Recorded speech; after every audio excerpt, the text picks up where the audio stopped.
morning. Just quick check, test, check, right forward. Thank you.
isn't it? Yeah. Not sure how long I'll... That's the beauty though, isn't it? You've got the option of indoors if Yes. if you know, it's just so lovely, isn't it? That's right. That's what we like about it. I'm sure.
while we wait for the team meeting to around 10:30.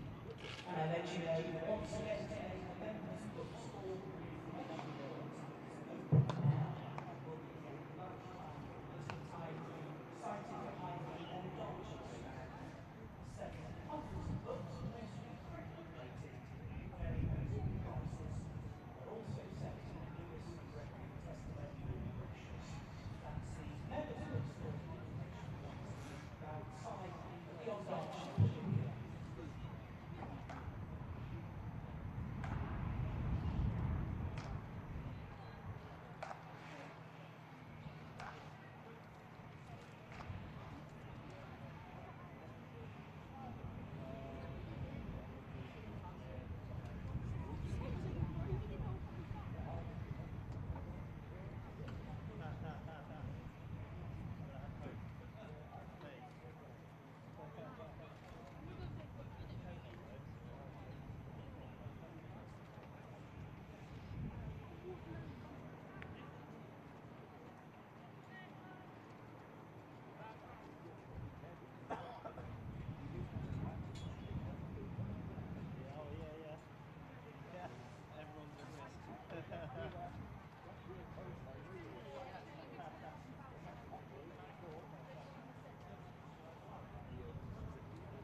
Here at Somerset, we stand against all forms of discrimination and expect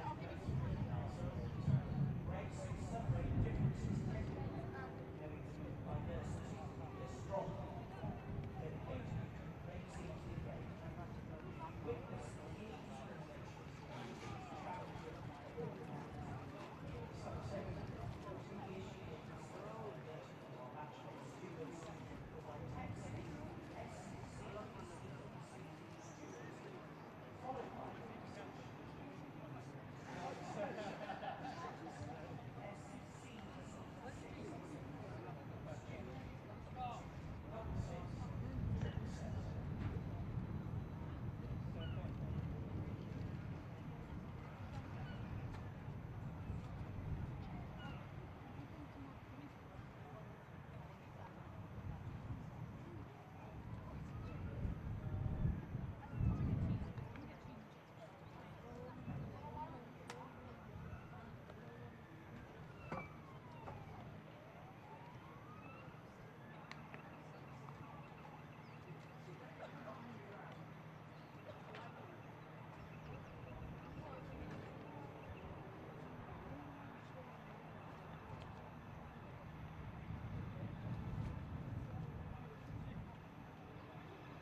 Morning everybody, welcome to day 1 of the Championship match between Somerset and Sussex. It's that little walking leads for you. Somerset on the toss and the back to the team.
Temperature dropped down to 4 degrees. Yeah. Never told me that before when you met. Did you?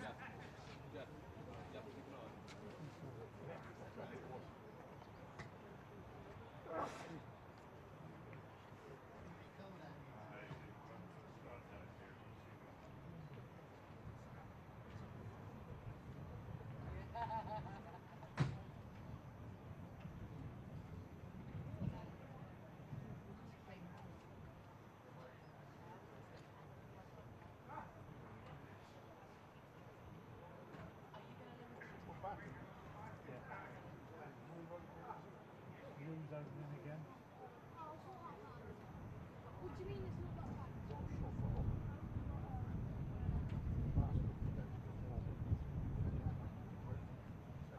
It shouldn't. Oh yeah, that was it. We done well in the first. Yeah, one went up. Oh, the mic. We done well on the first day. The farmer's wife. So what is your dad? Second, Yeah. we were 34%. Always. The rooms opening with top. Gordon Herman. Yeah, he's a new slot overseas final. Yeah. And then Archibald, Tom Ableton, that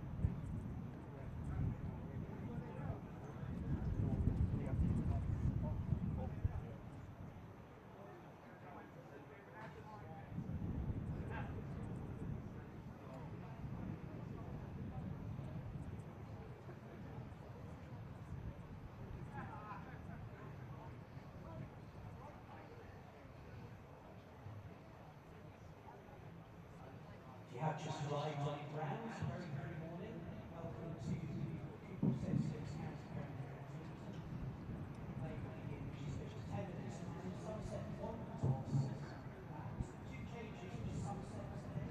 Namely for George Whitman, Alfie Hoffman, with Jake Ball missing out in this case.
Good morning and welcome to the Cooper Associates County Ground. A lovely sunny Friday morning for the last County Championship round in this block before the T20 Blast starts, with Somerset defending their title here at home to Hampshire next Friday night.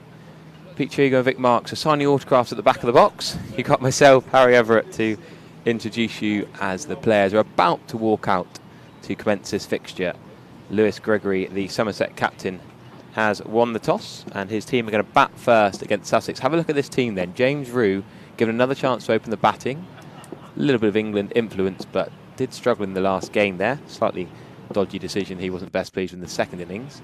But Jordan Herman, who's an opener in South African first-class cricket, brother Ruben also plays in the South African T20 League, looks like he might slot in at 3, and maybe Tom Lammonby is the man to drop down the order, but we will wait and see after the first wicket falls what happens there. And Josh Thomas, that man who's in such brilliant form, will be continuing opening the batting. Alfie Ogborn has come in for this fixture in the space of Jake Ball.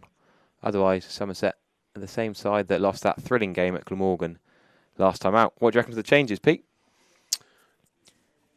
Well, I think it speaks to the depth. Obviously, new player in that is going to be good for us all to watch. That's always nice. I mean, Alfie Ogborn has bowled with pace. He's had, I would say, a couple of highlight reel catching spells.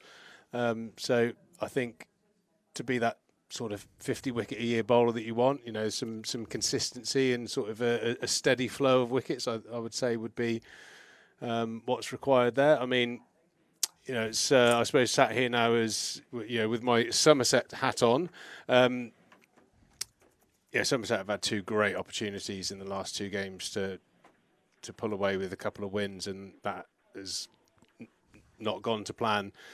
Seems to be, on the basis of what I used to call brown sessions, very short spells where the game gets blown away. The young lad from Glamorgan who took that hat trick, blew away the middle order, and that seems to be where that game was lost. And I think it's important when you have a couple of defeats that there are some changes. So it's it gives opportunities for others to come in and hopefully try and put things right a little bit here against Sussex. A good team, got some key players, but as ever, the new ball Taunton day one is probably the toughest time to bat, so it'll be a good test. Ollie Robinson looks like he'll be taking the new ball. We know how good he is, but all in all, Somerset with their depth, I think, to answer the question, they've got a lot of players in the wings that play second team cricket, and they're unlucky to. So generally, when 3 or 4 players get changed, it doesn't really impact the quality that Somerset can produce, which is good for the club. Well, talking of seeing sense, I think this makes a lot of sense. Jordan Herman, the overseas batter who opens, is opening the batting. James Rue can probably go back to his familiar spot of 4. Tom Lammonby is familiar spot of 3. So this is a lot better, I think, for Somerset. Josh Thomas has been brilliant at the top of the order. And to have some, Matt Renshaw was a brilliant overseas opener. Chris Rogers a few years before that. Somerset have been crying out for that experience at the top of the order. Hopefully Jordan Herman can provide that. Facing the first ball to Ollie Robinson, with 3 slips in place. Little bit of wind out there. I was watching Ollie Robinson last night. There was a Cricket District video of pro against... You ever watch these? Pro against club cricketers. It was quite entertaining. They had 12 random village club cricketers trying to face Ollie Robinson in the nets. Yeah, I think I did see a clip of that. Looked like he was terrorising them. Yes, he hit one in the head. My one takeaway, I think I only saw a short clip of it, is, it was clearly outside of the skill set, but those lads didn't knuckle down. Yeah, put some fight in, didn't they? Fair play to them. They gave it a good crack. I mean, Ollie Robinson is by no means a quick bowler, but on an indoor surface always puts on a yard as well, and it definitely looked like he was running in. Yeah, it's an enjoyable bit of content, that. A very gentle start here from Ollie Robinson. He's got fantastic skills. He can definitely bowl quicker than he showed in those first 2 balls, but he's a very experienced high performer at all levels of cricket. He's just feeling his way in. One of the features of his bowling is always in that business area, in and around that off stump at a good length. And just getting outside the line there, but nipping back delivery there. It was almost like he looked in disgust there, Herman. What are you appealing for there? Outside the line of off stump. He's got that modern trigger where he gets out there across. Not miles away, but I mean, that's close. There's no doubt about that. Very similar to I think when Glamorgan needed 7 or 8 runs to win. I think the chap that batted a Ryan Hadley. gazillion balls for his 250 odd, He yeah. was hit on it was like touch and go outside the line, so benefit of the doubt to the batter there, but that was a very close appeal there from Robinson. He's got further across that time. Does get off the mark. Debut run for Jordan Herman. 2. Cool, that's a cheeky 2. Didn't think he'd come back for there, but fair play, good running. And he's off the mark. Jordan Well Herman. scampered there, well scampered. So yeah, no Smeed. So Vaughan's staying in the 11, probably because he's going to bowl some off spin at some point in the game. No Will Smeed in this game, who can concentrate on white ball cricket for Saturday. Yeah, it looks, at first glance, very much in the sort of Dean Elgar mould in terms of setup and the way he's trying to combat Ollie Robinson, getting himself as close to outside the line as possible for any balls that nip in. I think that would be his signature. Very good judger of where the off stump is. Again, that's just on my first observations. I've never seen him play before, but definitely looks like he's worked out a certain game. Yeah, I I watched. suggest that he has a good cricket IQ, doing exactly what your James Roos, when he plays well, does. Gets onto off stump, make sure he tries to get that front pad outside the line if the ball nips back in. From that position there, you can judge that off stump really well, which he did last ball. Well, that's not a good ball from Ollie Robinson. Recently named in the England squad, of course. But yeah, I watched Jordan Herman out in the SA20 out there last January. And yeah, his brother Ruben, yes, good story. The 2 brothers at different teams, Pile Royals and the Sunrisers Eastern Cape. But yeah, obviously the Sunrisers Eastern Cape helped him. 24 years of age now, but playing with Gregory, Overton and Abel. Makes it known to these lads. Yeah, well, that'll certainly help him settle in. The world of franchise cricket now. A lot of guys that you would have never, been in a dressing room before. That's not necessarily the case nowadays with the amount of travel that the top players do now. So, yeah, being in a somewhat familiar dressing room. Yeah, Herman's got a 95 and 110 in his last 5 professional innings across List A and first class cricket back in South Africa for the Warriors.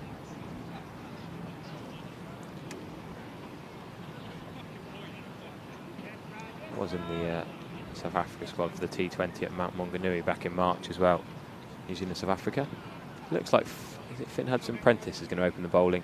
Got good wickets at Hove against Somerset in this fixture last year. A little bit short. Jeff Thomas plays that well. Could pull it, but just rides the bounce. Takes the 1 and gets off the strike. First ball he faces. That's a lovely first delivery get as an opening batter. Just to chalk up that first run. It's always the case. Whatever level of cricket you play, getting off the mark. Always a nice feeling. Yeah, Hudson-Prentice, I think fond memories. He's got nice skills. Hits the deck nice and hard. Former Derbyshire all-rounder. Got runs and wickets here in the One Day Cup in previous seasons as well. Enjoys playing against Somerset.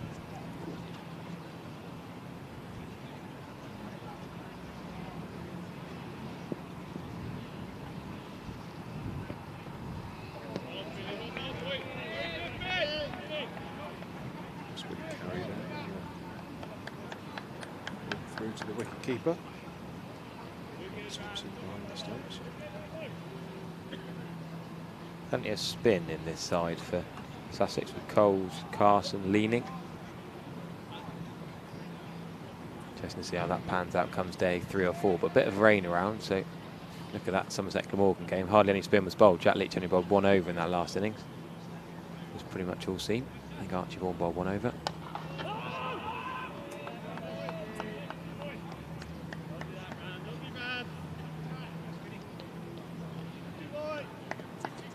Sussex had a great start to Division 1 proceedings. They would be top if it wasn't for that minus points.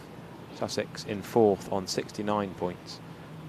But you take away that 13-point deduction, they'd be top above Notts, Warwickshire and Surrey. Somerset languishing down in 6th after that great start. 2 losses to Yorkshire and Glamorgan. Somerset on 64 points. Glamorgan just above them now after that win.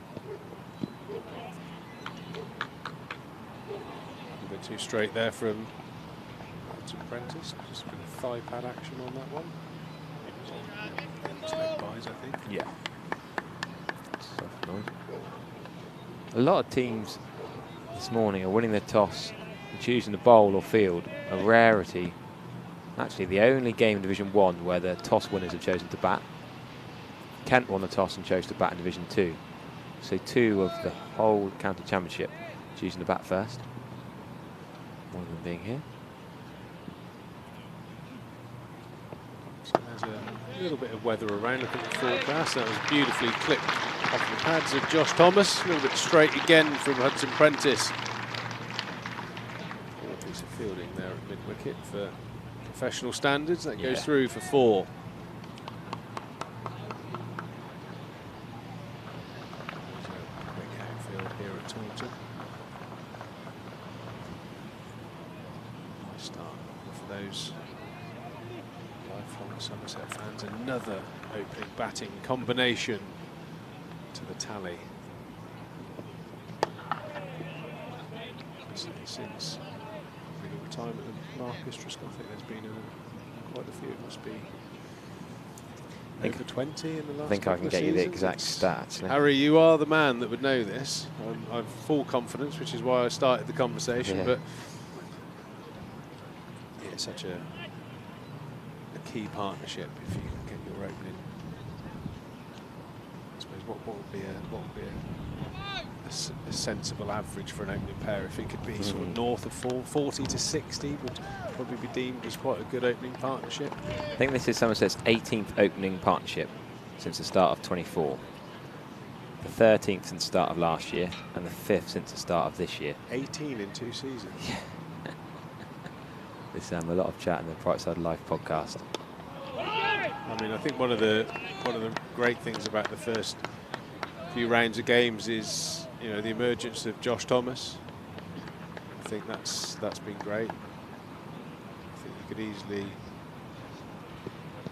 look quite a way into the future and back him to grow into that position. He's done exceptionally well and really has, and I think that's always the message when a young player comes into the team. Make yourself undroppable, nail down a spot, and Josh Thomas has certainly done that at the top of the order here.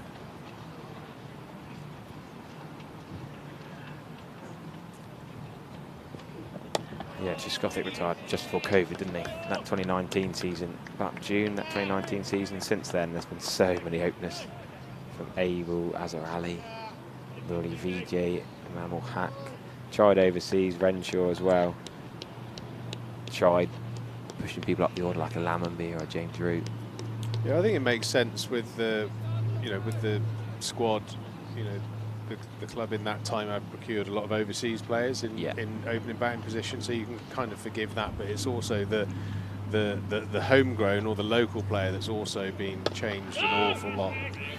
With whether it be Elgar, Rogers, or Renshaw, or whoever, it's been a lot of changes. But yeah, it's great that Somerset, in terms of when they are looking into the market for overseas players, at least the guy at the other end has secured a position, and again, Josh Thomas has done fantastically well. Just checking the umpires, it's Ben Debenham and Tom Lungley. No Paul Pollard, as some of the YouTube chat were checking. No Paul Pollard in this game, to Craig Overton's relief, probably. What did you think of the old lift your arm up, pretend to give it out, and then just touch your nose or doff your hat? Not seen that in professional cricket before. Well, I think there are a couple of umpires, naming no names, that used to get a shoulder twitch. And actually, I think in the social media world, it would look bad. But I think actually, you could theoretically, watch the ball, track the ball down the wicket as an umpire, see it clatter into the pad, and it just looks out. Yeah. But then it sometimes takes a second to realise that you got an inside edge on it.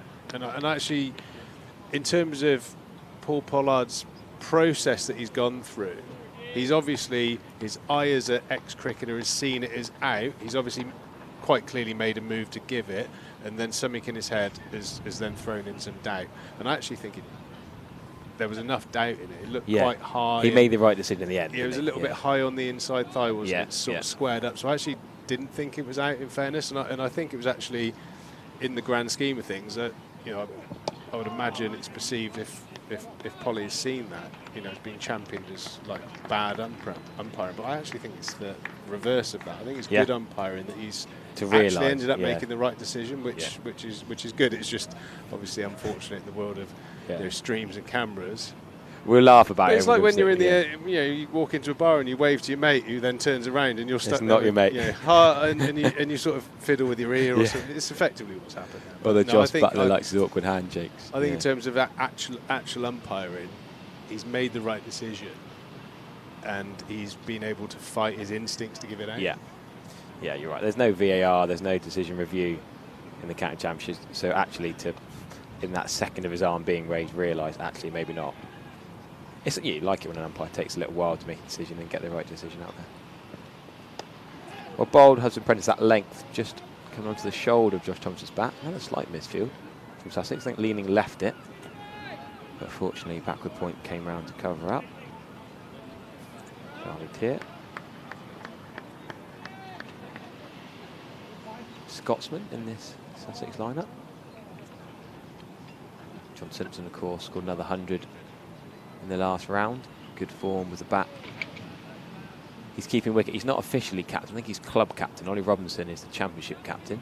Bit of a weird way of doing things at Sussex this year, but Simpson and Robinson are the clear, experienced leaders of this 11.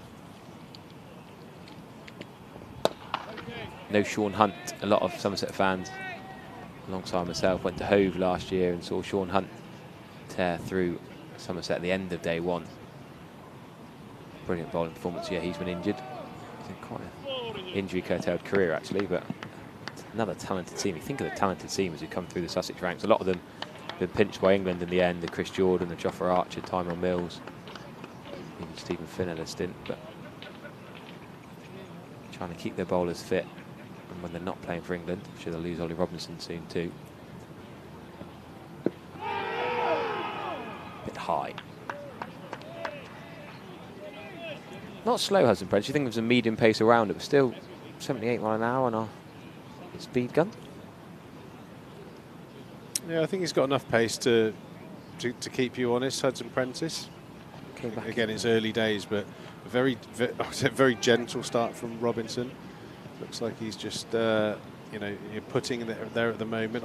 I actually think that Robinson, watching him play, is a little bit like Craig Overton. He's got gears, and it's normally judged on, you know, a little bit of movement inspires him, and you know, hits the bat a yard quicker. And I think that's a little bit of a interest there from Simpson down the leg side. Josh Thomas intimating it was a bit of big appeal, bit of backside. Yeah, very close to the gloves there. Hard to tell from that angle. Just off the hip by the looks of it. Even though it's not an amazing angle. Simpson wasn't convinced. I think a lot of it. Here we go. This is a better angle. Not convincing the keeper. Les Herman's going to get in the way. There we go. Yeah, top of the thigh pad. Yeah, just off the hip. It looks a bit low, Josh Thomas's thigh pad. I think you might want to protect that hip. It's going to hurt if ball went to bone.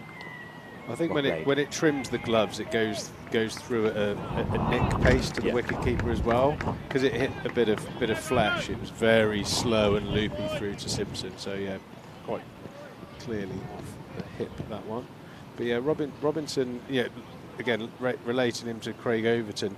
When the match tells him, whether it be a little bit of chirp here and there, or there's a moment in time where the team need a wicket, he raises his game. And like I said, across the 500 overs he's going to bowl in Championship cricket this year, you actually need that as a skill, really, to be able to sense moments. As Thomas clips that one off his pads and pick up a couple of runs at the end of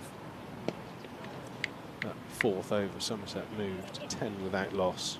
When I think of Ollie Robinson, I think he's the most similar bowler to Craig Overton I can think of in the county championship, in that the tall figure, hit that length, and also that fiery competitive instinct. when the chips are down, when nothing's happening, your Robinson or your Overtons are going to galvanise a bowling attack. They're going to steam in. They're going to make something happen.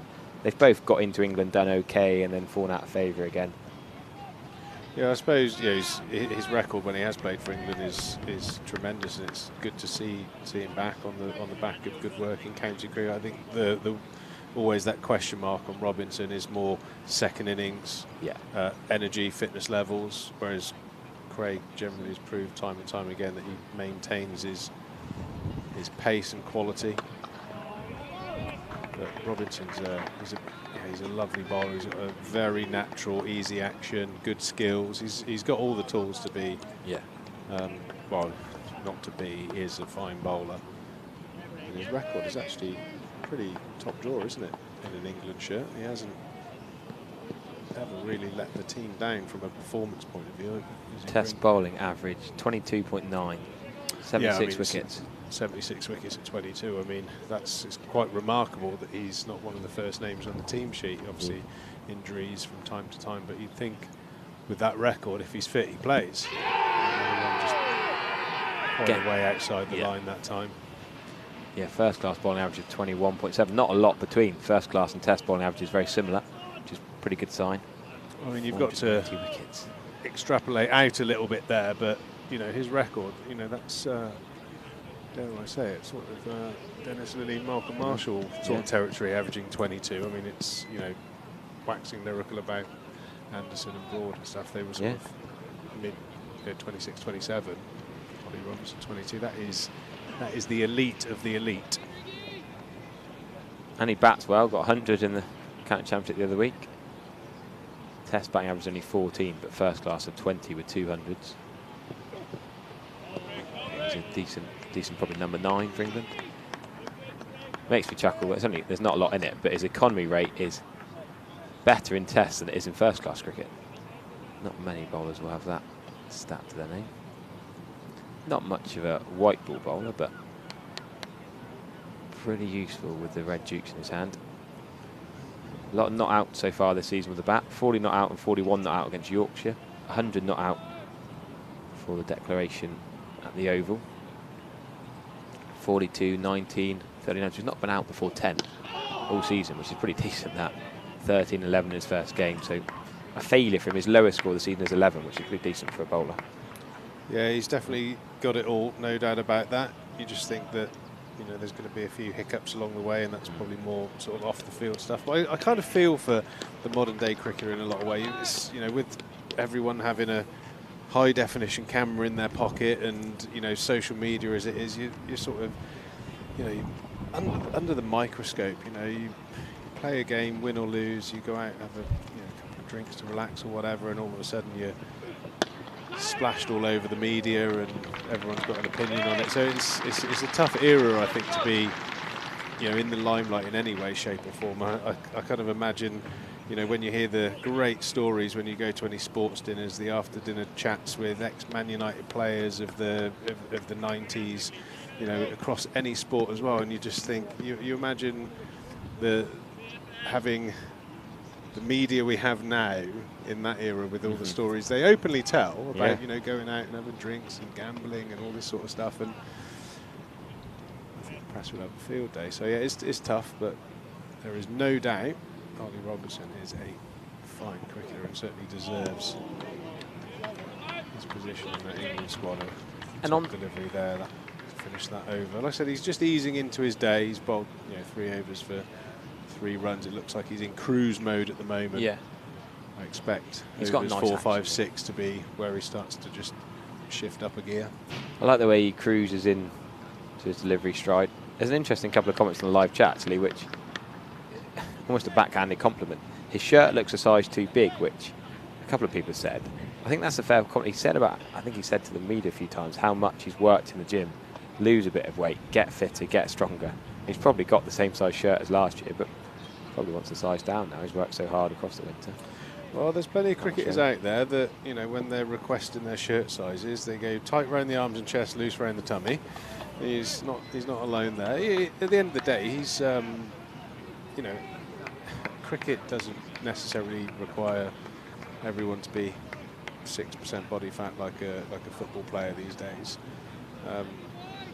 is an incredibly difficult sport to be fit for. But what Ollie Robinson is, he's fit to do his job. And I think the question marks in the past have been more, you know, days 3, 4, 5. You know, can you just get a little bit better so your output stays high throughout a test match or a 4-day game? And looks like he's put the work in to achieve that. So, fair play. Oh, up in the air from Jordan Herman. In control though. That's 4 runs. Sort of a short arm jab pull over mid-wicket for 4. Finn Hudson-Prentice not quick enough to bowl that length. Jordan Herman plays the short ball well. Going up on pretty hard decks in South Africa. Good start to his debut this from Herman. Early on, yes, but the latest opener for Somerset. A lot of people chatting about James Root. Well, just to give a bit of context to some of you, maybe fans who don't watch Somerset as much as us. It was slightly England influenced, but also that you've got to think of the context. Kola Cadmore's been injured, Banton's been injured, Goldsworthy's been injured. Kola Cadmore was your almost lock-in opener. Him and Josh Thomas were set to open this season.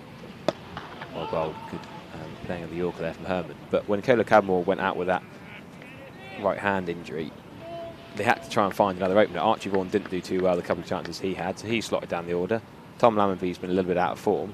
So actually, James Root scored all those runs at 4. It wasn't ideal, but for a couple of games, Somerset thought, give James Root a chance to open. Didn't really work out. Now they've got an overseas opener. Happy days. James Root can slot back into his normal position. Well, I think with the England, you know, selections are still going to be in a situation where whoever's going to open the batting isn't opening the batting in first-class cricket from the squad they've selected. So there's always going to be that question mark. But you know, it's about skill sets. As Herman plays a lovely shot there again, getting over to off stump, making that margin for error very small for the Sussex bowlers. I would suggest that's probably played off somewhere around middle and leg. But yeah, he's gone across, hasn't he? With his positioning, managed to create that angle through square leg to pick up the boundary.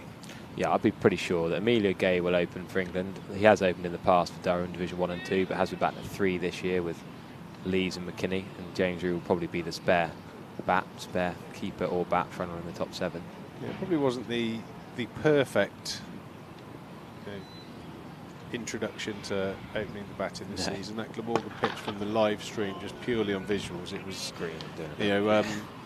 Van der Gutten round the wicket, and there was almost like a bright stripe down the line of off stump. And Norton found it well, didn't he? Yeah, I mean, in terms of James Root, it looked like he got an indifferent decision and in the second innings, but his first innings of dismissal was very unlike James Root. Yes. It was a big drive, his hands got way out in front of him, and obviously got bowled through the gate, and the ball maybe offered back, didn't do a huge amount. So that was probably an opportunity to not be the reserve batter and maybe get in that first test match, and remain to be seen. But he's definitely got the skill set. I mean, the players they have picked, I'm sure they would have looked beyond can someone strike the ball hard and put the bowlers under pressure, and maybe looked a little bit on transferable skills in terms of their technique and how they shape up. Can they leave bat some time and all that kind of jazz. It does look like they picked a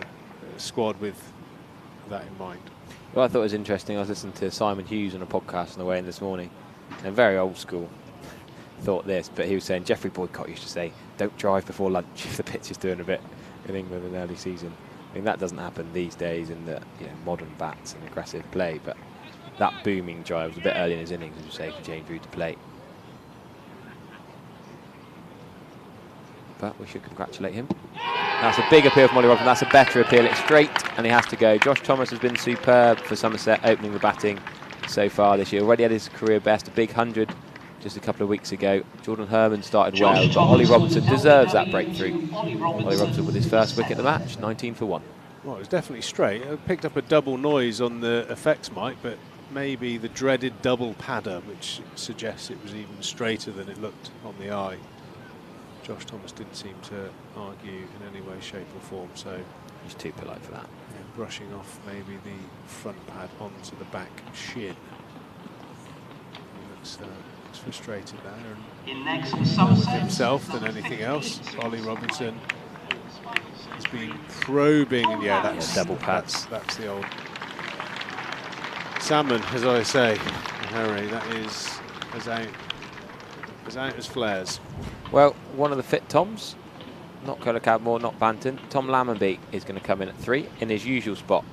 Talk about whether he'd drop down and Herman coming at 3 and Vaughan or Rue open, but I think it's a sensible option from Somerset. Let the overseas opener open, let Tom Lammonby, James Rue and Tom Abel bat in their 3-4-5. The positions all three of them have been brilliant at in different stages the last 3 or 4 seasons.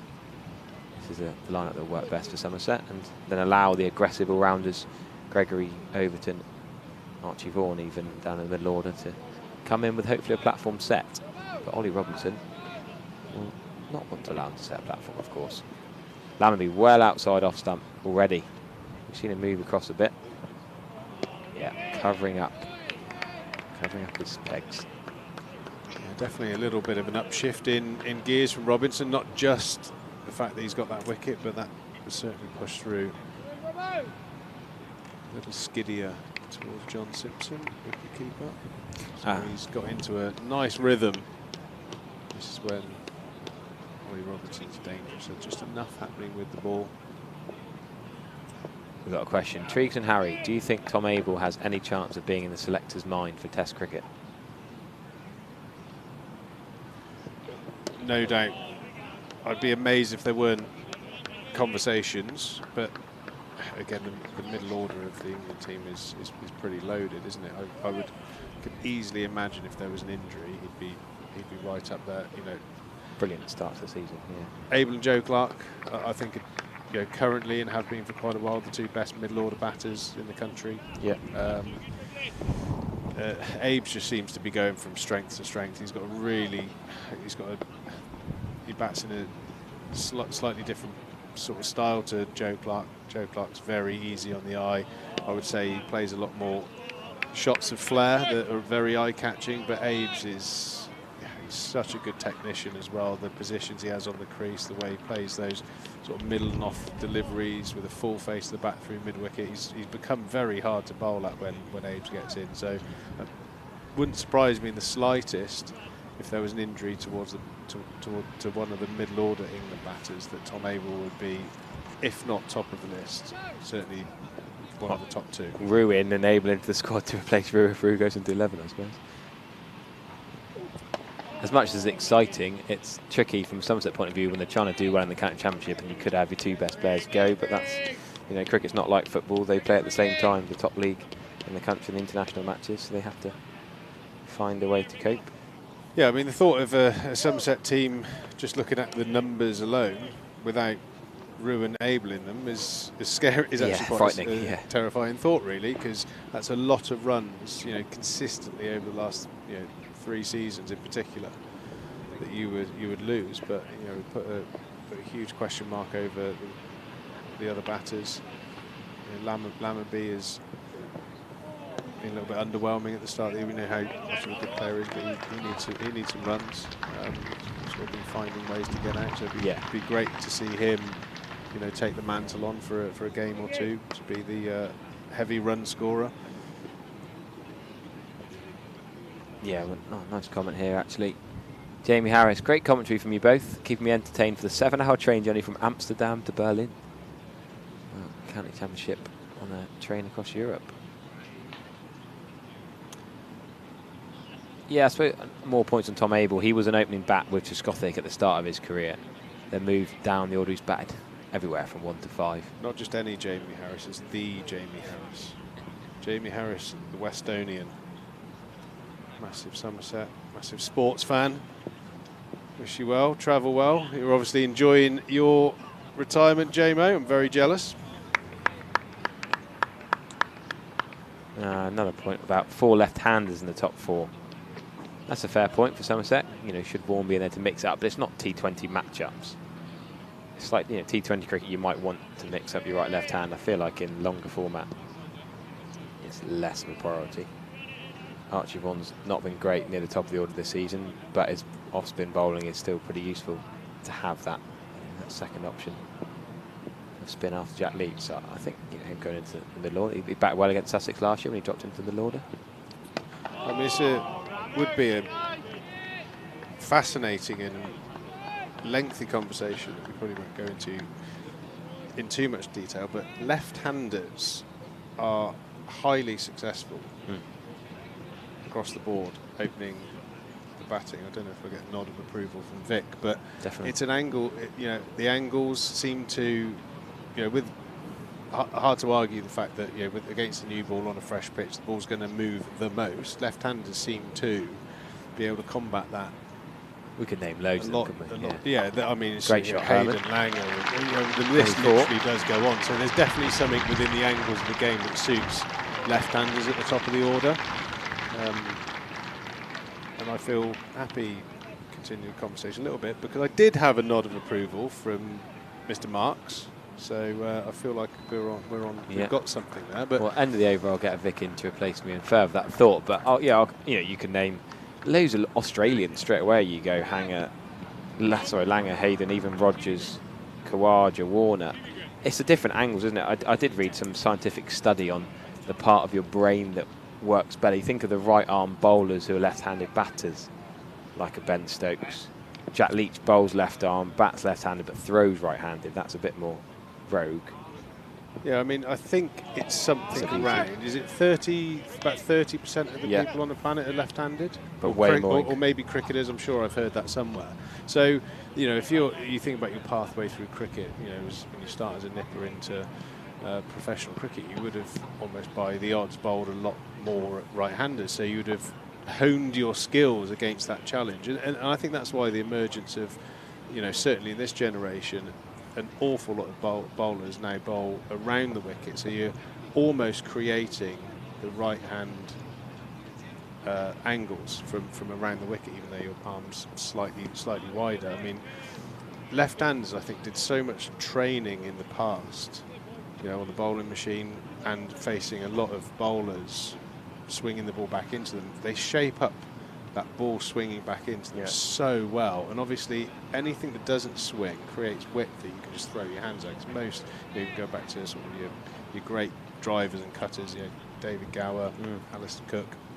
From an English point of view, you can see how you could easily set up your game just to be watchful in, and as soon as that ball doesn't straighten, you can just throw your hands and just belt it through cover. So there's definitely something in it, but around the wicket, it's definitely changed. The dynamics.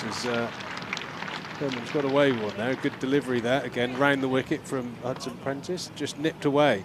Played it well with soft hands to keep that down. Never a chance. Soft and in control. But yeah, I go back to the one of the best teams of the last decade before Surrey's dominance. Yorkshire had Lees, Lythe, Gale. Later they had Milan. All these left-handers in their top five, and you might have a route in amongst that. But so many quality left-handers in the County Championship as well. But it's that different angle to bowl at that, like you talk about, harder to get that consistent area. Oh, we're going to see a change of bowling here. Yeah. An early change. I think we can rubber stamp that. A change of bowling. It's definitely a thing. Left-handers. But hardly any England women's there. I'll leave you with that thought.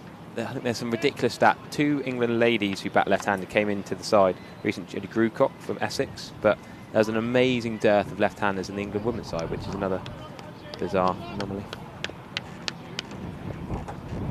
Thanks, Harry. That's on that different style of bowling here. Medium pace. John Simpson up to the stumps in first ball. Clattered through the offside by Tom Lammonby. Slightly on the up. Definitely a change of tempo here. Robinson coming out of the attack rather surprisingly after taking that wicket, bowling 4 excellent overs, 1 for Spit, and Haynes is into the attack now. He's already gone for as many runs as Robinson made on his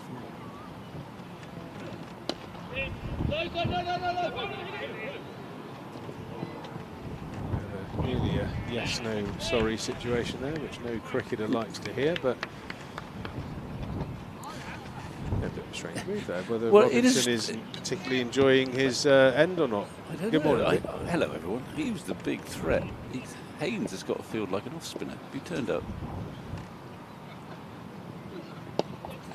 Yeah, I don't want He looked at the field and not the bowler. You think, oh, he got the off-spinner on early. Yeah, it's early days and probably risk the dreaded commentator's curse, but that's very, very gentle inside Well, the he's- first 10 overs of a championship match. He's better. Well, it's the old speedometer. I think it's coming up. I don't think he gets into the 70s. He's in the 60s somewhere. But anyway, you don't have to bowl 83 miles an hour. But still, look how close he is. I mean, he makes Darren Stevens look quick. People used to hate facing Darren Stevens, didn't they? Nibbling around at about 70 miles an hour. He's latterly. Yeah, I mean, Steve-O was a bit of an anomaly, really. There are a couple of bowlers that I will put into almost the identical bracket. Allenby and Darren Stevens. Mascarenas? Mascarenas, I think, had a little bit more about him pace-wise. No. Masters, I think Darren Stevens and Allenby particularly were on the very slow end of your county seamer. Yeah. But they just had a knack of nipping the ball on the flattest wickets. They were just, it was almost like there is a optimum speed, I would imagine, for every wicket. Balls like that. So let's not speak too soon. Haynes has finished the over with an absolute beauty. And it is unusual too to see Robinson around about 80 give way so quickly to a very slow seamer. I mean, many moons ago, Sussex had a seam when I started. And a change of Left arm over. And I don't reckon he meets 60 miles an hour, but it would swing very slowly back in. You play about 3 shots before it got there. He used to drive some batsmen. They love pace on the ball, openers by and large. And going back to that talk about openers, I think it might have been Matt Drakeley here, but they've done some research to the extent that it justifies what you're saying about left-handers are probably an asset opening their bowling. And that it's sometimes when you try and identify where are we lacking, we'd like, opening batsmen. It's been a struggle for Somerset. And we can't name them all because there are too many of them in the last decade.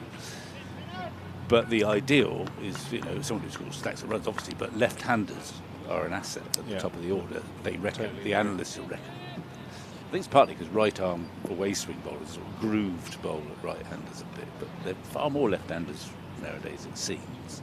Yeah, I think as well, again, just purely on an angles basis, as a right-hander facing a right-arm bowler, which again 70% of cricketers in the world are, you're far more exposed to losing your wicket to any type of movement, whereas the left-handers can get away with a lot. Like to bring the ball back into the pads and have it straight enough, the ball's got to do quite a lot, and to nip away that perfect amount to catch the edge, obviously, it's like just, as a bowler myself, you always felt like angles were never quite in your favour. No. If there was movement around, you were like, please be the next guy and be a right hand. I'm in here. Well, I sense that sometimes when I watch Somerset bowlers. They got a stack of right arm seamers who are essentially looking to swing the ball away, but not shape it away. I think too good. They don't like bowling so much at left-handers. Anyway, there's a lot of left-handers at the top of the order for Somerset, so they can get some runs. Herman's, he's got 20 on his debut. Crocombe into the attack. So, an early change here from Ollie Robinson. Sussex Hubs apprentice. They've had a great 5 overs at the start. Great start to the season, Sussex. And they've got all these sort of financial issues. They've been docked 12 points, and they've won 3 games, I think. They probably would be top of the table there with docking.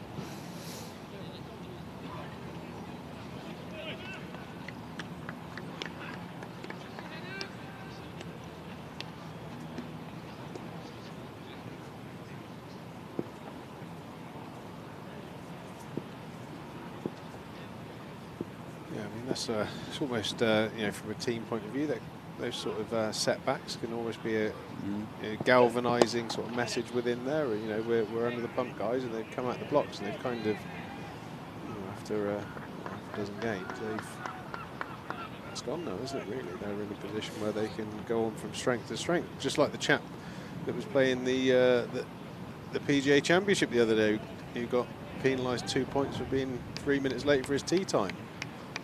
I think he's in the top 15. Who's that then? Garrett Higo.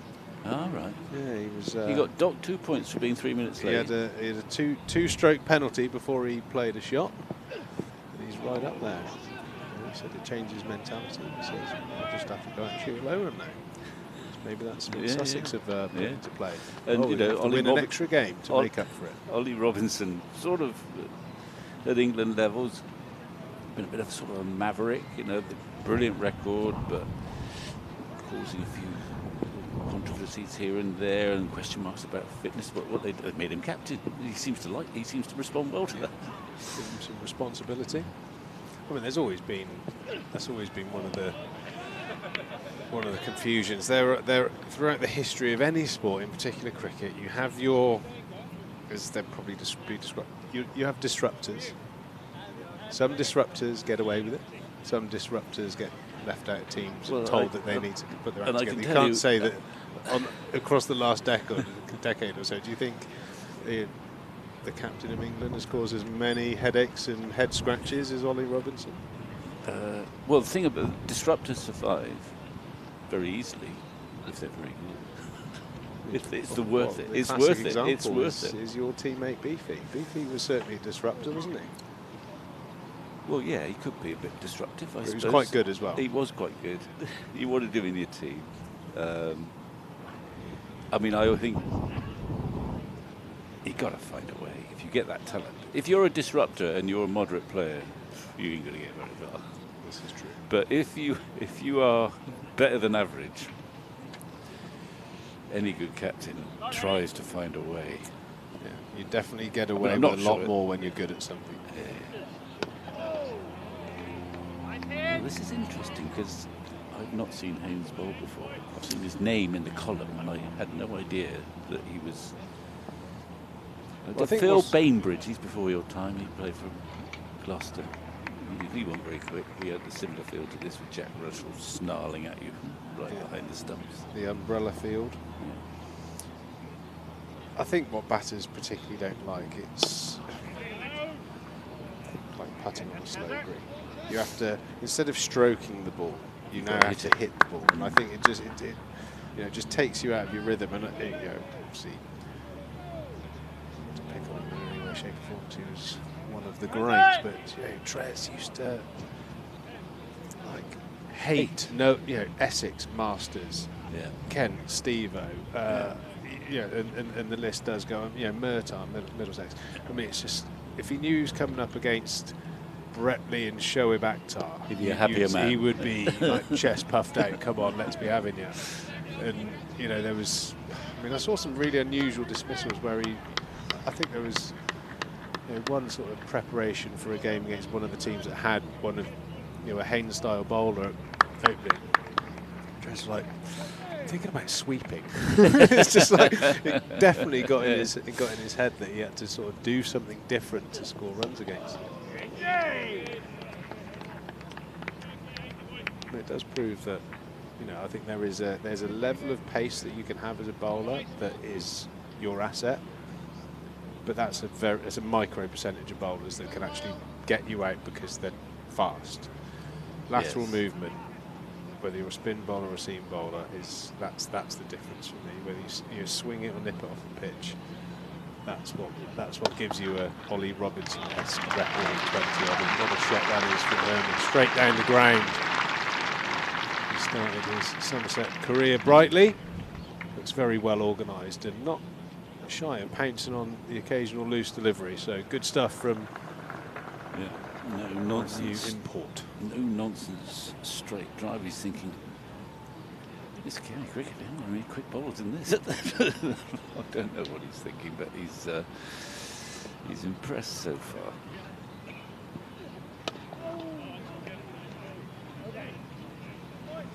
Yeah, on those quicker, bouncier South African pitches, you don't have to be quite as mindful of the low front shin as you do here in England against bowlers of Haynes and the like. Thanks to WPA Health Insurance for their continued support here at Somerset County Cricket Club, a long-standing partnership, in particular supporting our live stream, which we hope you're enjoying wherever you are in the county, country or world. Please let us know where you're watching for. We always like to remind ourselves of how global we are here at the Somerset live stream. Vic's used to it, obviously, being an international superstar, but for me and Harry, it's nice that someone watching us from Puerto Rico or something like that.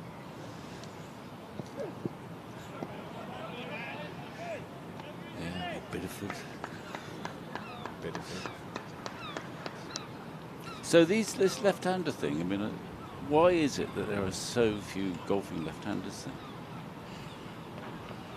I mean, there's the PGA going on, and I imagine that there's about 4 or 5 left-handers. I reckon you'll get more in the future, and this is probably a stretch. I reckon there was probably an era, from an equipment point of view, that as a youngster is really hard, because most, most back in the day, Vic, would have been gifted a set by a grandfather or a friend, and they'd be right-handed, and they would all be right-handed. So I would imagine that would have put a lot of left-handers off playing. Or they would have found a way to play right-handed. Like Brian Lara. Brian Rose was a good golfer. He played left-handed. Yeah, Brian Lara, I think, didn't want to mess with his flow, his famous flow, so he played right-handed and got down to scratch. What was that? Ooh, that's a bonus 4. I don't think it carried. Yeah, nasty those. Clark just shaking off. He's got that one on the old Bird and Matthews turkey drummer, that base of the thumb by the looks of it. Those slip catches that come quick and bounce just in front of you. Horrible, yeah, right on the old turkey drummer. That's the medical term for that part of the hand, by the way. It is in Western. I think that's the bit that Coda Cabin was damaged, actually. Base of Well, the turkey yeah, drummer. he's still strapped up, I think. It's obviously quite a serious blow. He had to have a bit of a wiring of the bone, which is a big shame. Hopefully we can get him fit for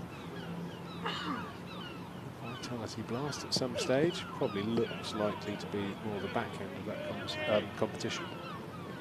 I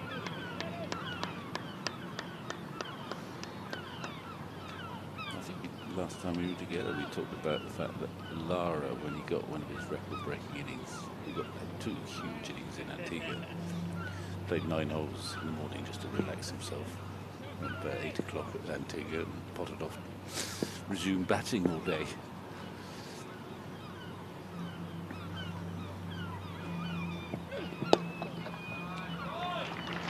That's when he makes batting look so easy. It's not a great ball, but he just flicks that away around about leg stump with great timing. Yeah, I always remember that first year he burst onto the scene, the Bob Willis Trophy season during COVID. He scored 400, I think, and started his first class career. Unbelievably well, not known on the scene. Everyone bowled, trying to shape the ball back into him to hit his pads. He's incredibly strong. Like Abel, when you bowl at his stumps, that's where he like it. I think Lammonby, the second season was a big sort of downslide, and he's certainly got that back at a brilliant season last year. It's always been that ball outside of off stump moving away. That's always been his sort of weakness. Whereas his first year, they all tried to shape it back in and hit him on the pads. He plays, quite obvious, very similar to Herman as well. Wants to get outside the line onto off stump, very comfortable tucking the ball through the leg side. Yeah, you noticed that when you were watching him. In say season 2 and 3, that if they erred a little wide of off stump, and for a while he just either let it go. He could be becalmed very quickly because that was not his area. But he's expanded his repertoire a bit since then. He could do with some runs this season.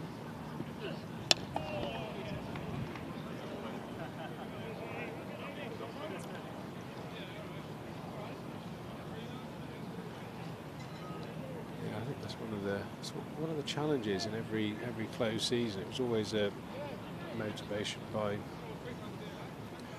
a number of coaches I work with. You've had a really good year.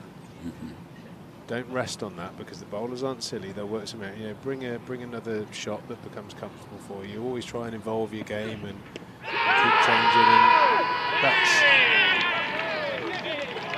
You don't want to go. You've got to. Well, it's definitely not going over. It was a massive shot to play. Was it Was it hitting leg stump? I think is what we're going to be asking. Yeah, I mean, it's hit him on the back inner thigh pad. I mean, feel He's like gone to that's pull it. pretty. Jordan Herman was That's him in the LBW. box. Yeah, that's poor. You think that's a bit high? Do you? That's going down over the top. I mean, that's hitting. That's hit him in the goolies. I don't think that is a good decision at all. Well, he's gone. Next in for Somerset, number 55. Sponsored by He has. James I mean, Rose. in my era, well, not my era, in the era in which I played, this will help us actually. If you do this. Oh no, See, it's not high. It's not that high, so it's just a question of where I the don't know, keeper Vic. is. Perhaps Still. I mean, all I'm recalling now. Poor shot. Yeah, I think that's a poor shot. Well, but that's I don't what I think was that's going a to great say. decision. When I used to like it sometimes as a bowler, but batsmen or umpires would give people out for the shot. So there were certain umpires when I played, mostly old spinners actually, who hated the sweep shot. Oh, yeah. And if you sweat and missed when they were umpiring, yes, the bowler's in business. Still almost on principle. Still very much the same. Whereas if you club push cricket. forward and played a delightful forward defensive, then you were less likely to give that out. Anyway, James Rue, well, he's got one just to tickle around on the leg side and gratefully takes 4. Back down in the middle of the order. Yeah, I think you're right there, Vic. I think that was the umpire was definitely inspired. It was a very poor shot. He's 50 up for Somerset in the 13th. probably camped back on anything dragged into length. I would suggest he's probably lining that up. Anything short, I'm going to belt this away. And yeah, I think there was a little bit of doubt in that one, but I think the shot definitely would have inspired the umpire.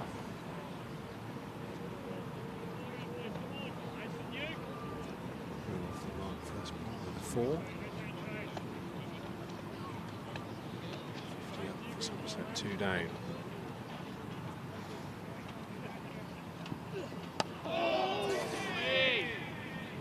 There's been lots of talk about Rue, and I've been thinking about that. Not so much about, but you can't avoid all the chatter and media bits about potential selection and all that. And I never took nothing to Trevor Bayliss, who was England's coach. That must be half a dozen years ago now. Aussie, do you come across him? Trevor Bayliss? Yes. Yeah. I like Trevor Bayliss actually. He was very affable, lovely, sort of understated Aussie. A bit brighter than he made out. He pretended to be a sort of very simple character, but I think he was a lot brighter than that. Anyway, I remember him saying that just sometimes what he likes to do is he likes to announce to the world that we're thinking really seriously about X, because it put them under pressure. And he wanted to see how they responded, in the knowledge that, sure, they're talking about me for the international team. I'm not saying this applies to James Reed, but he would do it sometimes intentionally to mention someone, and then just see how that person responded, how his form went, when he knew the spotlight was on him. Yeah, it makes a lot of sense, and certainly in this day and age, it's unavoidable. I mean, even if you were incredibly diligent with your device, there's almost no way you get away with it, especially when you're from a relatively small place like Taunton, and every time you see anyone that has any knowledge of cricket, that would be the conversation starter. But I think it's great for him to have had the nod to be in that environment. I think one thing that England have done well over a number of years is if someone gets in a squad, there's going to be an opportunity through lack of form or injury at some point. They don't often pick people in one squad and then they disappear for a decade. No. They seem to, we like what this lad's doing, and they persevere and wait for the right opportunity, which has been good. Well, they don't always wait for the right opportunity, but sent out Lawrence to open the batting. It finished him actually. Lawrence, Lawrence. Yeah. He was the spare batter for a long time. He was the next man in. But as it happened, the injury that came about was opening the batting. So they tossed him in to open the batting, and he was completely a fish out of water and had a bit of a nightmare, and hasn't been seen since. He's had a good season, start to the season for Surrey in but his more comfortable 5 position. Yeah, I think what the important thing, with large squads, making sure that there's some mechanism to not have them carrying drinks, doing nothing for a long period of time. Well, that sure is they keep playing. Yeah, that is a problem. That if you're in the squad but not in the team, nowadays you can go a month without playing any cricket at all. You're not careful. Ooh, that's unusual. I've seen that happen. But anyway, there's no one there.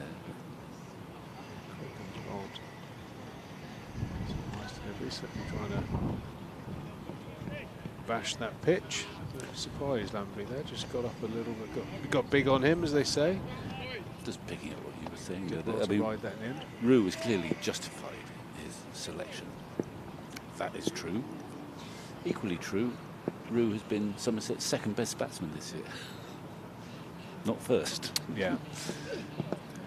I mean, Abe's, again, he had, again, Abe's been quite clearly our best player from an output point of view, and actually has opened the bat for quite a few games in his career as well, so you think.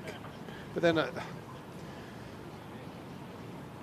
there seems to be a narrative that gets behind a player, and both of them would deserve that, but Abe's has scored truckloads of runs. It doesn't seem to whip up a national storm, whereas Rui has kicked up a Well, Roux's figures are astonishing, and he has been spotted and fast forwarded in a way. He's been quite a Lions veteran now,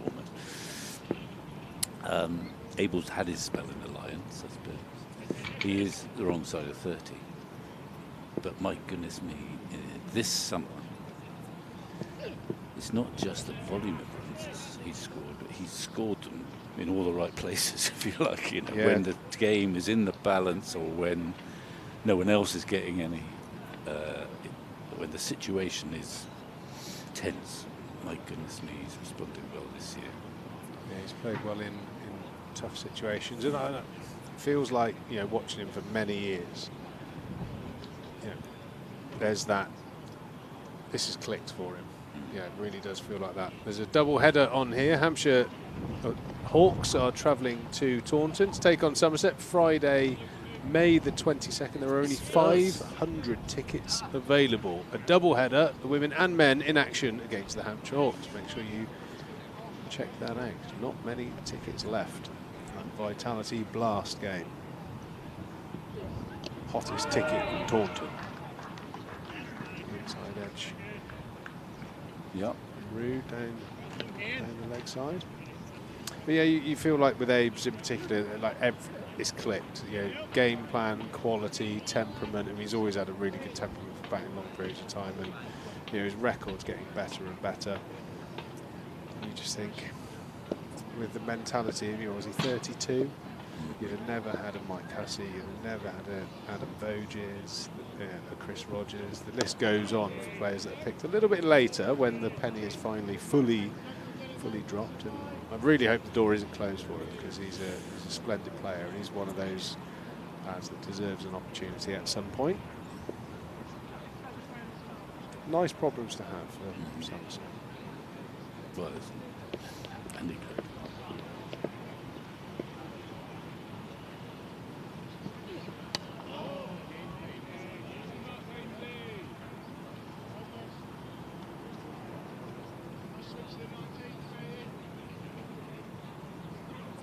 So this pitch, we reckon, I mean, Somerset have batted first, which is quite unusual at the county ground in recent times. They're hoping then that it will spin. Well, it looks at some point.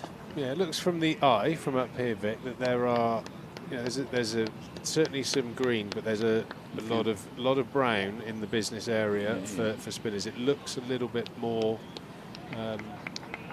Looks like it's got more potential to break up and turn. And turn, obviously, winning the toss and batting certainly suggests that is the case with Vaughan and Leach. And from a Sussex perspective,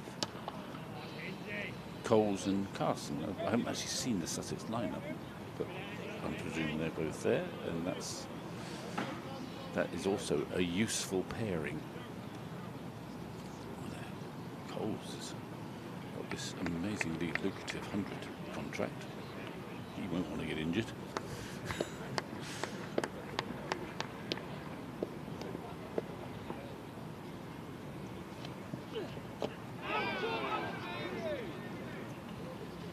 Yeah, you kind of think casting your mind forward, Robinson from the four seamers that they've bowled so far on a Taunton pitch that goes a little bit flat. You'd think Somerset batters would be looking forward to the second innings in particular, but I think spin looks like it's going to be certainly a feature. You look at the back end of the Yorkshire game when Bess and Root took 8 of the 10 wickets. Yeah, and it wasn't spinning wickedly, but it was just doing enough, wasn't it? I mean, it was a fantastic playing surface for that Yorkshire game, and they've obviously tried to replicate that. And I suspect all the things that you would want. Yeah, it was absolutely. Bit in it for the seamer early on, flattened out a bit, and spun at the on the last day. So it was a great pitch.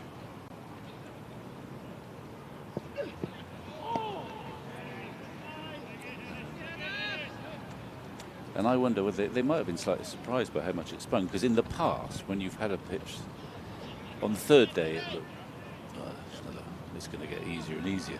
And then I think Somerset was slightly taken aback by how much it spun on the last day, which might help to explain why today, when tossed back. I have to say, when I turned on the live stream on day 4, I was surprised that Somerset didn't see that 260, 260 it was. Yeah, I think people thought that this is well within their compass, but that was also, I mean, they could have played better, no doubt, but that was predicated by the fact that so often we've watched games here where it seemed around early on and then just got browner and drier and truer and hard work for any bowler. But Yorkshire, with their 2 off spinners, exploited conditions very skillfully. 59 for 2 here in the 16th over. Copy and paste, really, the Somerset middle order after the lion's share of both openers.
definitely has an impact in that.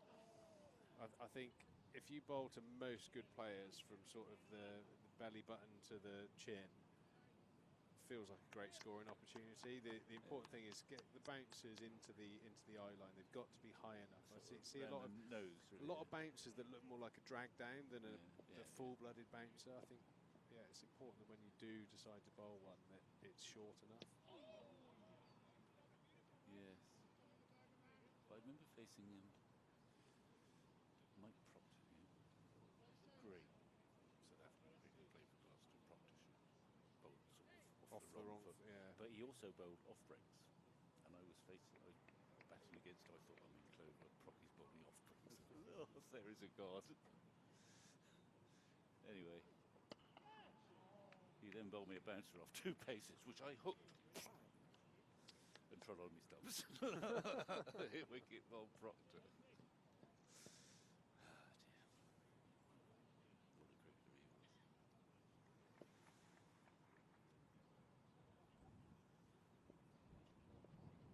Last ball on the 17, Fear from Haynes, who's bowled nicely. He made that breakthrough. Well, He's kept it tight. Yeah. Placing Robinson early. Somerset 59 for 2. I'm going to take a short break, and Harry Everett's going to join Vic Marks to talk you through the next passage of play here. How long, I think, is the question before we see a little bit of spin.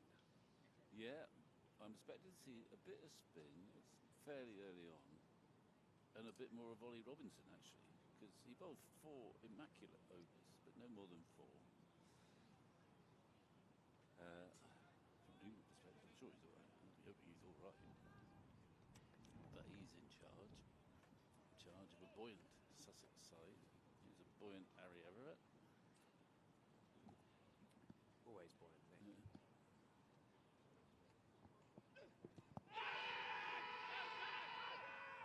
Big appeal. Yeah, well, you've got to appeal. Vociferous. There's no point in a little appeal. Well, no, there's a bit of boy who cried wolf, you sometimes think there. If you go too loud too early, then the umpire's going to get annoyed.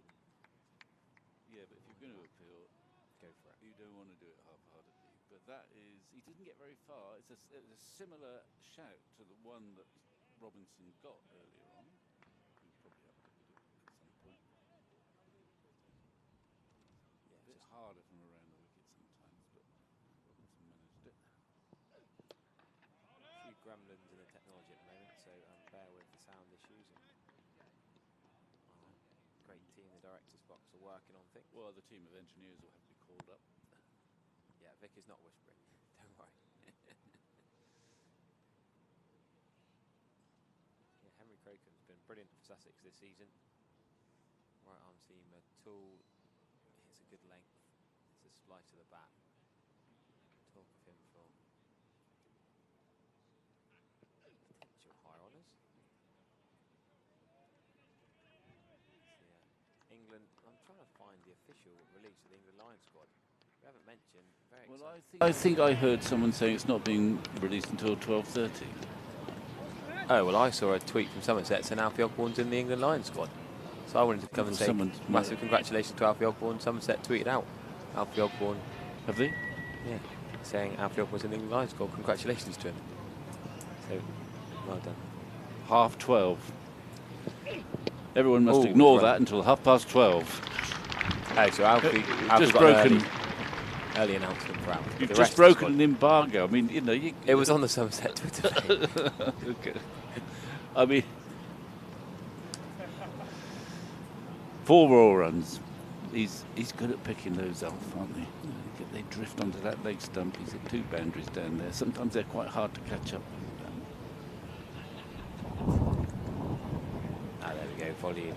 You're all hearing us loud and clear through your ears now. Good stuff.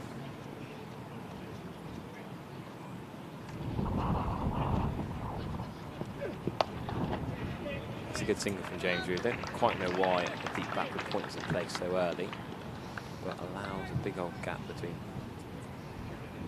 the gully fielder and the cover fielder. You can see Robinson loosening again. Yeah. Have another little spell, and then I would have thought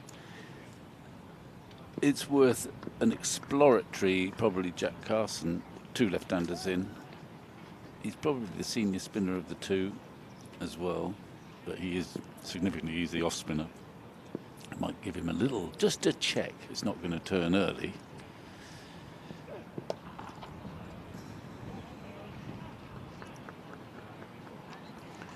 Yeah, Jack Carson, James Coles, and Jack Leaning's part-time off-spin, all options for Sussex. Shout out to Michael Godin from the States, Somerset States fan. Thank you very much for his donation to the club.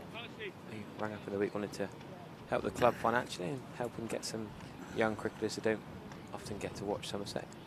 Bought some memberships to allow them to come in, so thank you for that, Michael. He's got his whiskey ready to bring Pete when he comes to the country in a few weeks' time. It was Tennessee whiskey they were talking about.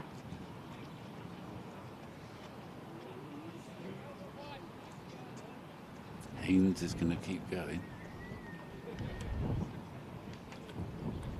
I think there's quite a lot of players who wouldn't like to face Haynes. He looks like he's just walked out of Columpton first 11. Is that a compliment? Well, I'm Which just the other saying team will that take him. you know, he's got 1 slip, not very far back, a couple short extra covers. I mean, I haven't checked the speeds, but I don't think he hit 70. Isn't this? And yet he's got 1 wicket and he's beaten the bat. He's slightly unusual. I like the way he comes from behind the umpire. Yeah, we talk about Mornay Morcall's circle at the top of his run-up, or Dan Worrell when he ran around his tree in his garden. He's got that angled run-up. Well, Tom Haynes is a bit funny. James Roo's taking guard and he can't see the bowler at the start of his run-up.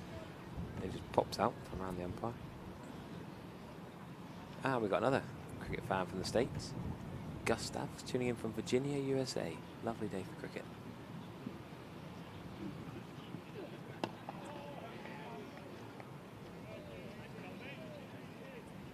Yeah, that looks to me like Ollie Robinson, 25 on his back, doing a few quadricep sort of activation exercises. Yeah, now he's ushering the badgers or shoeing the chickens. Get his calves going.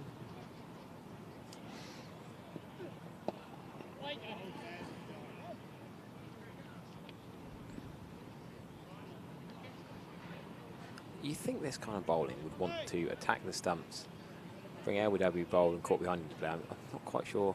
The 2 extra covers don't seem like they've had that much action. There is a deep cover behind them as well. Yeah. But I mean, it's like an off-spinner's field, actually. Yeah. It's almost the old classic off-spinner's field. And that's beautifully played. It's just enough pace on it there to just guide it down to the 3rd man.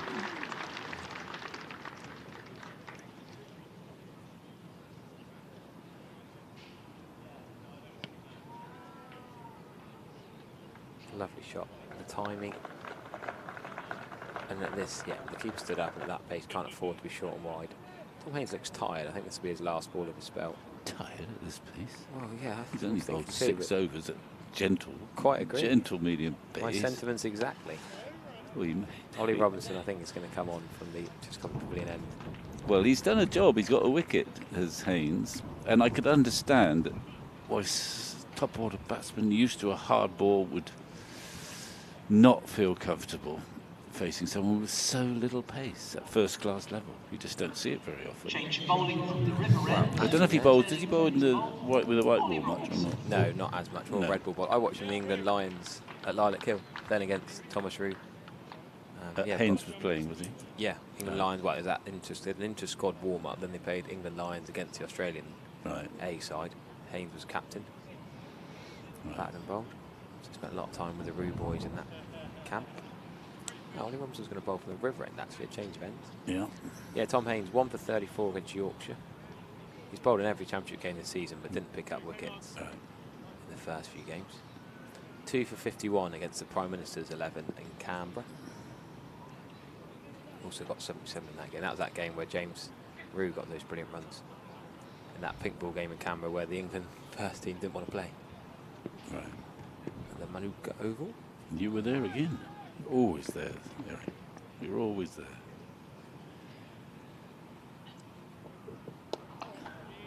If you missed that, we've just had a message saying, "Do we have eyes on Brian the cat?" And if you might have missed in the interval, we had a glimpse of him sunbathing by a dog in the Clonakson Pavilion. Sunbathing by a dog? I know, risky. What's going on? Don't you know who I am? He said to the dog. It is lovely that County Championship grounds allow dogs to come in and sit with their owner and enjoy the sunshine. No one Soft-handed. allows Brian the cat in. He just comes in of his own accord, I imagine. This is his back garden, then. Goes where he wants. Well, a lot of alarming thoughts about that, but he's back with us now. Nice crowd in, actually. Look at that. Hildreth stand is always a good sort of barometer of how many people are here, and that's practically full, or 3/4 full. Yes. In the sunshine. The cool sunshine. So 3 slips in place for Robinson from the other end to where he started earlier on this morning. Tom Lammonby in behind it nicely. Looks a lot better than he did some of the previous games. Notts at home, Yorkshire at home. We saw him look a little bit out of kilter, out of shape. Looks to have more time today. More calm, composed, and back to his solid self. They're not very. It doesn't seem to be much pace in this wicket, does it? No. I would trying to compare it with the Yorkshire one, where That's a pretty good cricket wicket, that Yorkshire. oh yeah, and I think they're aiming for something very similar. Yeah. My impression is, although my impression is that it's not as quick as that. So would you say so far correct decision to bat first? Yeah. Well, I haven't seen it zip around. I mean, we haven't seen a whole series of plays and misses, have we? It's an odd attack. I mean, Robinson is clearly the obvious threat, but even he hasn't beaten the bat very frequently. He's given absolutely nothing away. He's got that one wicket. Oh, that's a whip. Just over pitch. My goodness me, he can whip that ball square on the leg side there from, I don't know, middling off. You'd say that's a shot of a man in form, generally, but maybe that's a shot that gets Tom Lammonby going. Have a look at this. Can't quite see the line there, but it's probably middle and leg, maybe, the way he played it. I don't know, he's standing on off stump though. But he certainly tucked it away with a flourish. He's coming over the wicket now, and I think that's not a bad idea. Yeah. Yeah, I think he's better off over the wicket here. Fine leg. It's quite fine. Good single. Yeah, awareness of no mid wicket, just a mid on the square leg.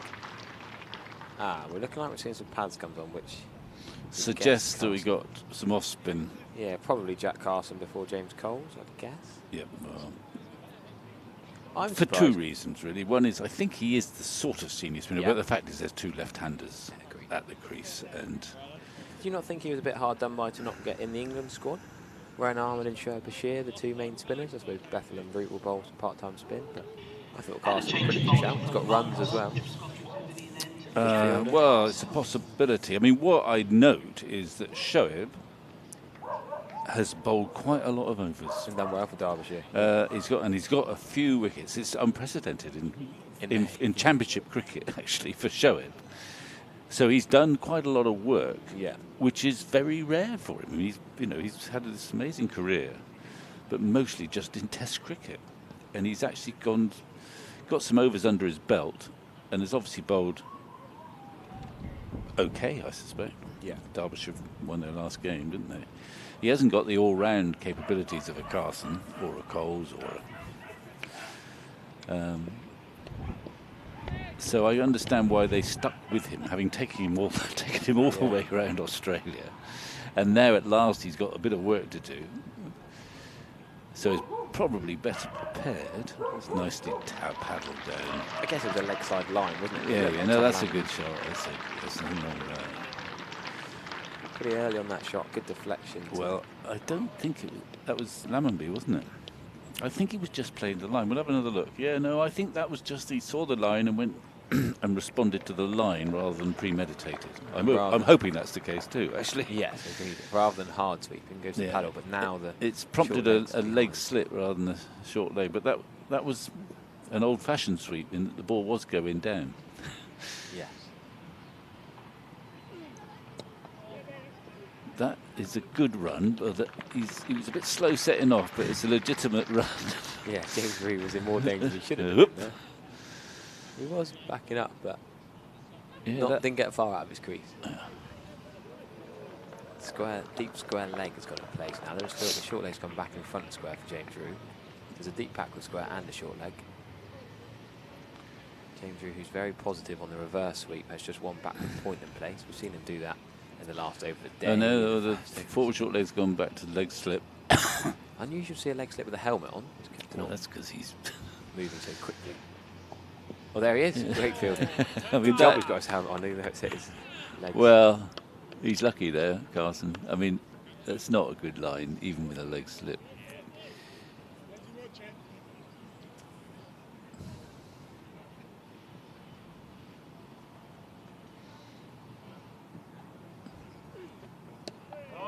That's a better area from Jack Carson. Been a bit of a warm-up over, but Yeah. settled into that.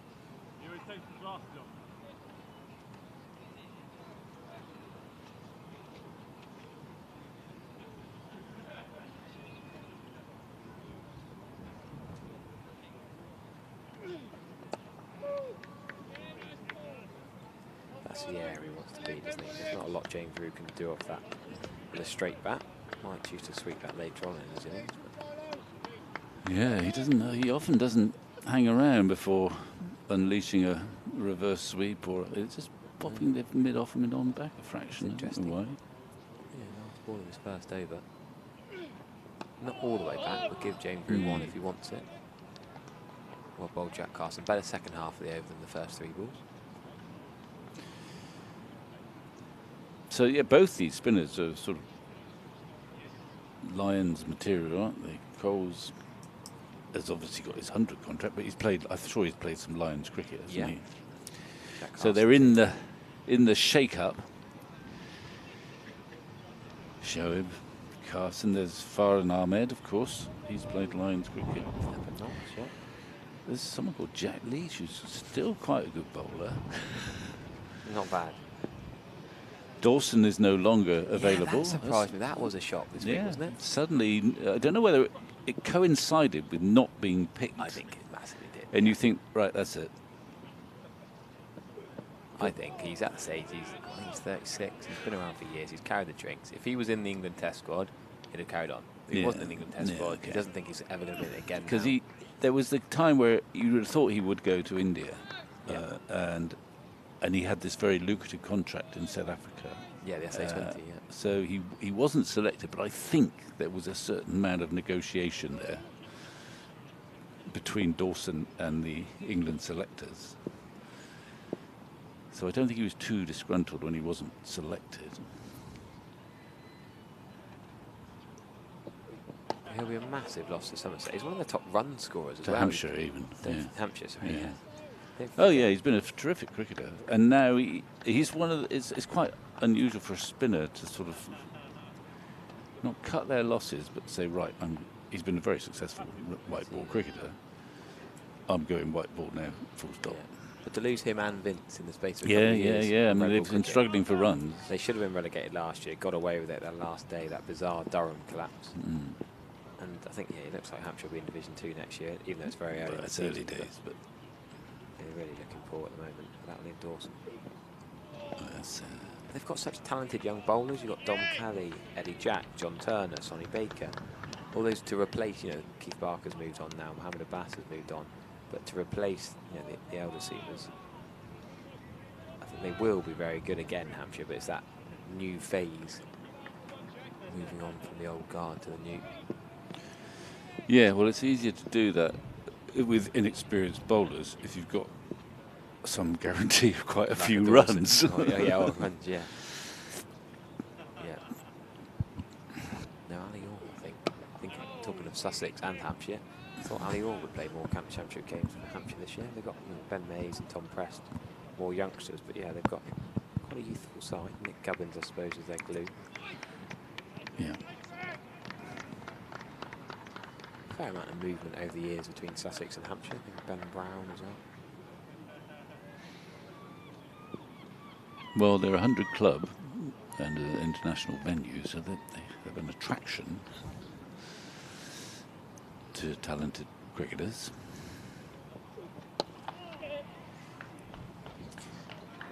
Ollie Robinson then, does he bowl here as full pelt as he would in Test cricket, or does he save himself a little bit? Doesn't want to get injured last championship round. I don't think. Test I don't. Well, I think the right answer is that no, of course not, because I mean, Test match doesn't start June the 4th. I know. What's the Late date start today? this year, May the 15th. Yeah. I mean, it's 3 weeks. You're not going to save yourself for a match. It's 3 weeks. No, time. it'd be interesting how the T20 works though, because does he suddenly play a few white ball games? I guess. I don't know. Is he? Yeah, He doesn't. He's not. I don't know what his white ball career is like. Well, he definitely gets in Sussex's best side. Yeah, yeah. I mean, I think he would probably do or attempt to do a similar job to Craig Overton by bowling early, hitting, with a new ball. If there's any movement, you'll find it, and for as long as possible, bowling his conventional length. I mean, he's a great length bowler. Yeah.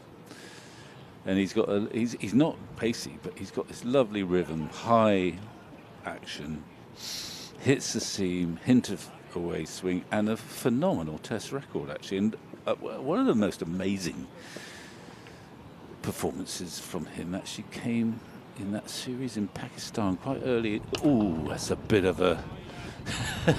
He wasn't there, and he sort of kind of checked his drive, but he was in no position to wallop that, and he just about got away with it. But when England played there 2 tours ago on some of the flattest pitches imaginable, Robinson and Anderson actually were very effective in high-scoring victories for England. Was that in Pakistan? Yeah. It was the match where England got about 500 on the first day. Yeah. Everyone got runs. It was an incredibly flat pitch, which you thought would produce a bore draw, but England got their runs so quickly. They've managed to win in the last session with Jack actually taking wickets, I think. Yeah. Not then that they changed the wicket. Didn't they have the hair dry? Didn't Pakistan completely change the wicket? Well, no, that was the tour after, I think. Was it? They had those blow dryer things and all sorts going Yeah, on. yeah. No, that was the following tour. In that I was on the first one where there were stacks of runs scored, especially in Rawalpindi on the flattest pitch, like batting in an indoor net. And then there was a lot of runs scored thereafter, and England won 3-0. The subsequent tour. That's poor from Jack Carson. That should be 4. No full toss. No, not quite going to be 4 actually. They're going to bring it back in. That should be 3. Boundary. Yeah, good one for 3. Poor delivery from Jack Carson. A full toss on leg stump. Now the following tour, Pakistan, I think probably after defeat in the first test, took the option to go heavy spin, get the hairdryer out, or whatever they do to get the pitch to turn. And the pitch did turn, and that guy who played the odd game for Somerset without getting any wickets, the off spinner, was getting wickets galore. And Pakistan came back to win the series, I think. Yeah, it's a great comeback from that left armer as well, left arm spinner. Yeah. Well, can we just segue for some very exciting news in both sides? Okay. Henry Crocombe and Alfie Ogborn have both been named in the England Lions squad. Oh, right. Well, I'd be fascinated to know. Well, it's great news for Alfie, and I can see why, because he's got such potential. There's not many good left-arm quicks. So Josh Hull had his moment of glory as a Test player, but there's not that many around. Yeah, South Africa A at Beckenham they play. And tell us more of that squad. Yes, well, just want to come on Henry Crocombe here. It's just been replaced by Ollie Robinson, but in this this particular match. But Alfie Ogborn back into the side, replacing Jake Ball for this game.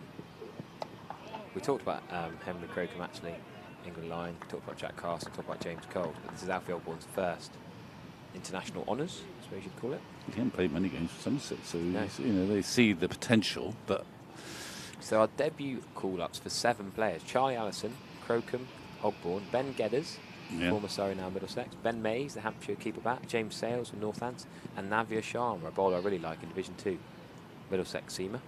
Right. Interesting captain, Dan Mosley is captain. I Okay. think that's his first time captaining the Lions. A lot of young names that weren't in the England Lions in Australia. So James, who's been promoted up. I can't see a Thomas Rue. Well, he's probably still doing his A levels. Yes, well, I'm pretty sure he's playing at Vale today in the 2s. That's a bit closer than suddenly going to Beckenham for a whole tour, though. Is he? Well, I don't know. That's quite a juggling act. Anyway, okay, Banton's he's also already done that bit. He's already done the England Lions. yeah. Thomas through. Eddie Jack, Ben From McKinney, yeah. Tom Laws, Liam Patterson-White, Mitch Stanley, Asa Tribe, and James Wharton, a batter we saw get 92 here last week. Oh, yeah, yeah. Bat at number 3 in place I of suppose Sam the Watson. odd one there is Patterson White, really, because he's not exactly a veteran, but he's not a yeah. pup. Normally England have made the Lions real young squads in recent years, haven't they? That's a beauty from Ollie Robinson. They may be, I don't know whether they are cognizant of trying not to take too many players from the same team as well. But whether that is I'd like a to think factor, they I don't think that, know. but I'm not sure they necessarily would. It coincides with the start of the T20, essentially. My guess would be Asa Tribe opens with Ben McKinney. Mm-hmm. Middle order bats would be Ben Gedders, Mays, Dan Mosley. It's 5. Who's keeping James wicket? Sales in the middle order. Who's keeping wicket? That's a good question. I hope they've picked a Ben Mays, wicketkeeper. I suppose. Well, I don't know. Does he keep wicket? Yeah, I think that'd be Ben Mays. We wouldn't keep wicket that much for Hampshire with Ben Browse around. Oh, Annie James come say hello in the box. Someone put in the YouTube chat and they thought you were Melinda Farrell, which I thought was slightly concerning. I said Annie's never been Australian. No, I'm aware of. No, She's doing the next BBC door. Third Voice, and that's not Annie. That's not me today, no. Yeah, I think Ben Mays will have to be the wicket-keeper thing in Lions, the 18-year-old. Oh, that's a cracker. Another cracker. Ollie Robinson with that probing line and length. James Rue just trying to play that line of off stump. He's looked better when he's come over the wicket. Rue, keep those slips alert. So we think Ben Mays is the keeper. Yeah. I hope they've remembered to. Dash, we've got a keeper. That was Not really a- entertaining.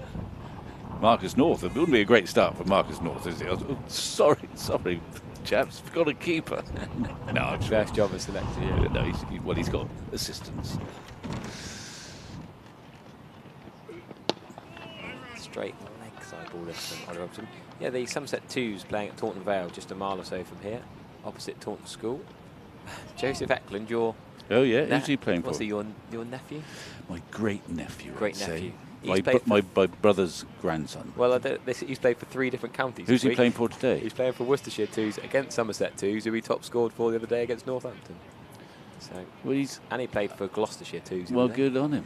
I mean, He's trialling around the team. I mean, he was at Hampshire, Yeah. and I think he did quite well. But Yeah. he wasn't retained. He's a lovely. I don't know how good a cricketer he is, but I think he's quite good. Yeah, but he's a lovely lad. Played against him, yeah. Anyway, so I'd be rather hoping he gets 100. Yes. Well, no, he is 19 not out currently. Oh, good. He'll do well I to think get- I'll go down there. He'll do well to get 100 with 5 overs left in a T20. Oh, it's a T20, is it? Yeah. But in that game so far, Cian Roberts has 1 wicket, James Thiedham has a wicket, Zach Vukusic has a wicket, and Harvey Richards has 2 for. Isaac Mohammed, the Worcestershire first team T20 opener, has got out for 50 off 25 balls, caught behind by Tom Banton. Oh, with Tom the gloves. Banton's playing. Yeah. Well, that's good news. He was having him and Killer Campbell were having a net on the square on Wednesday, so trying to get I thought Coley Campbell was still bandaged up. well, yeah. Then he's gradually trying to get some strength back into that hand that to see if he can then play in the T20. Whether he'll be ready for next Friday or not will be decided. Change of bowling then. Hudson Prentice going to bowl from the Trescothic Pavilion end now. So was that 2 overs from Carson? They had a quick look and decided there's not much happening. Is that right? Yeah, he didn't. I don't think he quite got his line and leg right, did he? That full toss to Tom Lammonby, a couple down the leg side that was swept. 2 overs for 9. Well, I don't, yeah, it's partly. I applaud the fact that Robinson, not playing at home, doesn't quite know the properties of the pitch. Let's have a look. 2 average overs, but I think he's taken off not because they were so average, it's just that he doesn't see any assistance there just at the minute, so he best give the new ball back to the seamers for a bit longer. And well, the ball is now 25 overs old, and it's been a sort of sedate session in a way. I think.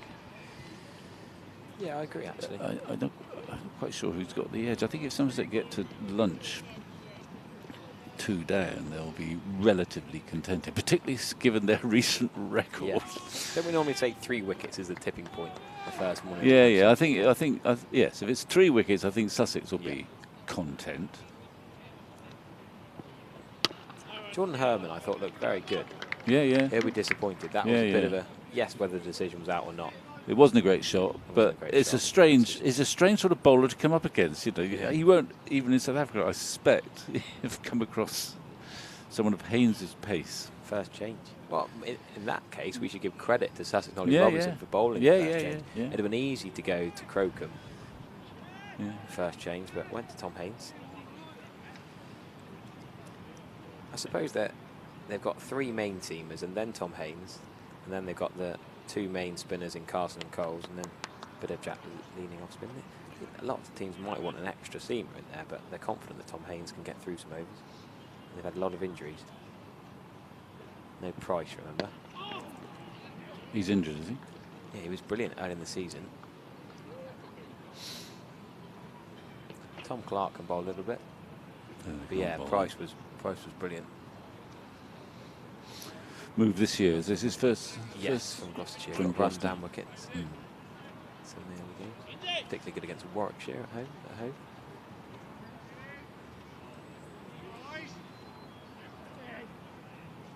Your mate Joe Eklund's out. 24 off 16.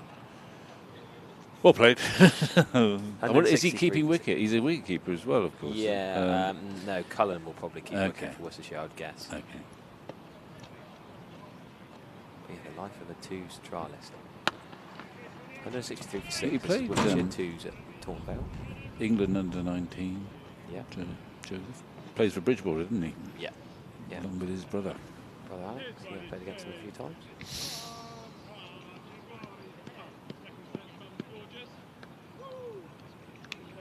JT Langridge, who took a hammering on Monday night from the 17-year-old Devon bat Matt Wally, but Langridge is bowling a bit more economically today in the 2s game. 2 overs for 17.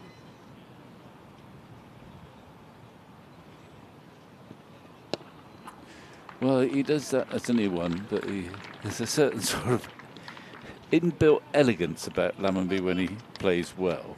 And there he just sort of pivots on one leg and Swivels. dismisses it. Yeah, I like the swivel. So the T20, that was quite a close game, wasn't it, down at Exmouth? Cracking game of cricket. Yeah. Really, it was probably Somerset 2s or 3s. A lot of youngsters in the squad, but Bertie Michael, well, good for Kings all. and Taunton Dean opened batted beautifully. Yes. Matt Wally and Charlie Ward down the order for Devon. Got them right back into James Thielen bowled a brilliant final over actually. A couple of wide Yorkers, slower ball or so, and a couple of runs in it in the end. But a really good night of. Was there many people there? Yeah, good crowd. Yeah, it was sunny but cold, not windy, but. So nice it's a very good venue down at Exmouth. Yes, isn't it? and then the ladies played there on Wednesday. Sadly, they lost to the Blaze, but pretty strong Blaze side with Tammy Beaumont getting 99 not out. Yeah. He's probably as good a player as there is in the ladies' game that's not playing for England. Exmouth hosting 2 Somerset games in a week. Well, I don't quite know how that got there, but he's got a run for it. I mean, Robinson. Well, I don't think he's bowled a poor ball. And his figures tell a story. It's in his 8th over. in his second spell, he's got 1 for 10. A few of those have been off the edge. Yeah. Not many in front of square.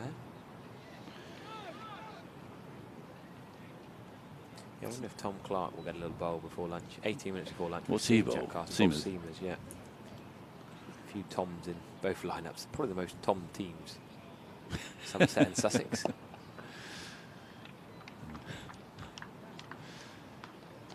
About 20 odd years ago, it was the Tom who was inspiring all these people to be called Tom. Yeah. No.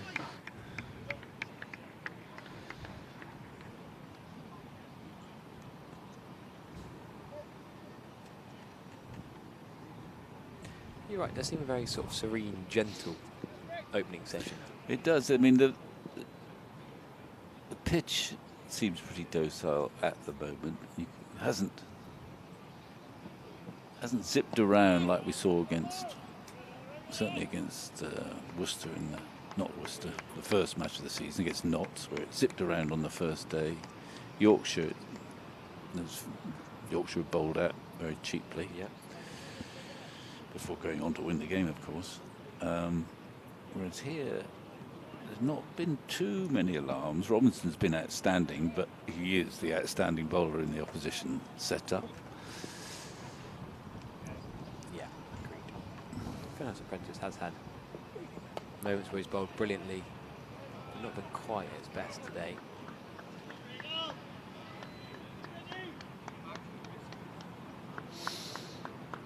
I wonder if James Coles might try a couple of overs before lunch. But like you say, it's that they've tried the off spin to the left-hand bats. Probably less inclined to try the left arm spinner to two left-handers, but it's not turned much. Yeah, although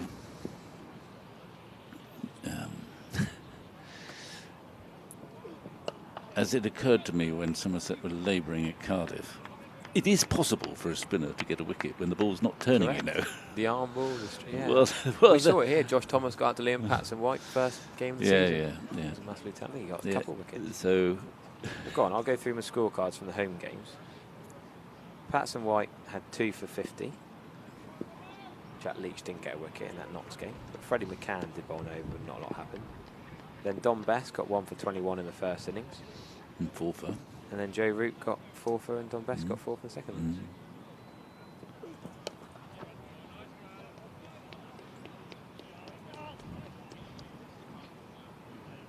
Yeah, 4 for 49 for Root, 4 for 60 for Best.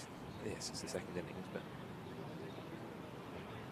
Yeah, well, in the second innings it was starting to spin, but that just shows what a good surface it was. yeah. No, it's been a busy week for Somerset Cricket Club. And the ground staff now trying to deal with the billowing sheet at the river end. Right, yes. It's like a spinnaker gone wild. It's well, even worse, it's covering one of the advertising hoardings. Yes. That's what they're The trying proper to say county championship. yeah. just Been covered doing up. Ross a favour. But it's never been the most elegant of sight screen. It's probably quite effective because it's huge. Yeah. Like a massive blanket. I wonder where one buys such a cheap. I don't know. It's the one slightly unsatisfactory element from an aesthetic point of view at Yeah, the county ground. Someone was telling me about, I can't remember where it is, or that you can build you build a stand with a white wall like garage shutters that then is a sight screen during the day, and then you can lift it up and the ground staff can then bring their vehicles out when there's no play. I thought that's quite a good idea. Yeah. In amongst at sort of the bottom of the stand. That's the beauty of Hudson Prentice. Just said he's not bowled his best this morning. He bowled a lovely ball that's beaten the bat. Yeah, 27 off 5 overs is more runs than he'd normally leak off 5 overs in the county championship, but that's the length he wants to bowl. And James Root's not been given much. He had that easy first ball to get him off the mark. And he's not had much to hit since. Well, he's also the sort of player, and this is a virtue really, who is prepared to bide his time before accelerating when he feels he's in charge. Quite got to that point yet. Good, solid defensive shot. But this is where Sussex would love to have a They haven't had George Gart, not Tymon Mills and Chris Jordan much in recent years. Talked about Sean Hunt and Price being injured. Not having that overseas quick. They've had Nathan McAndrew, Jaden Seals. They're just lacking that Bit of extra pace and another seam bowling option, really. Might be worth giving Tom Clark a go. But fair play that with the points deduction and with all the injuries, the lack of squad depth, they're still doing really well. Yeah, they've won 3 games. A lot of it built on a lot of run scoring. Leaning, Hughes, Clark and Haynes, you know, the top orders performed, John Simpson. And then you actually look in some games where they haven't performed, like that Warwickshire game at home, the lower order have bailed them out, whether it's Price or Simpson or Carson. Robinson had 100. They're that amazing partnership between Robinson and Carson down the order. Well, I was thinking about an England lineup for the Test match, and Robinson can bat, but there have been times where he's for England he's batted like a no-hoper. You know, Bit of a Mickey Pretorius to him. Well, no, he's much, but he I mean, can bat, but doesn't. He can bat properly, I think, Robinson, in a way that I'm not sure Miggy, you know, technically is as sound as Robinson. Yeah. Occasionally, I think it was a frustration, particularly in some of those Ashes games where he could the situation seemed hopeless. He didn't try and bat properly, but he's capable of batting properly, I think, and he'll be required to when he plays for England again, because I think he might come in sort of 8 or 9 anyway. Yeah, depends who actually ends up playing. They both like to whip it leg side. They these do, two don't left-handers. Yeah, they do it well though. Yeah, England have had a lot of bowlers who have potential with the bat, but my big point from all my videos across the Ashes in the winter was Brendan Doggett, maybe not Nessa, because Nessa's a proper bat, but Scott Boland. They're not really batters. But they dug in. But they dug in. Yeah. We had all this talent. Cars can bat, Atkins can bat. They played stupid shots and gave it away. Well, they're all natural aggressors, but yeah, they can dug Mark in. Wood didn't fancy it perfect. I know. I mean, it is no fun playing against Australia down the order, because well, actually they didn't have the pace, but very often when they've got their full Monty of Stark, Cummins, they just bowl bouncers all the time. But this was probably the slowest attack England have had to face in the Ashes for years. And our tail enders didn't get him behind, didn't bat anybody. You look at Hadley. Hadley's probably Australian's 20th choice seaman. And he's not theoretically he's not such a good batsman as Atkinson or that lot. Carson got 100 here, didn't he? Carson's back, other end. Lovely segue from Cars to Carson there. Yeah, it's frustrating. You see less talented bowlers who just dig in with the bat. Yeah. Well, that's a bit tight to him, but he's got it away. That looked pretty tight to the stumps, and not that short. James Rew uses the depth of the crease well.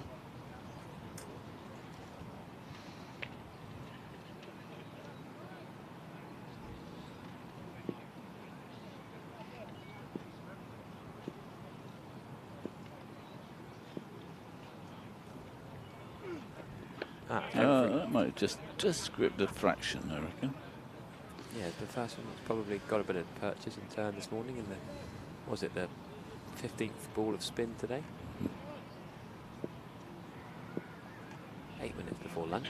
Carson might get another over after this if Hudson Prentice gets through a maiden or a quick over the other end. That line's not good. I said in the previous 2 overs, he bowled leg side line at Lamby, paddle swept for 4. He's now bowled one outside leg, but he can hard sweep for 4, even past a deep square leg fielder. Lovely shot from Lamby, but poor bowling from Carson. And, I picked him up, said he could have an England Lions chance, but he's not. You've taken that away from him, have you? Well, you made the point. He wasn't in the Lions squad then, was he? Or no. No, he's not. So who were the spins then? Patterson White. Oh, of course, Patterson White. That's a better line, I think. Dan Mosley, the captain, will bowl some quick offies. It's a 4-day match, isn't it? 2 4-day games versus South Africa A. And this is this squad for both games then? Yeah. Okay. Later, at the end of March, the end of May, sorry. But yeah, only one spinner and an all-round spinner, really. That's That's a big shot for 4. I well, think no, he you'll covers get to that. around, is he? Yeah, done you'll well. get that. It's a great piece of fielding. Brilliant fielding. And he released it. Don't know, did you see the amazing run out from Jack Carson at home a few weeks ago? Phenomenal. It was a bit like that. Sprinted round the boundary, looked like an easy 2. And he dived, launched, picked it up as the 50 partnership comes up. 96 for 2, 50 between Rue and Lammerby again. But yeah, Carson dived round, picked it up, launched it in. And the direct hit from a long old boundary. And the batters couldn't believe it. You just don't expect It's not fair. Yeah, it's not fair. It was, Well, a phenomenal bit of fielding. Yeah. It wasn't a phenomenal piece of bowling. It was a long, long hop. And I think Lamberby hit it well. And we thought it was 4, but it's a big boundary out there, actually. And he scuttled round. 2 poor balls in the over taken for 4 and 2. Yeah, well, he Or is. was that 3? Did they come up for 3? No, I think that was. Can only have got 2 there. Yeah, Lamberby. So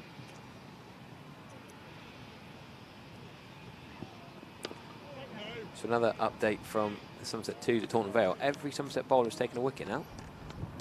Langridge 1 for 32 off 4. Vukusic 1 for 44 off 4.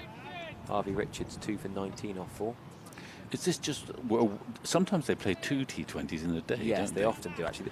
In Milton Keynes, Campbell Park, they were playing against Northampton 2s the other day, and the second one was rained off. Right. So do you think there's another one going on at Taunton Vale or not? Or is it just one game? Might just be one today actually. It's an oddity when they do that, because everyone talks about, you know, player fatigue and all that, but actually it is quite convenient to play 2 in one day, and it's quite well While you're within there, their you travel a long capabilities. way, yeah. Trying to get And this- of course it happens on finals day every year. Indeed. Sussex 2s later in the week. I don't think they're playing today.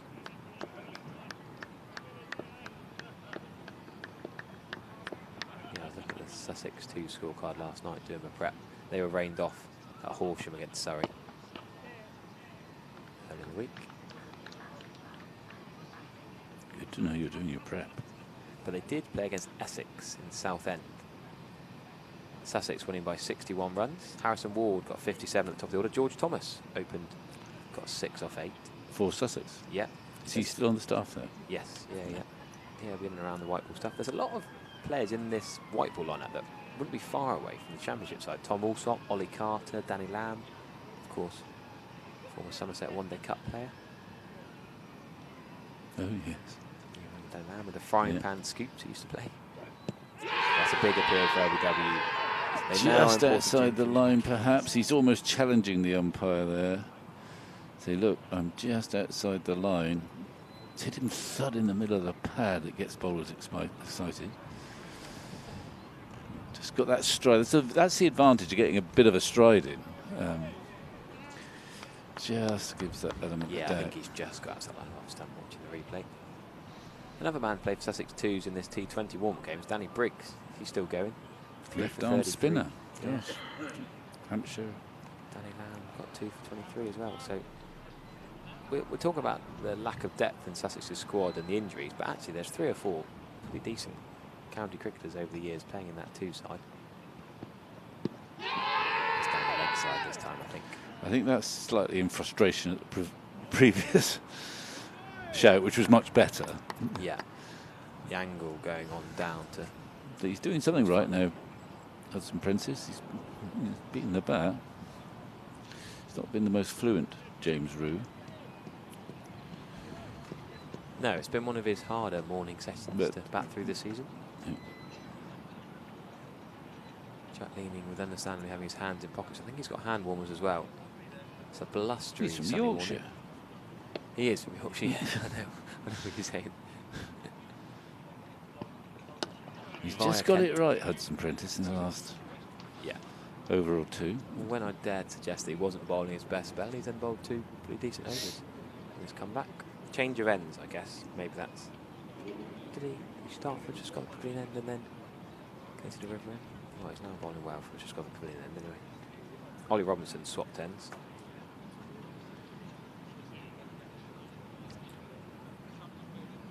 So Jack Carson will bowl 1 more over before the luncheon interval.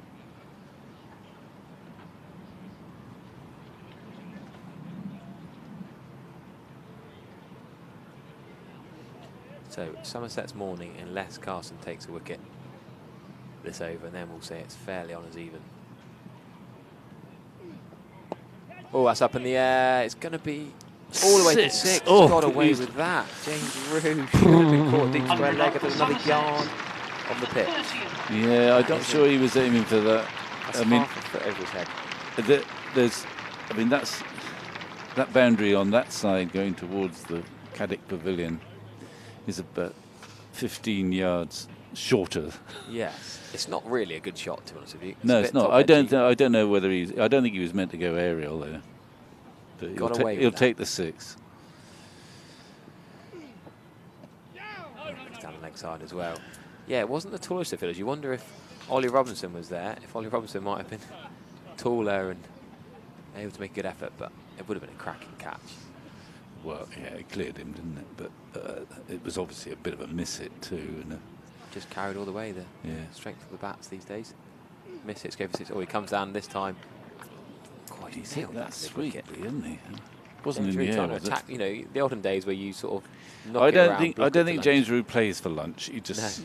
In Doesn't fact, play I for think any he sees interval. it an opportunity. I mean, he likes to be aggressive against spin as well. That was a sweet shot. That was sailing towards that mid-wicket boundary, but he well fielded or well prevented the boundary. Saved 3 runs. The jacket potatoes have arrived.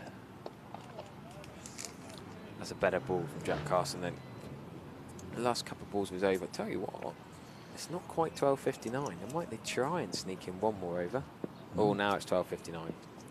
I don't think they'll quite get another over before lunch, but you never know. They might jog round. Depends how keen Sussex are.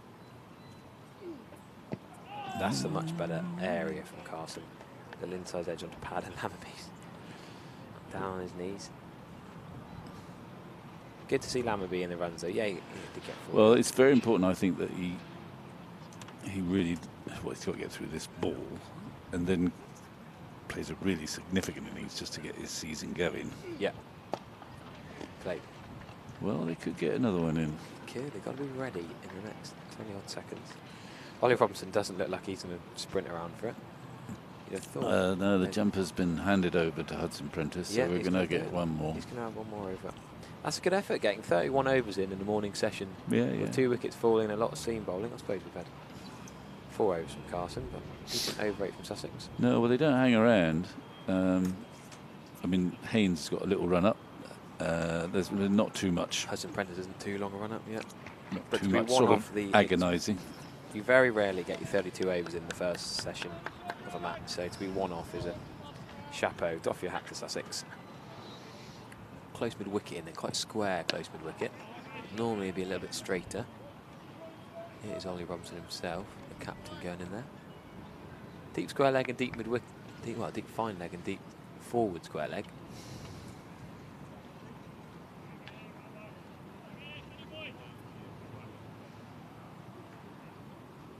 Five extras conceded by Sussex this morning. 25 from Jordan Herman, 7 from Josh Thomas, if you're just joining us. Rue and Lammerby, the best partnership of the match so far. Yeah, there's a couple of points in the live stream about Sussex's drop catches in the last game. They were pretty generous with their fielding, some poor catching, but not really been a chance this morning, catching-wise, is it? Both wickets were LBW. There's been a few LBW appeals. I don't think we've had No chance drop in the air. catches. Not even a half chance, quarter of a chance. Well, no, the odd nick is not carried Yeah, to slip in. soft hand. But that is my impression, that this pitch doesn't quite have the pace of some of the others we've seen here. Mind you, the Sussex attack doesn't have the pace of some of the others we've seen here either. I don't think, but it's not been flying through to John Simpson, who's had such a good spell since moving down to Sussex from Middlesex. Absolutely. Scored stacks of runs, captained the side. Really fruitful change of scenery. Yeah.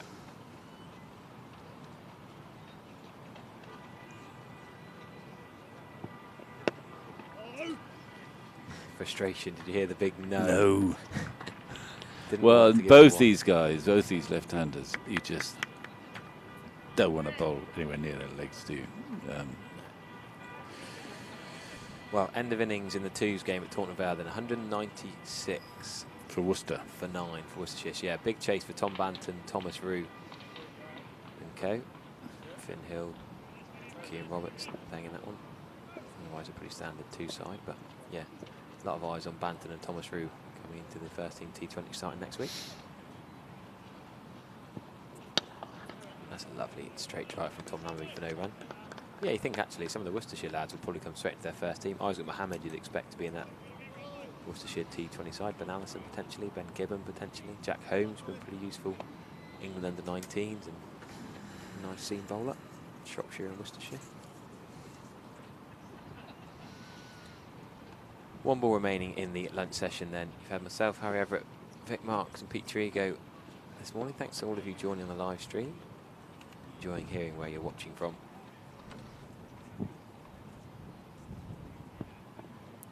That's moved back in nicely, but not close enough to off stump. Well judged lead. Tom Allenby will not quite be on 50 before lunch, but he'll be pretty happy with his morning's work. 107 for 2. Haynes and Robinson with the 2 wickets, LW, Herman and Thomas. The latest Somerset opening partnership.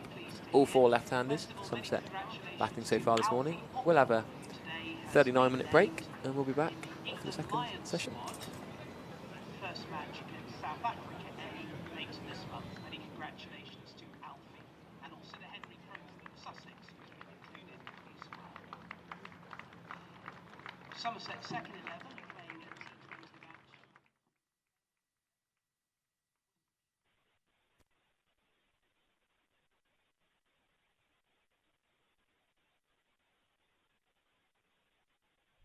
Unstoppable. They say places change you. Coming with pressure, ignite the flame. But Taunton made me. 3 stars, they represent glory. But listen to me, we aren't satisfied. We want to be the first in history to retain it. The Vitality Blast is back. If you've never been before, come. If you came last year, join us. Voted best atmosphere in the country 3 years in a row. It's perfect for groups and families. Nobody does T20 cricket like Somerset. Get your tickets now.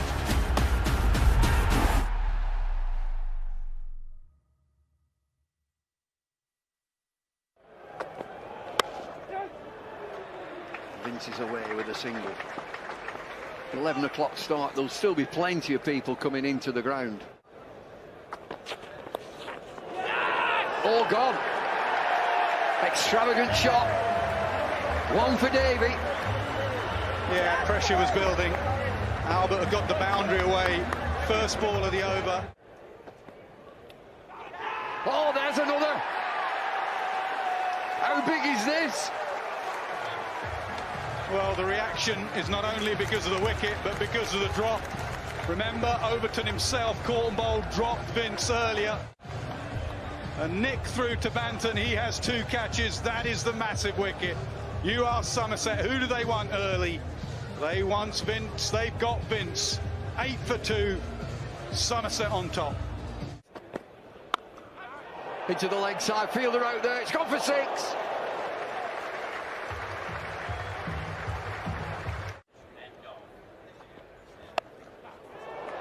Oh, another big shot, way out there.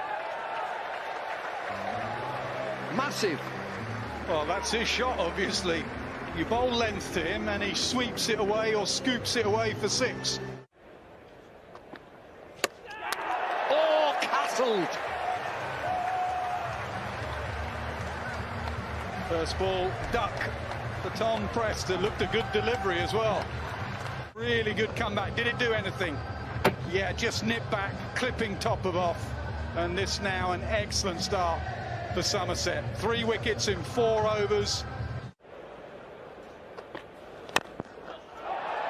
And that is smashed straight And just long enough, just creeps over the boundary. How the game can change very quickly.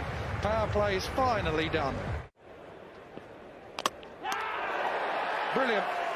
Absolutely brilliant. Right on the base of the stumps. That is excellent bowling. He's changed the pace over and over again.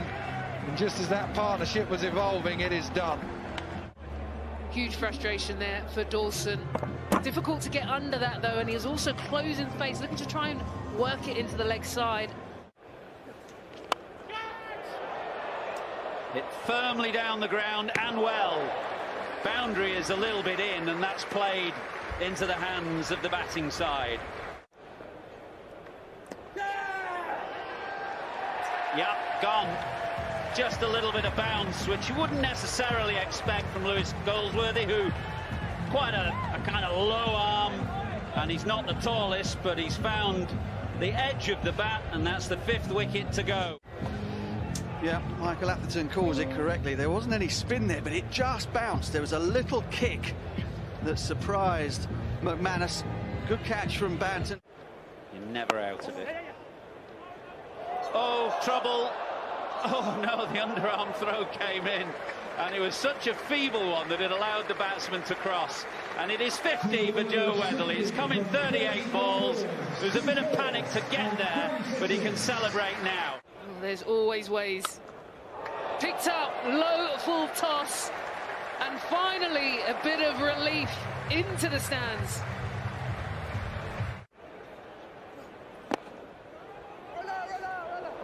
Well, is there a massive mix-up, a huge mix-up after the 6 and creating some sort of impetus? He's just giving it away there, Fuller. He's standing deep and goes again, straight down the ground, mid-on, mid-off, up. Hello, ding-ding, runs are flowing. Oh no, length ball. Quick, but length. And again, has he got the distance? There's no one out there. He is motoring. What a change in dynamic here.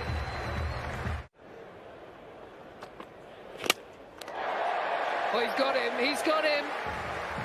Davey has been in with key wickets today, and you feel that was another major one. Full and straight, just a little bit fuller. Middle stump, just half a pint there, middle stump. Bold, again, cleaning up. Davies going well, 4 wickets. And just giving Curry no chance there, right in the block hole. Excellent from Davey. Scottish international and all the experience there. He's nipped in, he's got 4 for here. What a shot, what a shot. That was timing, full and a bit of width and bottom hand.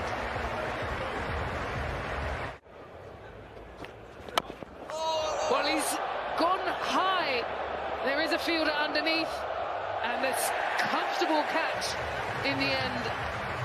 Out there at mid-wicket is Tom Abel, who does the work. Just kept calm. Well, Mason Crane is left to do the final work, and a run out. Again, another run out. Well, they pick up the single, and importantly, that milestone of 150 comes up on the board. To the left armour, Wood. And just a hint of swing. Should be gone. Yeah, good catch. Out in front of the Hollies. First wicket to the Hawks. Yeah, he did well as well. He had to make up quite a lot of ground, did Tom Prest, and that's exactly what he did. That is a big wicket.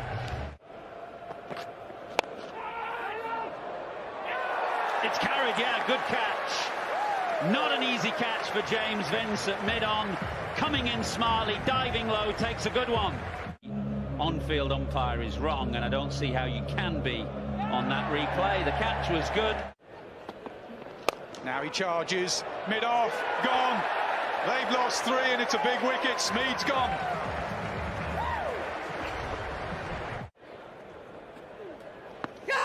Oh, close, very close, given. given first ball, Mason Crane. And Hampshire are starting to believe what a team they've been this summer. The comeback kings are at it again. Someone coming to the crease under pressure, forcing them to play just straightened a fraction. He's trying to work it across the pad. This is a big moment. Hampshire, the underdogs. Shot right in the gap. Well, they're two dangerous players. Tom Abel and Lewis Gregory. Gregory playing just as a batsman.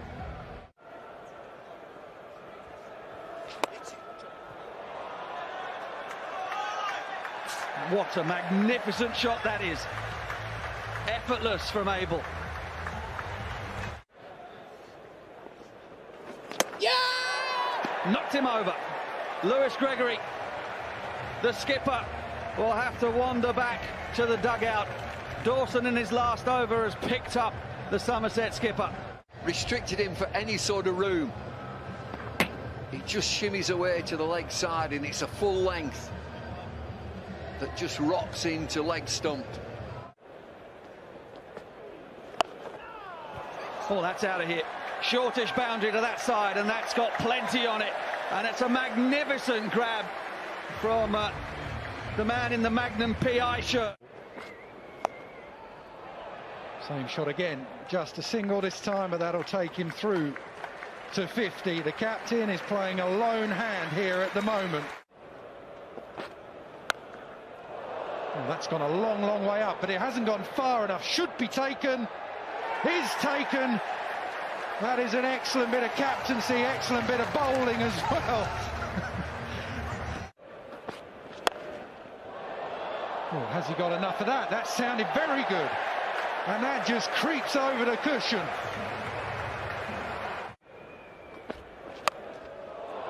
Full toss. Full toss hits straight into the hollies. That is a massive over. All of a sudden, Somerset are back in this game. Oh, this time doesn't get enough of it. Picks out long on. Tom Press is the man who takes the catch. This game is ebbing and flowing all the time. Oh, that sounds good. Is it enough? He's having a look. Oh, again, it just creeps over.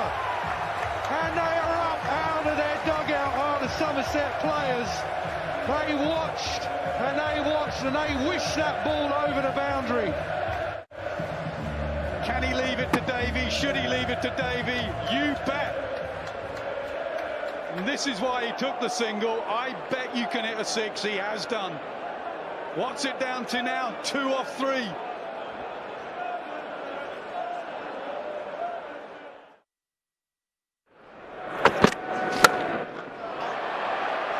No quick single there.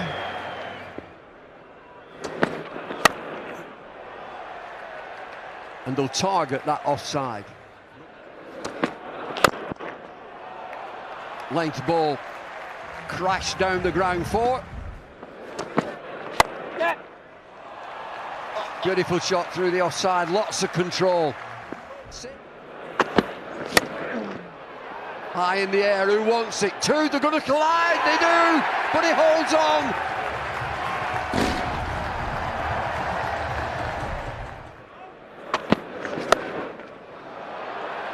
Flirted into the leg side. It's got gone all the way, I think it has, yes. 6 more. It's flat, there's nobody anywhere near there. I think it's gone all the way, just, yeah. That'll be 4. Got enough on that. Lawful toss. Come to fruition. Oh, he gets into position there. That's airborne. There's another. Oh, Uncle Albert. There it is. Oh, Uncle Albert. 6 more.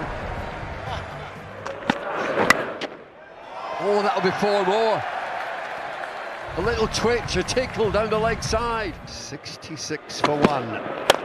Off to a flyer, and that'll help even more. Vince this time, beautifully timed away. Followed with a 4. Talk about the blade coming down sweetly. It doesn't get much straighter than that. Oh, backward a point, gives himself room, times it again. Oh, that is a shot and a half. Has he got it far enough? Oh, it's in the gap. Somerset skipper, but he's back. Again, pace off, goes fine. And it'll race away for 400. Toby Albert doesn't find the gap, but finds the boundary somehow and goes to 50. He reaches 50 first. If Chris Lynn doesn't get you, Toby Albert will. That'll do nicely. Another half century for the prolific James Vince at such a key moment in the day. Not quite at his best in the semi-final, somewhere near his best now. Helped on its way, but should be taken, is taken. Now then, Somerset, you can never write them off. He can't quite believe it. He can't quite believe he didn't get the elevation. Players might see you through better. Oh, what a moment! What a catch! You can't write them off. Serious catch this. Jake Ball. Experience, you talk about it. 72 miles an hour, a little bit of pace off to Fuller, and just watch this, just turns the bat a little bit. The big man takes a one-handed catch. It's brilliant from Jake Ball. They just know how to fight. Oh, fantastic. I thought he'd gone for the shot earlier. The way down, I thought he was a goner. As I thought he was a goner then, but once again, he's got that one backward. He's doing it again to Jake Ball this time. They're going to have... And again, they're going to have to put it...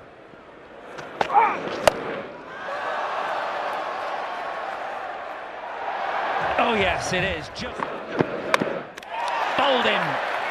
He won't get there, but it has been still a wonderful innings from a bright... Smites it down the ground.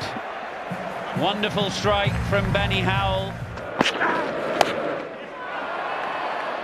Gets it over short third and does well to get...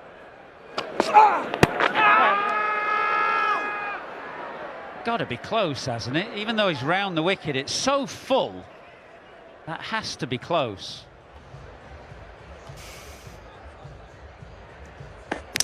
Okay, original decision not out. Impacts in line, pitching in line, wickets are hitting. Back. Thought as much.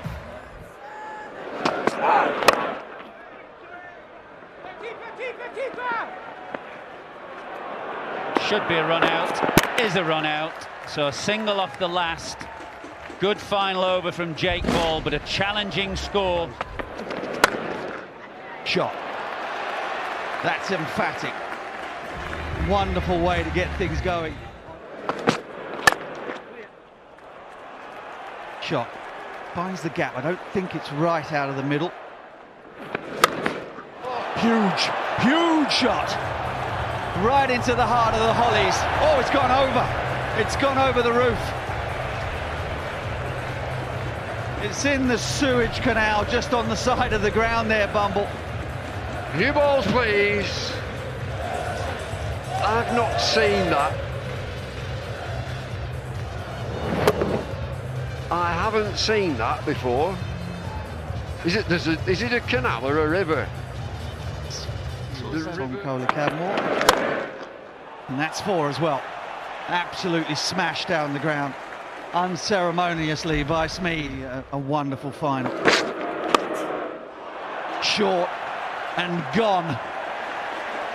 Used the pace beautifully. Change of ends for Baker. That is slapped away by Kohler Cadmore. Got him! What a delivery from Sonny Baker. That is what makes him so exciting. the Yorker that spikes. There is a fielder setback, and this is going to run away. I think Somerset know that they've got to try and put themselves in a position. In the air, it gets underneath it, takes it. Ben Mayers, a young man, had to get himself in a decent position. They needed the wicket. Pulled towards that vacant deep mid-wicket area.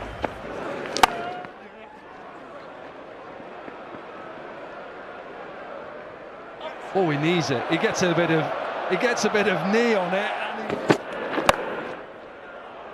clipped and beats that deep mid-wicket. I think he's got to go into the surface. Into the surface. There is cover. Gets it past. Pulled towards long on, powered down the ground. Slow ball. Oh, this is well played. Really good. Chopped on. Not the best of deliveries from Curry, but they don't care. They'll take the wicket. Leg side, and it was just slightly over pitch, wasn't it? And that allowed him to get that ball away to fine leg and move smoothly through to a half century. It's gone very high, this, and should be taken. No, down it goes. Scott Curry out in the deep has put one down. It should have been taken. Hello. Get one of them bananas to throw it back.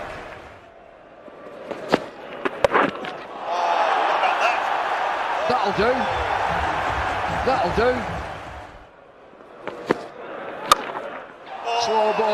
Slow ball. Oh my goodness me. Start the 19th. Slammed. Will be taken. It is taken. Long off. Brilliant shot. Looked to be 6. But he's gone. Oh, 6 more all the way into the crowd. Oh, that might do it. Game over. It's society, boys. Cometh the hour, cometh the man, Lewis Gregory.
Well, welcome back to the afternoon session of day one between Somerset and Sussex. Tom Lammerby and James Root in the middle.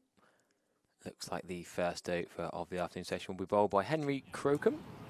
We'll also keep you up to date with Somerset 2s playing at Taunton Vale. Sussex 2s not in action today, but a lot of excitement about Tom Banton back in a Somerset shirt, playing for Somerset 2s, ready for the T20 Blast defence starting next Friday at home to Hampshire. Somerset took 8 off the first over, but here we have sunshine, a bit of wind, and 2 slips and a gully in place. James Root facing up Henry Crocombe, leaves outside off stump. We'll try and keep you up to date with the 2s game. Yeah, Tom Banton, 47 not out off 21 balls so far. And Thomas Root in at number 3 with 20 off 11 balls. So the 2 key men in that lineup, probably going to be in the Somerset's top 5 next Friday if both fit. Getting a bit of T20 practice ready for Hampshire at home on Friday. Thomas Root you'd expect to slot in at 5 to play Sean Dixon, and Banton to open with Smeed if fit enough.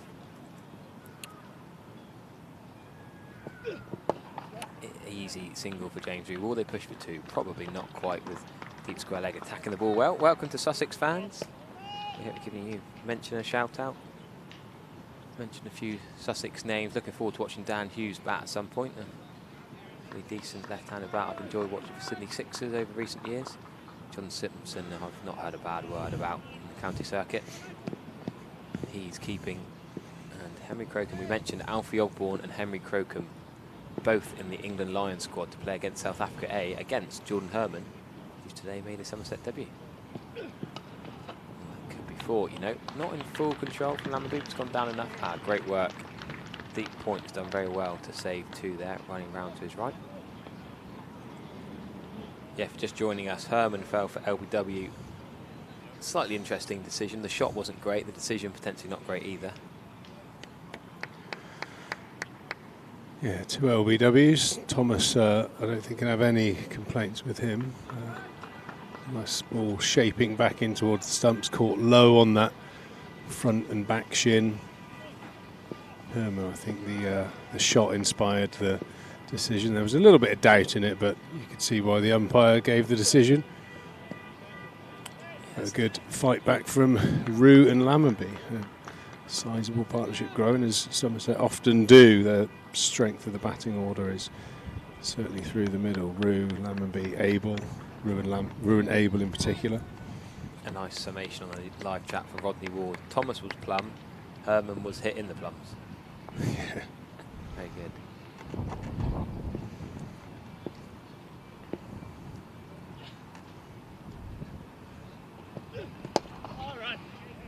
Yeah, Sussex's attack, I wouldn't toothless would be harsh, but it hasn't looked particularly threatening.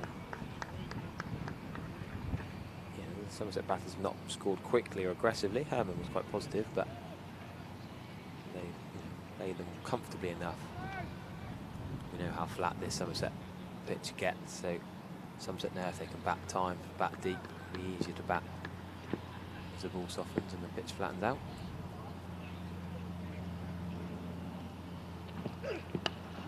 That's going to be more runs for Tom Lammerby. Again, it's probably going to be 2, deep point again, chasing round to deep third. But just a little bit wide, a little bit short from Henry Crocombe. It's impressive for Sussex in previous games, but not quite got it right yet. 6 overs for 23. Could have mentioned before lunch actually, Ben Stokes getting out Zach Crawley. The day after the England squad's announced, so Zach Crawley's dropped after having a lot of chances for England opening the batting. Funny that his former captain then gets him out. And to open the bowling this afternoon from the Marcus Trescothick Pavilion end, Tom Clark. So Tom Clark, who didn't actually bowl in the first session of the day, thought he might. He's going to get his first go straight after lunch. Tom Clark, who bats and bowls, seam bowler. With no Price, no McAndrew or Seals as an overseas. No Sean Hunt. Sussex a little bit light in the bowling.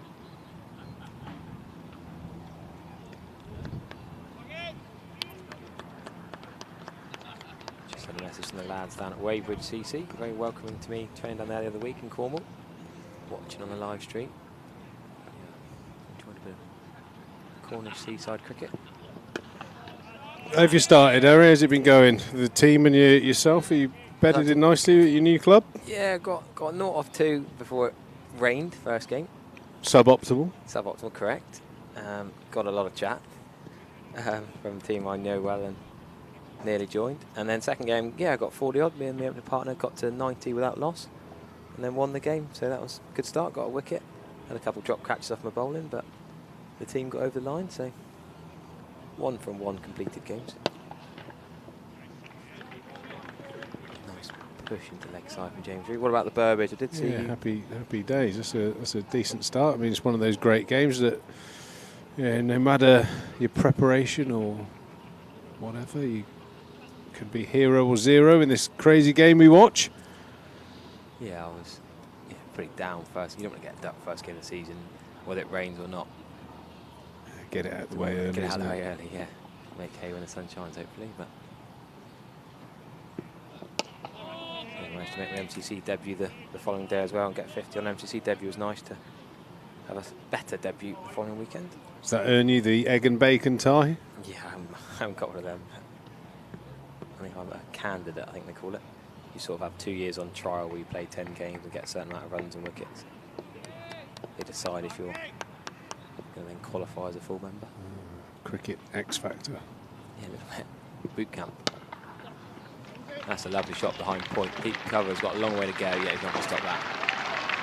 Yeah, too short and too wide from the Sussex bowlers. Like many left-handers, the strength and occasionally the downfall outside off stump, but Lammonby has hit that one beautifully through backward point, and that moves him on to his half-century, 52 off 83 balls, and looks like the Lammonby in form. Somerset fans like to see. Yeah, bit like Vic and I were saying before lunch, it's the big innings for Tom Lammonby. Come under a little bit of pressure in recent weeks. You know, you dare say that if Goldsworthy, Killer Cadmore and Bantam were all fit and around, not at the IPL or PSL, then he might have been dropped in recent weeks. But with those three all having injuries, he's kept his spot and now repaying the faith. Lammonby had 45 and 0 against Glamorgan. Single figures in both innings against Yorkshire, 14 and 9 against Hampshire, 2 against Essex, and 3 and 69 here against Notts, first game. That 69 was sort of quick scoring, saying up a declaration. But 45 on a green seamer at Cardiff was a good knock. Don't forget his 2 for 5 just before lunch at Chelmsford, which was a pretty crucial intervention with his bowling, so does offer that left arm angle, especially when now Fieldbourne's not playing. Something different to the attack. Tom Banton has reached his 50, just a mile over, northwest of here, I suppose. He's 58 off 28 balls, 4 sixes and 5 boundaries. Somerset romping towards the 196 they need to win that game against Worcestershire Twos. Thomas Rouge 27 not out at the other end.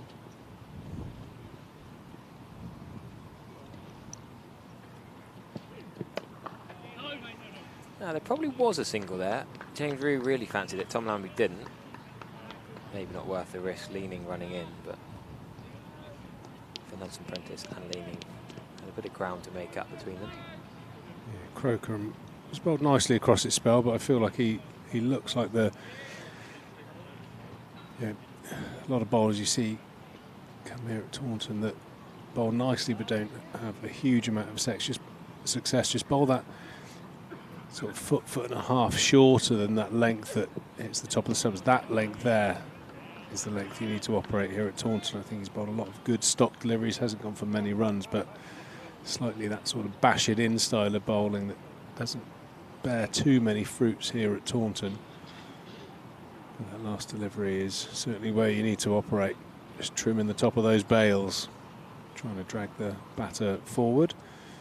James Rew's on 28 at the moment, so nice start to his innings. Been very watchful of 61 balls so far.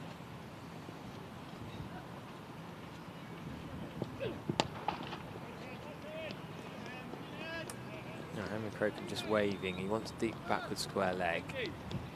Anyone on the back of the ring? He's not listening, he's not watching. Bowler's using a lot of sign language to try and talk to his deep square leg fielder. Still not quite sure what he wants. Yeah, both these two left-handers as well, when spin's introduced throughout the innings, are very good scorers against spin generally. Here at Taunton, there's a couple of nice sweep shots played by Lammerby early on. These two know each other well and scamper through for a single.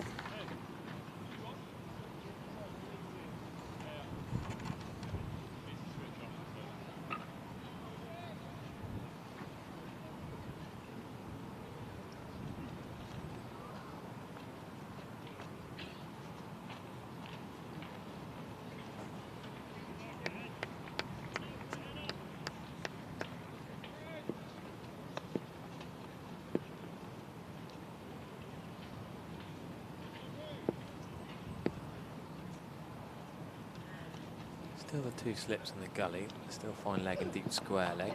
There's the gap, really well played, Tom Lammerby. Not sure he needs the shot at the stumps, Lammerby was comfortably home, but that small gap there between point and cover was perfectly popped into.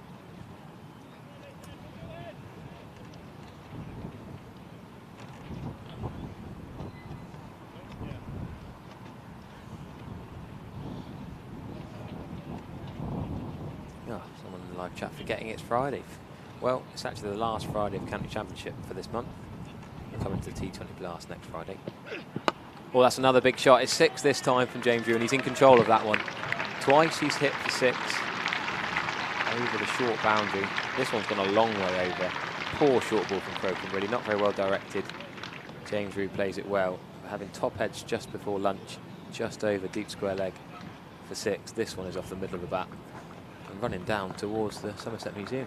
Yeah, that's why, as Vic mentioned earlier, you don't see too many bounces bowled here at Taunton. It's an easy paced pitch, and unless you get it right, I mean, there's an argument to say that bounces are well worth trying from the other end with a much larger boundary. Yeah. But with that short boundary leg side to the left-handers, even a top edge is going to be flying into the stands, and nicely played there by James Rew. Both Lammerby and Rew are very natural players of the short ball.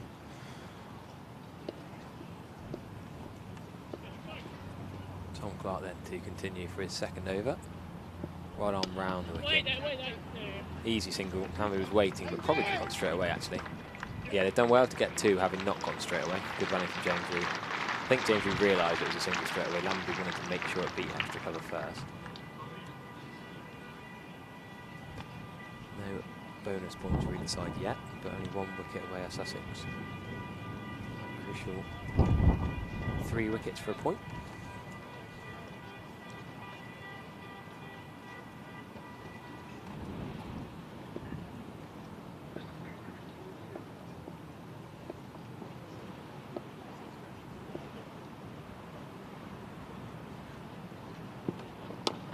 Clark only gets 1 slip in place. Not a frontline bowler, but a decent all-rounder. I guess it's useful for Sussex that they know in their top 4 they've got 2 Toms who can bowl seam.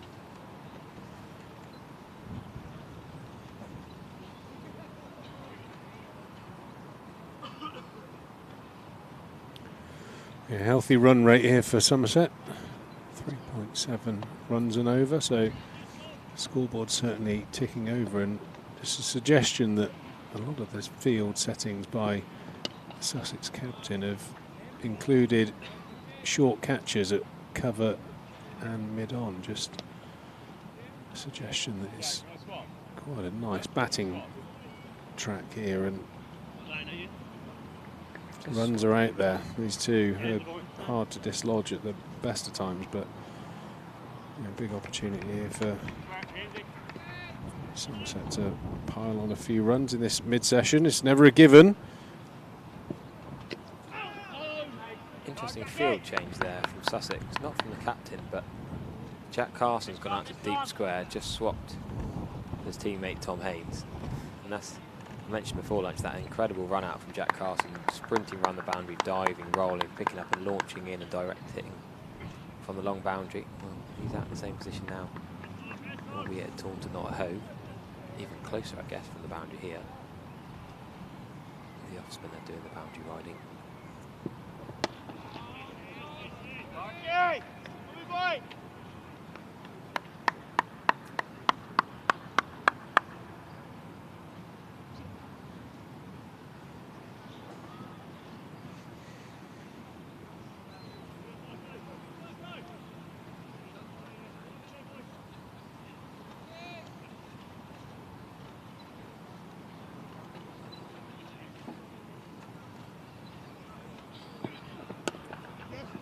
Well, that's another cheeky single from James Rew, but well placed. He knows the angles, he knows he can get through, dropping it to the right hand of the cover fielder. Well played.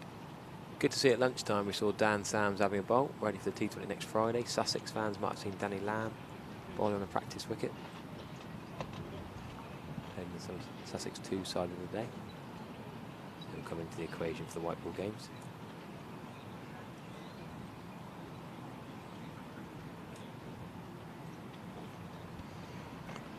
Scorecard there. Nice start to his Somerset career. And then picking up 25, a little bit of a rash shot. I'm sure he'd reflect the same, but this partnership is growing nicely.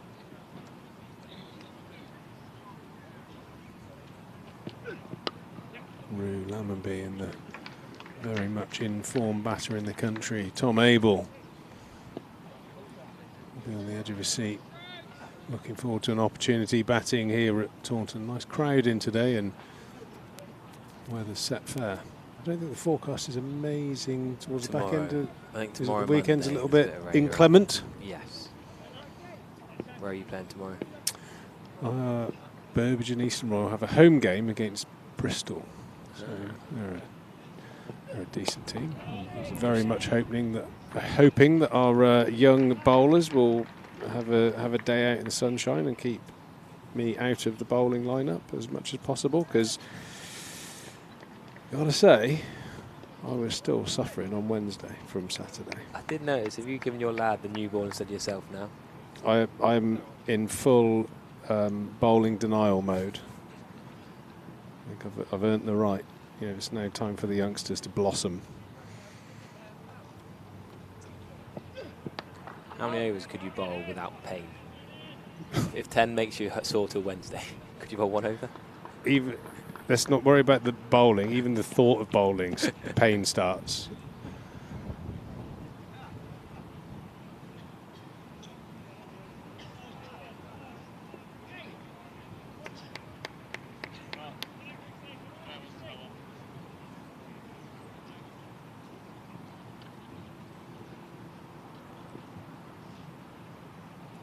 Crocombe halfway through his 8th over then. That's a lovely push drive from Rew. Well fielded in his follow through. One of Thomas Rew's under-19 World Cup teammates, Caleb Falconer, is playing his second first-class match. Middlesex 73 for 3 against Derbyshire at Lords. Yeah, Caleb schooled at Millfield. I saw him practice a little bit while I was doing some coaching there. Very exciting cricketer. Playing the same team as my lad, and he was, you know, one of those sort of, you know, a man child. Yes. You know, he's Mitch just Santner big, strong. Yeah. South African, I think. Is that his background? Yeah, big, strapping lad. Did and he get 100 hits in the ball. final in the World Cup, I want to say? Hits the ball hard. Yeah, I think he did. Yeah. He did. Yeah. A losing cause, but still a good knock against the quality Indian side.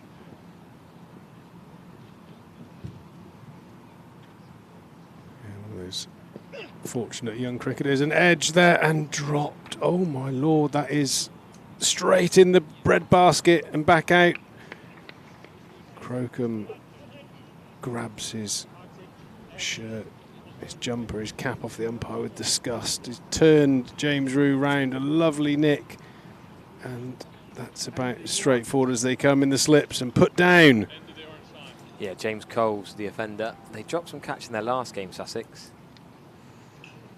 They're doing very well for the points deduction. Really, they're doing well in this. But imagine they take all their catches as well. Got away with it. previous games, but is James Drew going to make him pay? That is an easy catch. There's no two ways about it. Lovely height, straight in. No excuse, Pete. We celebrated before it's gone in. I don't blame him, Crocombe. He'd be fuming. Sussex were almost in shock there. There was no anger, there was no chat. They were just, wow, gutted. It has been the season so far from watching Somerset cricket. The year of the drop catches. Craig Overton, I think, has dropped probably more catches this year than I've ever seen him drop in 10 years. And that one was about as straightforward as they come. And you have a look at him on screen now. Absolutely devastated. It's one of the lonely places on a cricket field when you've just dropped a catch, especially when it's a good player and a partnership is brewing. He'll be absolutely livid with himself. And they barely offer a chance before that. And of course, James Drew then scores, runs the next over. Coles is chewing his nails at first slip. Yeah, it's one of those pains that doesn't go away until the moment the batter that you dropped gets out. It's, I don't think as a fielder you like watching other people score runs, but if you've just dropped someone, every single run they score just feels like a little twist of the knife. Agreed. Horrible, horrible feeling. It's on the ground to swallow you up. We've all done it though, Harry, haven't we? Even the best drop them occasionally. I mean, that's one of the cricket phrases, no such thing as an easy slip catch, and I completely agree with that, but if there was, that would probably be the picture you draw. Any daft way of looking at it, you could say sometimes when they're so easy, you can switch off. Or sometimes when it's an absolute scream, you don't have time to react. If it comes, you just stick a hand out. And it sticks, whereas there, you didn't have to move. You can just tell by his body language how gutted he is, even though we're 100 yards away. It's a tough skill because you can stand there for days sometimes and not get a slip catch, and it's in some ways, well, I think it's quite easy to explain why. It's probably even harder to concentrate as a slip fielder than a batter, because at least as a batter the ball is coming to you. Whereas you can get periods where it doesn't look like a nick's going to be generated, and it's so hard to keep your focus. You've got to have that mentality, ball after ball after ball. Even though your eyes are saying doesn't look like he's going to nick one, you've got to just assume that every ball is coming to you. It's really is quite a taxing position on the mind. You got to switch off as well, I guess, haven't you? Between balls, you got to get out your bubble. Well, it's that same skill as batting, really. Switch on, switch off. I think picking some numbers from the air. Say the bowler will bowl a ball every 35, 40 seconds. There's that as a pure shot there from Lammonby through the covers, slightly over pitched. And a great shot from Lammonby. He looks in fine touch. Got a lovely flow to his batting this morning, which is a feature of Tom Lammonby. He's not a beater, a hitter of the cricket ball. He's got a lovely, languid flow of the bat there. Nails that through the covers.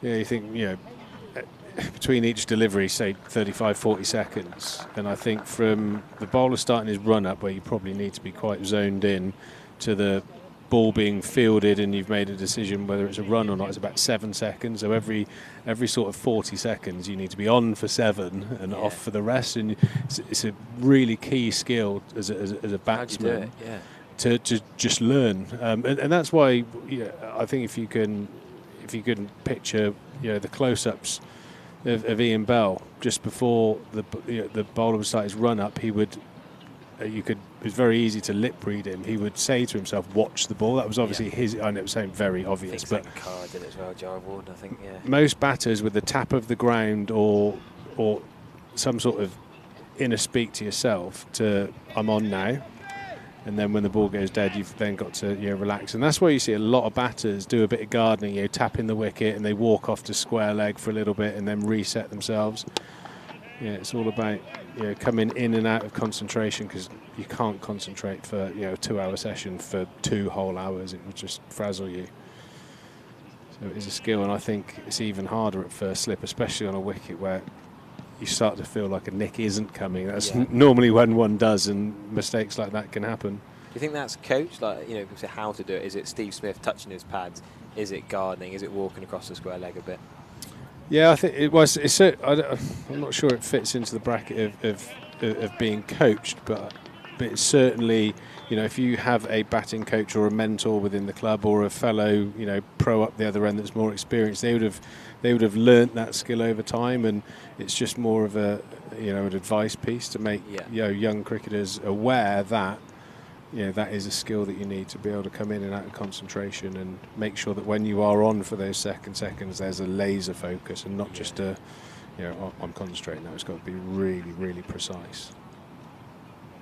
Oh, another good ball there from Crocombe. He bowled with good pace, and it wouldn't surprise me if there's a little bit of anger in this particular over. He'll feel hard done by there. He has beat James Root again there, and certainly got the making of him at the moment. So a real tough period here for James Root, just to have a little scrap at the moment. He's on 37. He's played nicely, but he has had a life. You could probably argue 2 lives actually from the same fielder, as he does go through mid-wicket on the ground this time. That clipped mid-wicket before lunch. There was also James Coles at mid-wicket. He hit it hard, yes. A sharper chance, but still, professional cricket would expect to take them. England Lions teammates in the past. James Root now into the top squad, and James Cole's not in the England Lions. You know, people talk about him playing for England across the winter. It's funny how things change. Asa Tribe and James Coles in January and February when they're playing in the SA20. You said, oh, they'll play for England, and Tribe's in the Lions squad, but Cole's in neither of the squads. Can James Root make Sussex pay? He's the kind of batter you expect to, but unlike him to give such an easy second chance after that half chance before lunch.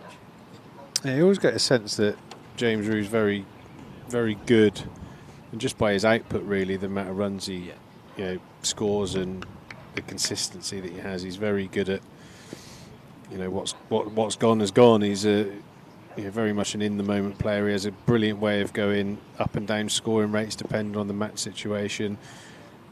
And quite often, it's very hard to have that sort of quality when you're thinking about, oh, I played a poor shot 10 balls ago, because, you know, it's quite counterproductive. That, yeah, I don't think that drop. If anything, you'll probably see it as a, oh, actually, I got away with one there. Happy days, and probably inspire him just to lock in a little bit, you know, the next half an hour or so, if he can. But a good piece of bowling there from Crocombe, who's wicketless at the moment, but fair to say, quite hard done by. Here we go. Taunton Vale action coming up. Tom Banton and Thomas Root. There we go. Pretty quick scoring rate from the two, well, the Tom and Thomas, the two T20 first team openers you'd expect next Friday. Maybe not open because of Will Smead, but expect Thomas Root to be in that side. And Tom Banton was flying at the start, but Thomas Root's caught. I was going to say, the scoring rate of Rui, what's Bant's doing? Get on with it, son. Come on. Oh, chasing 196 off 20 overs, but they're not going to need many of them. Great little partnership that is. Finn Hill will think he's missed out. Retired, not out.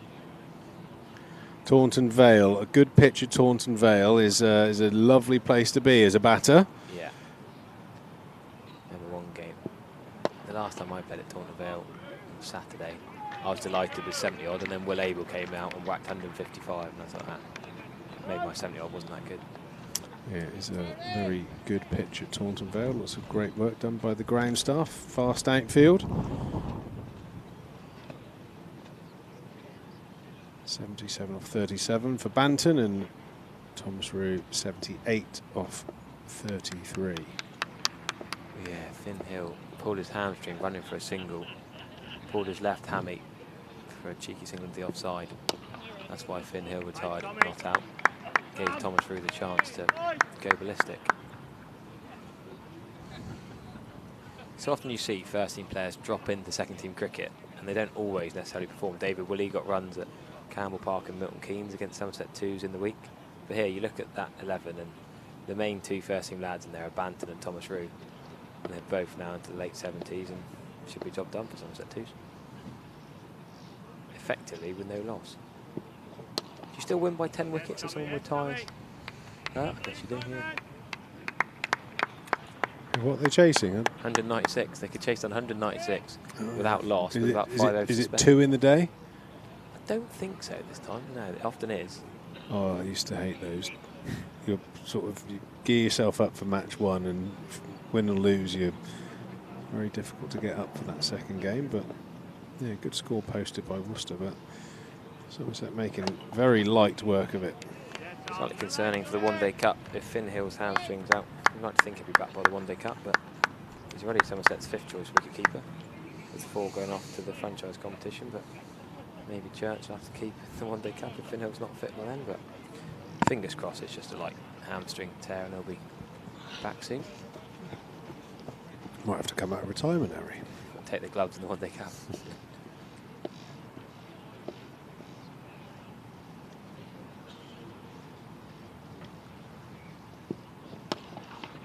Nice point.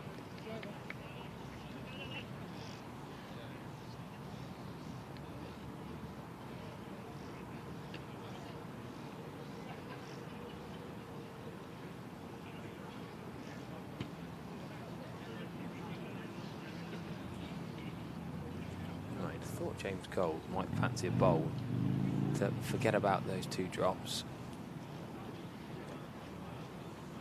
Something different for the Sussex attack, something different for the Somerset batters to think about, because it's been too easy really for the Somerset batters this afternoon, bar that sitter dropped.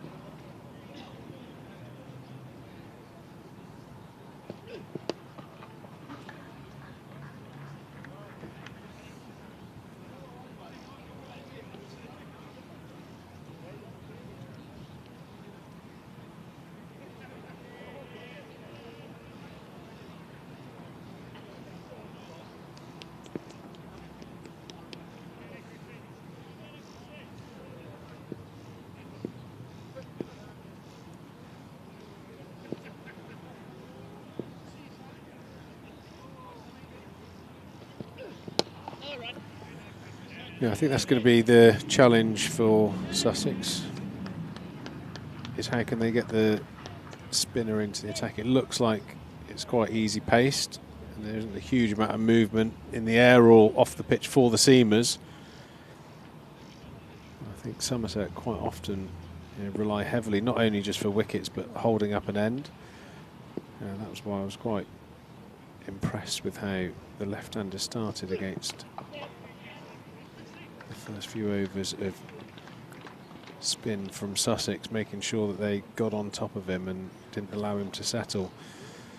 Because if it does get to the case where making breakthroughs with seam is difficult, you probably need to start bowling a bit of spin and bowling the seamers in spells from one end to keep them as fresh for as long as possible. And Ollie Robinson, when he came in, looked dangerous, as he always does.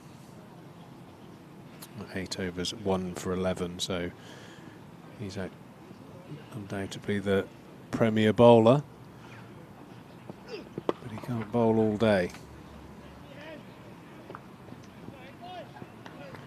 Yeah, Carson bowled 4 overs for 23. Certainly didn't bowl poorly, but there was some quite proactive batting from Lammerby in particular.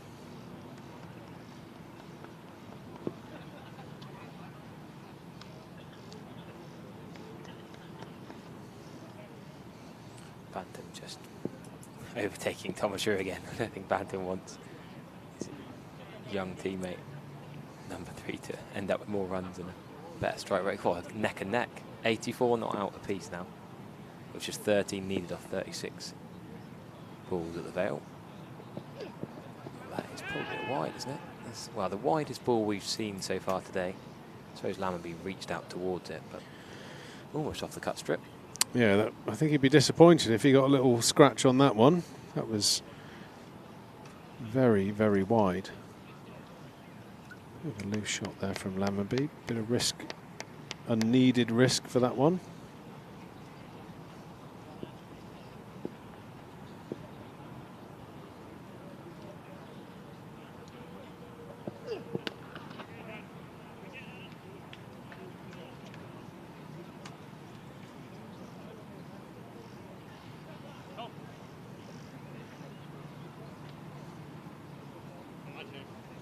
144 for 2 here at Taunton.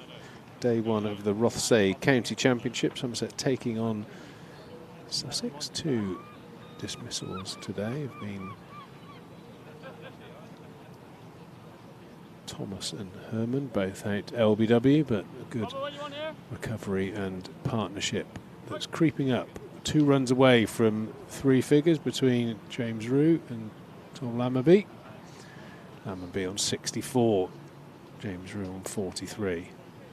And bar that drop catch, making batting look relatively straightforward at the moment.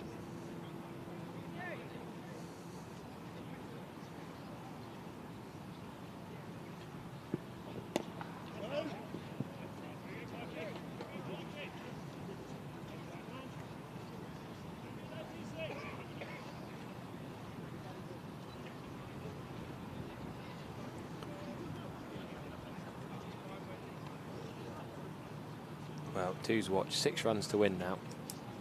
Banton and Rue both well into the 80s. It's not often Worcestershire second team are going to play against 2 England internationals, I suppose. Cool, Thomas Rue, an England international, can't you? Under 19 captain in England Lions? No. You've got to be a first team. Oh, Lions. Yeah. Lions. Has he played Lions? Yeah. Has he? Oh, Yeah, fair Lilac Hill.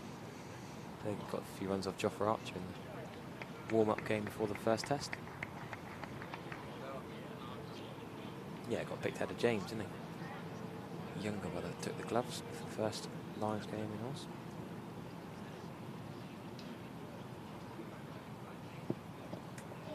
That's a much better delivery from Clark, beating the outside edge of James Rue's bat.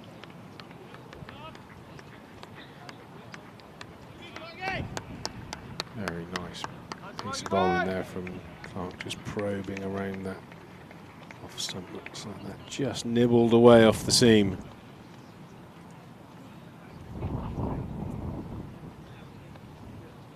James Rue hasn't looked at his absolute best today, but still out there.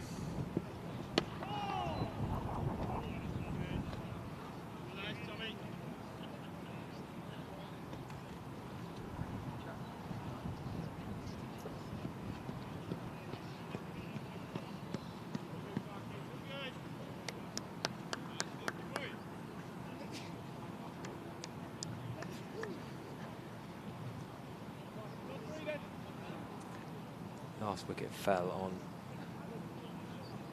46, so he's closing in on the 100-run partnership.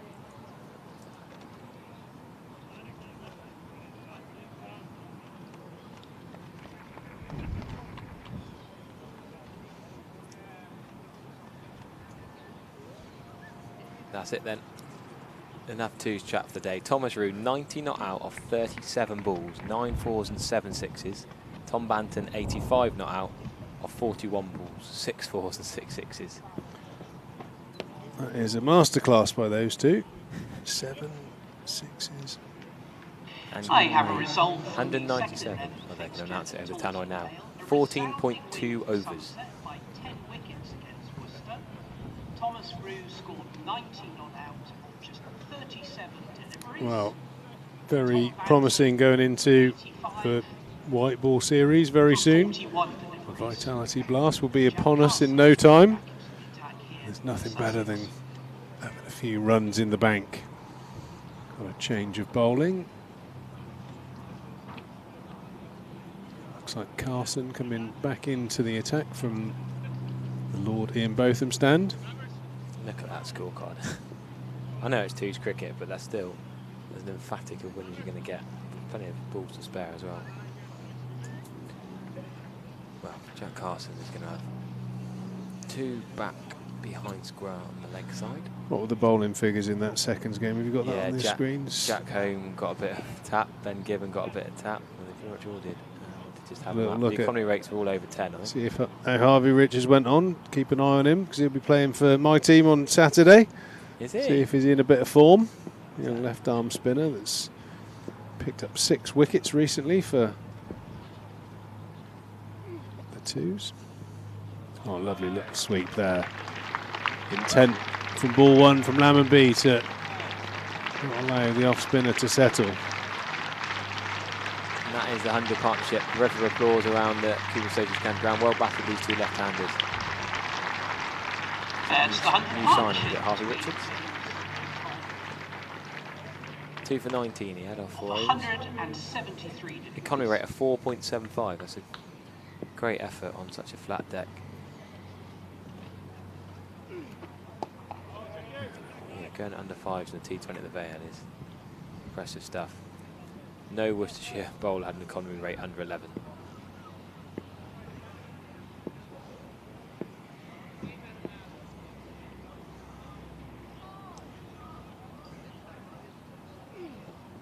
Use of the feet this time. Great gap. Great placement that from Lammonby to beat extra cover and get it wide a bit off. Just calmly played.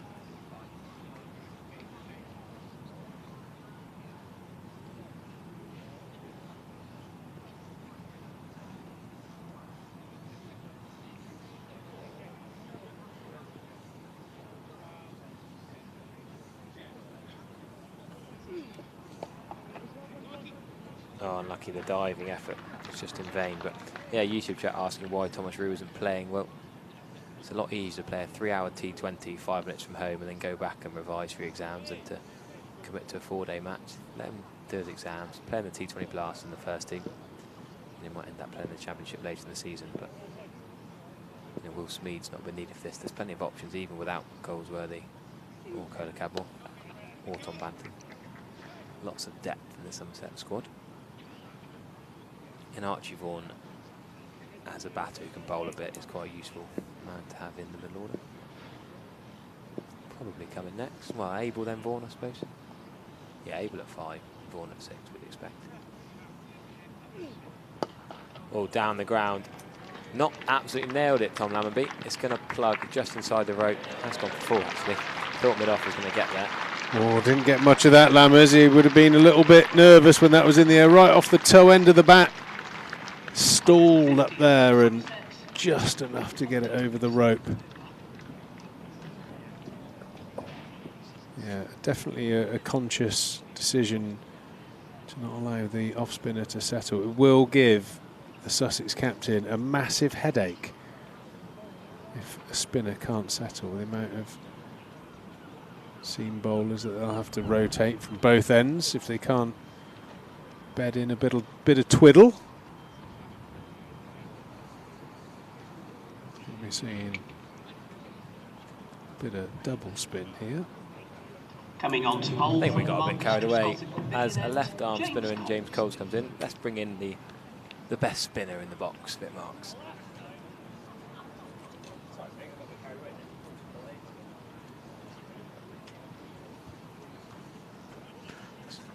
Well, I think we're heading for an exciting little passage because Somerset seem to be showing the intent to score as many as possible when the spinners come on. And like Harry said, perfect timing to have world-class off-spinner Vic Marks come and join us and we can chat the session away. But Somerset on the whole, bar that one opportunity, making batting look relatively comfortable. I do think this is a case of concentration and how many runs do you want. It's all out there for the Somerset pair at the moment. How do you see it from the back of the box, Vic? Well, it's a great opportunity if you're in to go big. We've seen lots of runs from James Rue, not so much in the last couple of games, but earlier in the season. We haven't seen that many from Lammonby.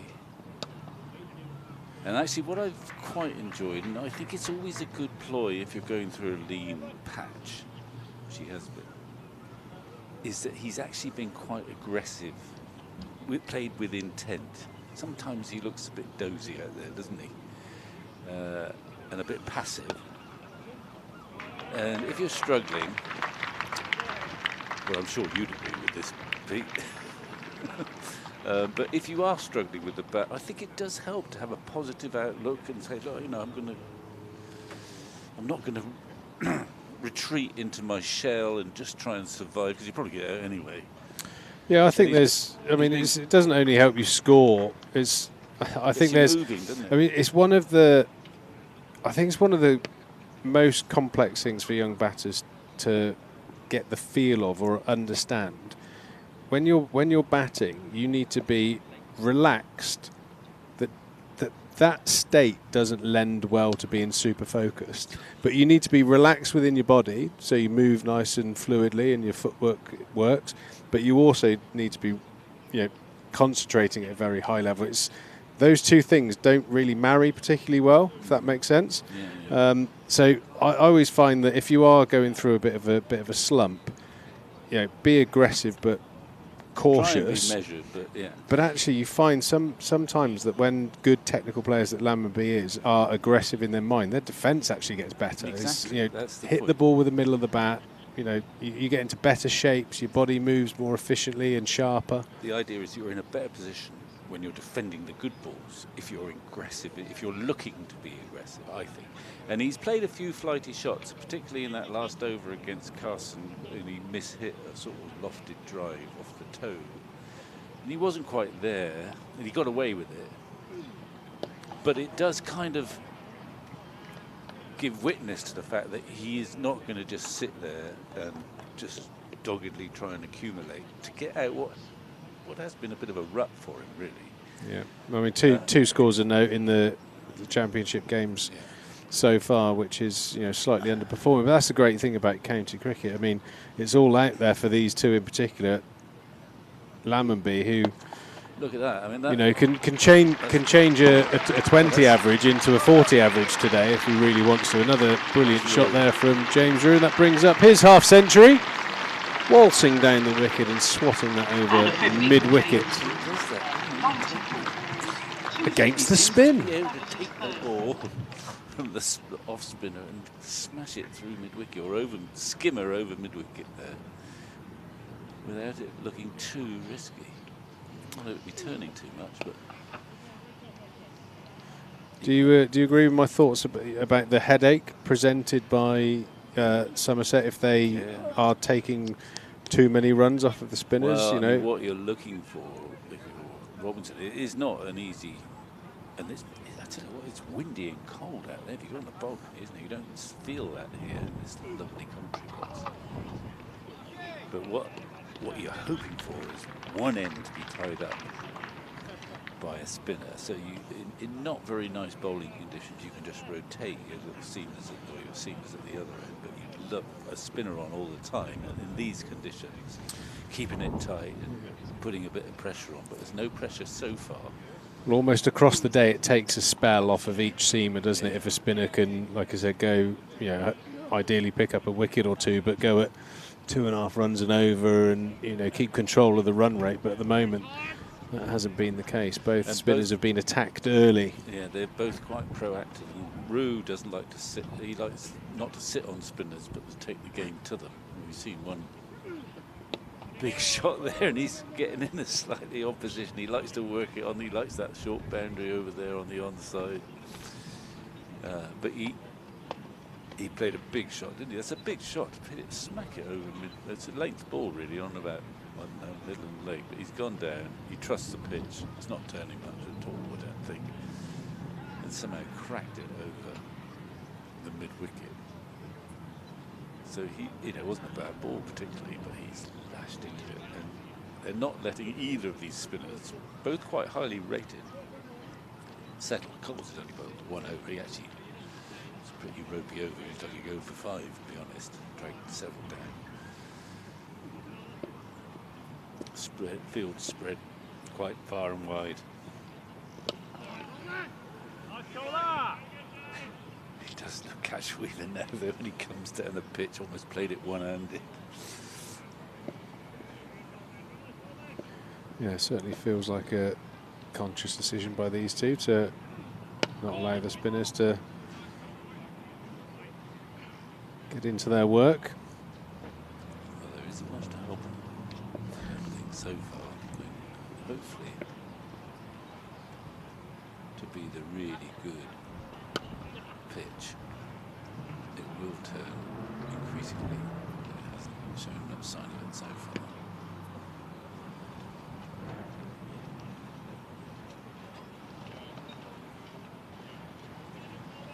And it's quite early in the innings, really, for Robinson to be using 2 spinners in harness.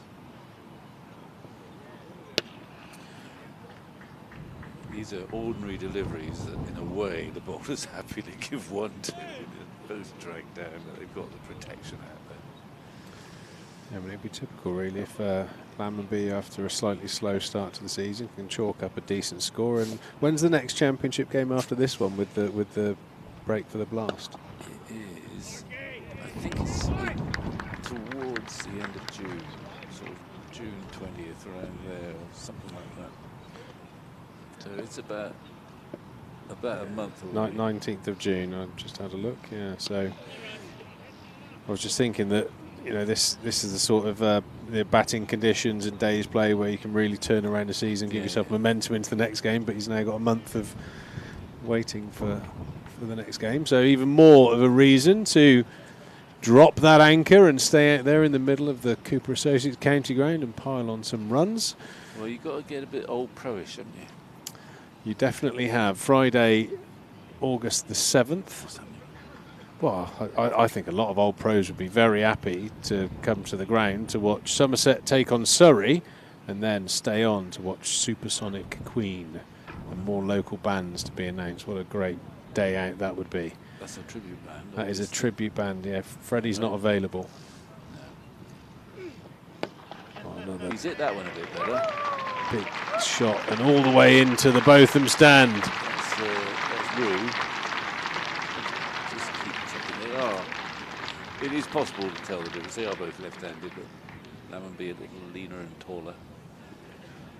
Yeah, good swing of the bat there from James Rue. Full-blooded commitment to that shot and decent nudge. It was middled and it cleared the boundary. Not by much, but it didn't need to. In fact, it ended up in the Botham stand, so it must have bounced in there. I don't think it went directly in there. No, it just carried. You see above Rothsay, that little, I suppose, walkway. It just carried into the first row above that one. So it did go Oh, did it? Yeah, it did go a couple of rows back. Keen eyes. Keen young eyes. Yeah, got to. Anyway, he's retreated long off that one. Become very trained to tracking balls through the air, just in case it goes towards a bush or a tree or anything like that. Or your car, yeah. Exactly. Your car's fairly safe, I presume, behind. Well, it's quite a sizable building protecting it, but yeah, these things can happen. I think Cola Cadmore last year bopped one over here, and that's quite some achievement. Lammonby on 73. Facing Carson. Oh, that turned. That's a sort of, make a note. We have 235. We have spin. 235, that spun. Oh dear, we're going to get dock points. It's still only the first afternoon. The ball has turned. There'll be a lineup of pitch inspectors from the ECB wearing salmon chinos. You can pick them out in a lineup. Spin on day one and a poor decision there from Lammonby's walk past one after seeing that ball turn. I'm sure that was a wise move there, and it's cost him his wicket. Lammonby out for 73. Nice bowling there from Carson. You skipped that through the defences, and what do you make of that, Vic? Well, after the previous delivery? It is strange, isn't it? I mean, I was praising him for taking the initiative in this innings and not being too passive, but he's just seen one ball turn. Bear in mind, he's the left-hander. Carson looking to spin it away. So it is remarkable to me that he took the decision to come down the pitch. If you're coming down the pitch cold, Next in for Somerset, as left-arm spinners, that makes much more sense. And you'll be wondering what went through his head there, I reckon. I mean, it was a very elegant, very timely innings of 73.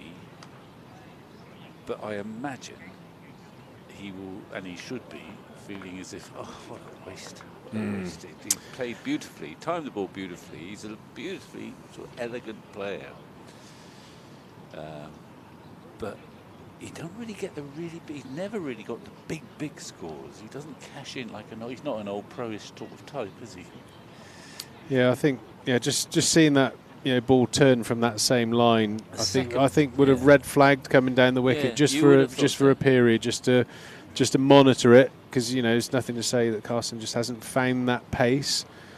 Yeah, it's a combination of good bowling and some poor decision making. Like I said, I like the way that they were both proactive against, but I think that last delivery that spun quite sharply should have been a little bit of a cause for a reset. Tom Abel now to the crease, talking about stylish and players that like to go big.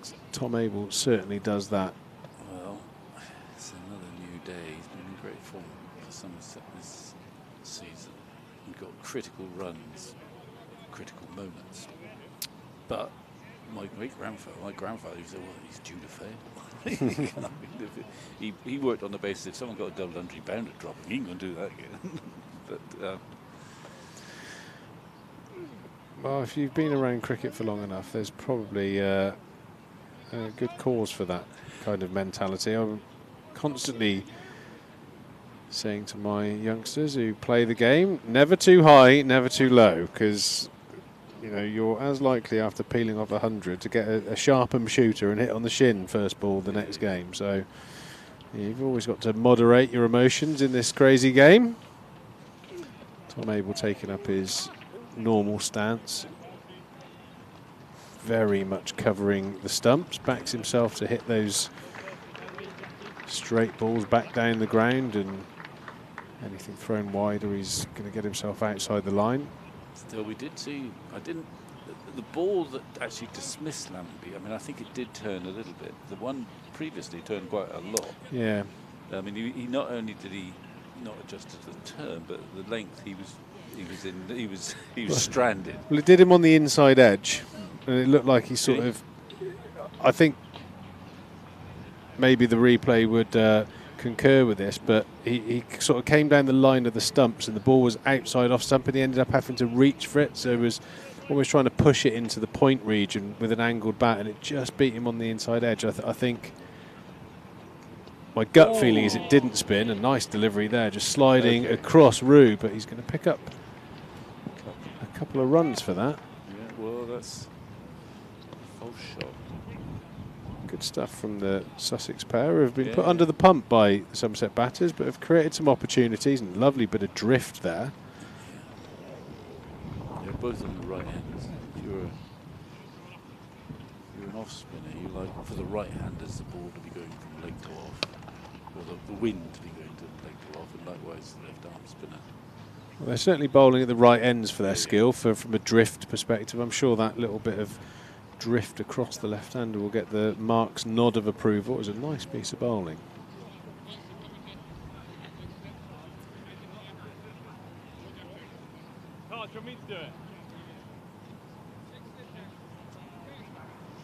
Those young batters out there, always worth keeping an eye on. Tom Abel's positioning on the crease against C-man spin. So against the off spin, he's probably you probably don't even see off stump against a spinner turning the ball in, but you can see he's moved slightly more to an orthodox position for the left arm spinner. And early in the innings, especially against the modern left arm spinner, you've got to keep your left pad out of the way. You've got to keep the shin out of the way, Vic. That is for sure.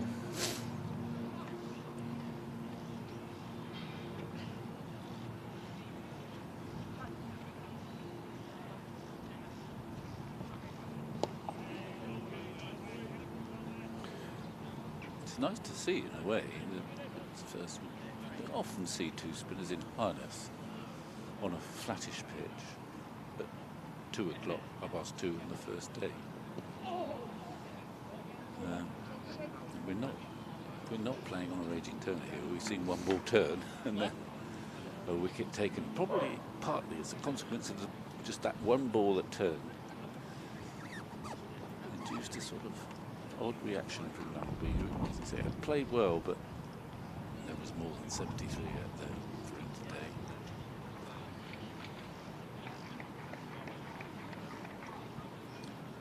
Yeah, good partnership by Rue and Lamby on the whole, just over 100 between the pair of them. I mean, just going back to the emotion side of things, you know, Lammers at 10:59. Lammers, would you like 73? Yes, sir. Snap your hand off, thank you very much. But on 73 and getting out, absolutely fuming. Yeah. It's progress. Certainly it's played nicely.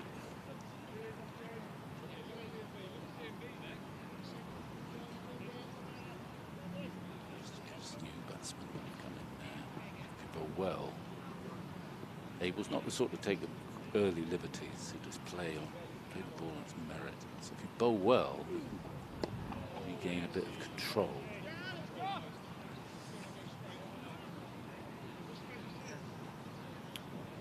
Yeah, you'd think the game plan would just be to re-establish another partnership here.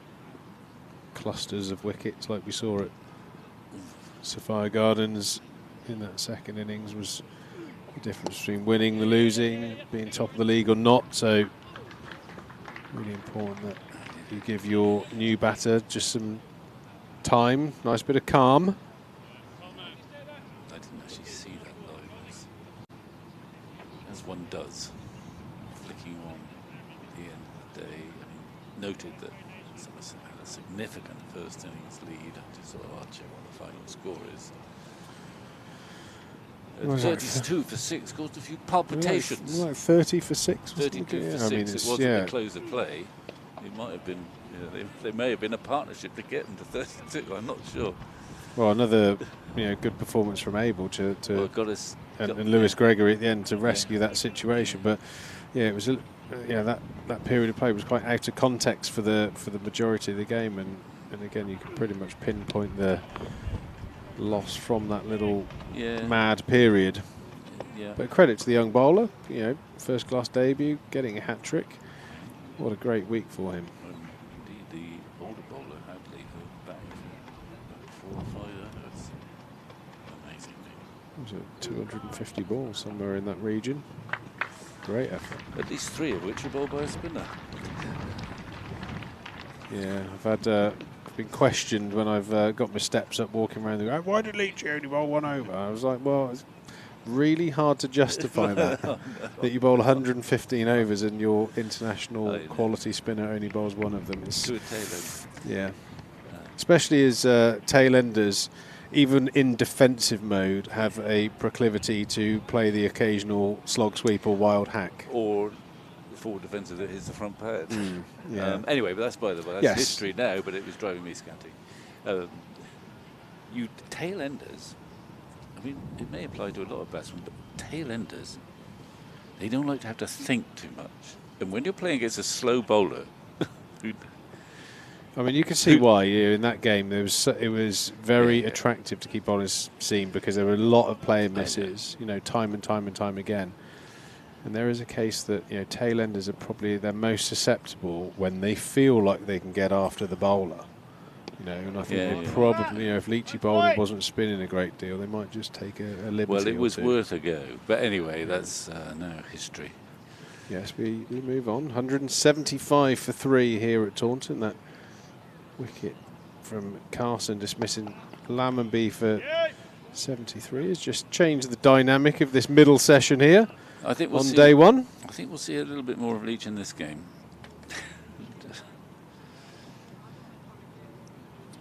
Yeah, a number of the bowlers obviously got through quite a lot of work.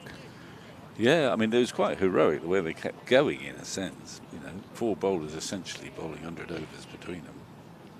Or a bit more than that, I suppose. But anyway. Well, I think Craig Overton got into the 30s in that second innings, overs wise. So yeah, a lot of work, and they'll be looking for their star man Leachy to at some point toil away, most likely from the Botham stand end. It seems to be his favoured end. Yeah, wind, despite the wind as it is, just a fraction of turn visible there too, I think. Yeah, I think we've said actually.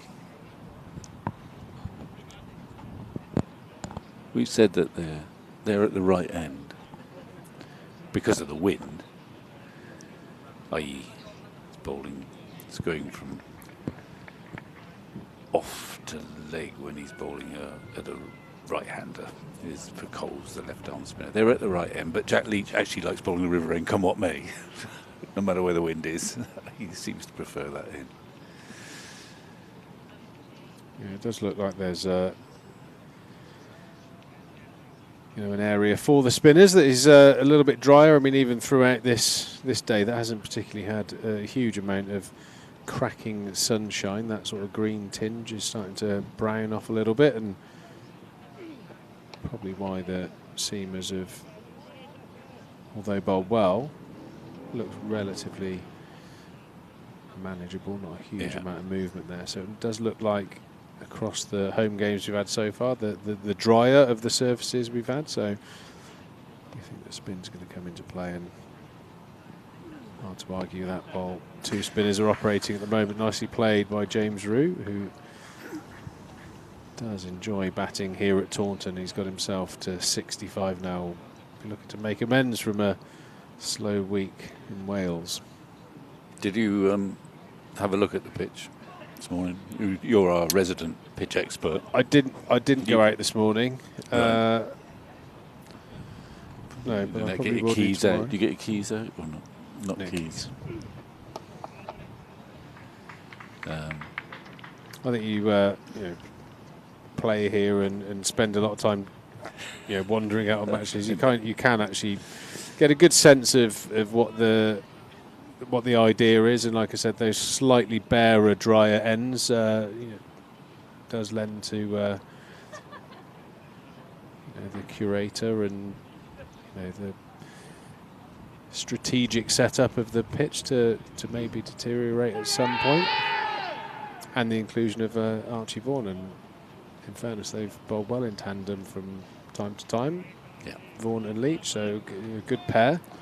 Archie Vaughan's been impressive with the ball in his early Somerset career. A bit of an appeal there for LBW. Let's have a little look at the replay.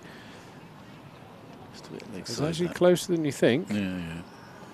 Maybe just sliding down. I think benefit the doubt, but a little bit closer than it looked from the naked eye.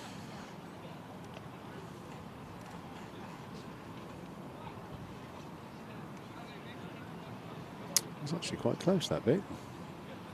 Yeah, well, I don't just didn't straighten enough, and maybe the angle was taken. So it might have just pitched on leg. Yeah, I mean, my gut feeling is if you DRS'd it, you would might be not lose your appeal. I think it might have just been clipping. Yeah. Well, the wicket, I think, is well. It always helps a bowler. Carson, just a bit more control.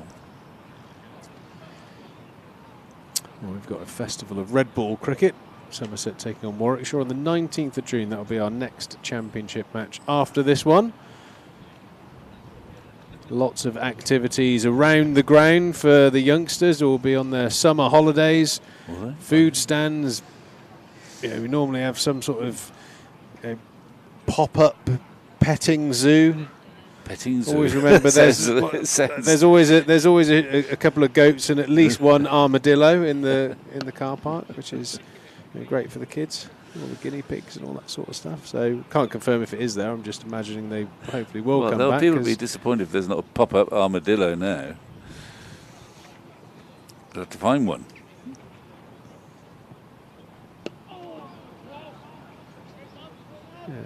Robinson's I don't think warming up. The southwest is its natural habitat, so you don't come across them often. So well worth popping down. That on top of the cricket. James Rue on 66. Much better rhythm now, Coles.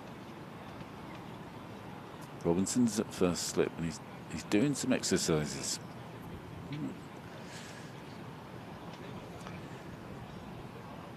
There is quite a wind out an there. Ordinary piece of cricket. Yeah. Skidded through John Simpson, who's normally flawless behind the stumps, but that's going to be 4 byes, which will displease the gloveman, who again is normally incredibly flawless when it comes to his wicket keeping and general all-round game.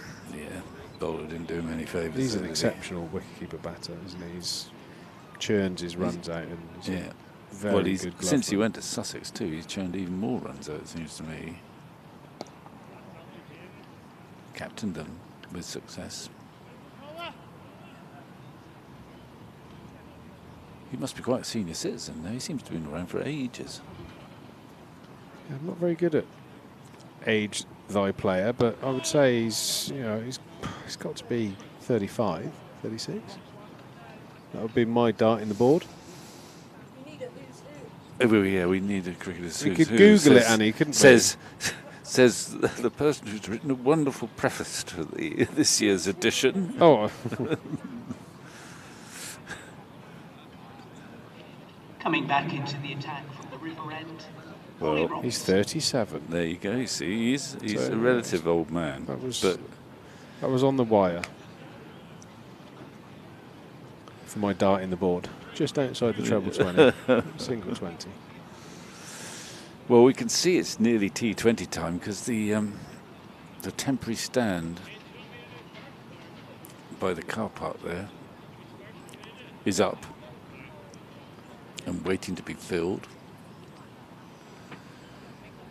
And there'll be a lot of fun and games next week. Yeah, nice that extra stand there, at, just really enclosing the ground, the atmosphere, giving it a bit of a Colosseum vibe. Well, there's a few tickets left, I think, but not that many.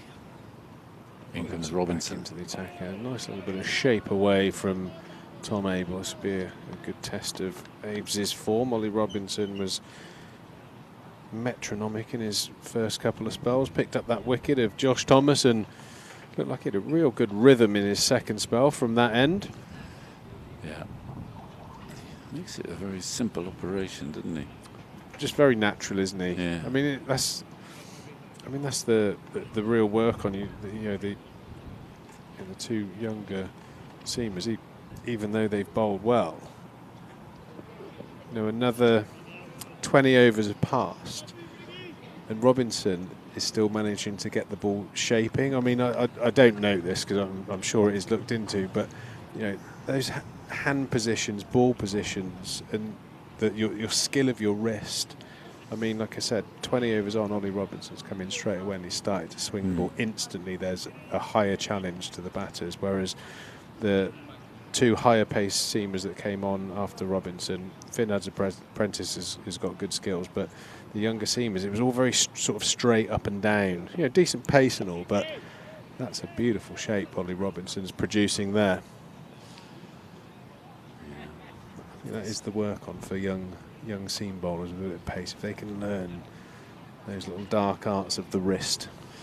They seem to be so sort of they're not squeezing that ball, are they? They're almost on the fingertips somehow. They can still control it, but they're not gripping it tightly. They're loose and it kind of almost flicking it out. Yeah, just a lovely craft that they've acquired through time. As we have a watch and a great view we have here down the pitch and able to move the ball in and out at will. He's a high quality cricketer. And I guess he's brought himself on because this is, as far as Sussex are concerned, this is the crucial partnership that needs to be broken.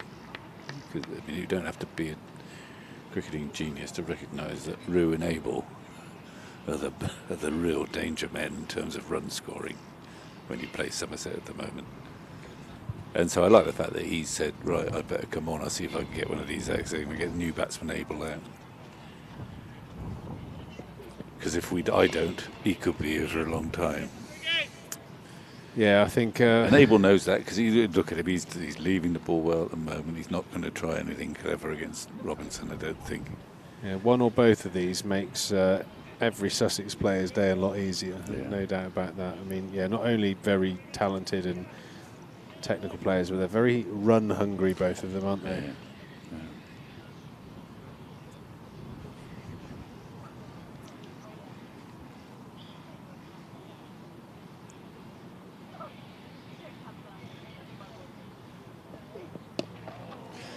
And if you're a sort of a purist, sort of connoisseur type, this is when you'd sit up straight watching this match.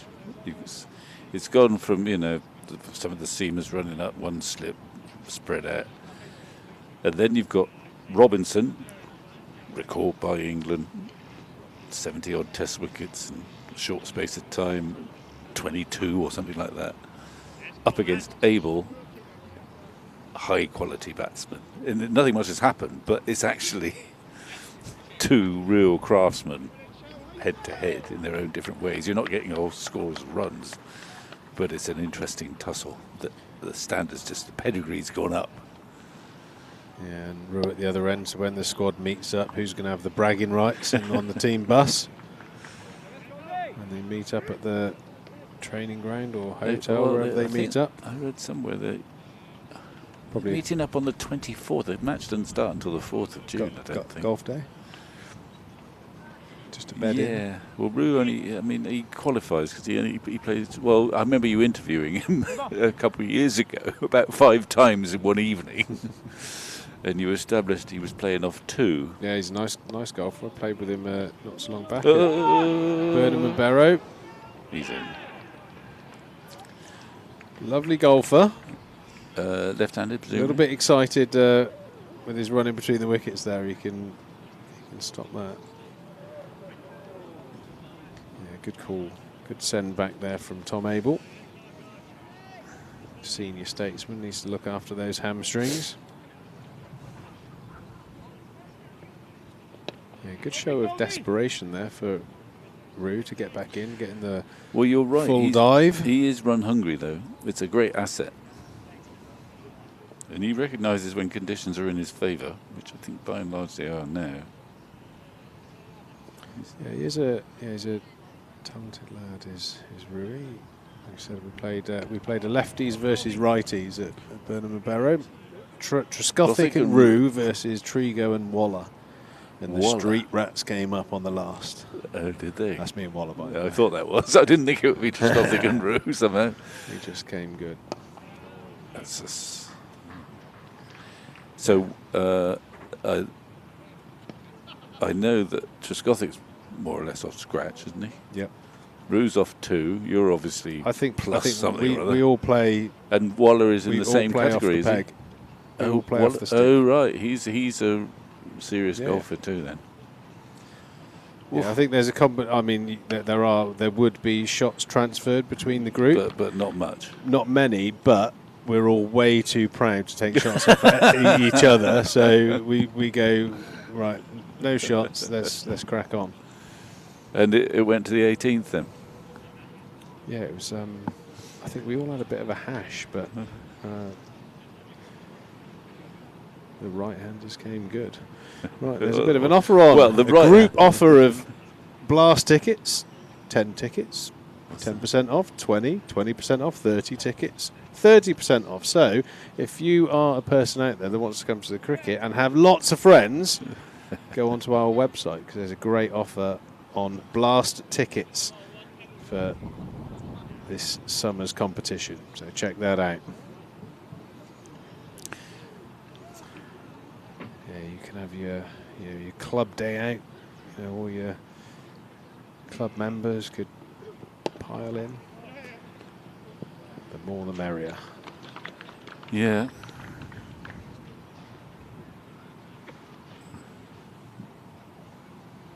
Well, there won't be that many of those seats available, I don't reckon. I mean, people have to adjust the fact that the Blast is starting a bit early compared to previous seasons. I think once everyone realises that, the remaining tickets may flow. You definitely need to be organised if you're a cricket fan and want to watch the vitality. Pretty much any white ball cricket here at Taunton, generally completely rammed here, and great atmosphere. There's always live music going on and food vans, and it really is a top afternoon or evening out if you're in the area. But like I said, you're probably going to have to get your tickets. I think there's certainly under 500 an hour or so ago, and they'll sell like hotcakes. Don't leave it to the last minute. 350. Well, it was 500 for last time I Friday, so that's 150 gone already. So don't miss out, or you'll be having to go to the black market for your ticket tapes. Is that a thing in cricket? Well, it's not commonplace. it's not quite reaching World Cup football standards, I don't think. What about the ticket prices for the World Cup? Well, I mean, that they may be seems- so Was there one that was expensive that over people. £1 million?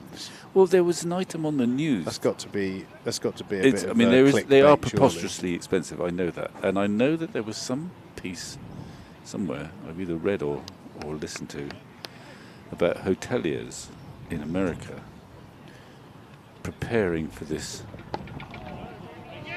boom created by the World Cup, and actually they've got fewer bookings than normal partly because the tickets are so expensive and the whole thing is so expensive that a lot of people are wary of going. Which, what if it stays like that? Would be a scandal, big really. economic boom for any area. It that doesn't hosts really these work big like that down at the T20 Blast. but it's but the overriding message is don't leave it too soon, because there's probably 130 left now going on the speed of those last 150 sold. That's just the signal. A little whippy one there from James Rew, brings him a run. He gets himself to 70, but you certainly don't want to take any liberties against Ollie Robertson. I always like in the sporting sphere the stories of the Masters week, where a lot of the pro golfers and their entourages now will hire someone's house. It's not necessarily set up for Airbnb, but everyone that's from that area of Georgia will depart for a couple of weeks, and they'll lease their house out. And I think it's probably not so much the same now, because I would imagine property prices are quite high around Augusta National, but they would virtually pay off their mortgages for disappear for 10 days, lease it to a Rory McIlroy, mortgage paid off with the amount they charge. I mean, I think they do something similar, but probably not on the same scale for Wimbledon.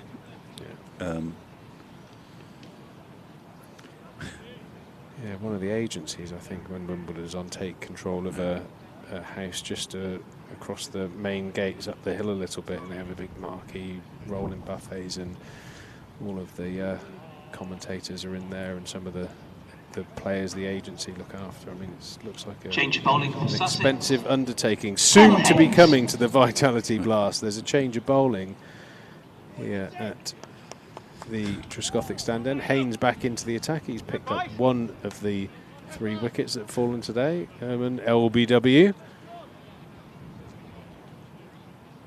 I think on the crowd thing, I remember we played the semi-final down here in about 78, just when it was really starting to buzz.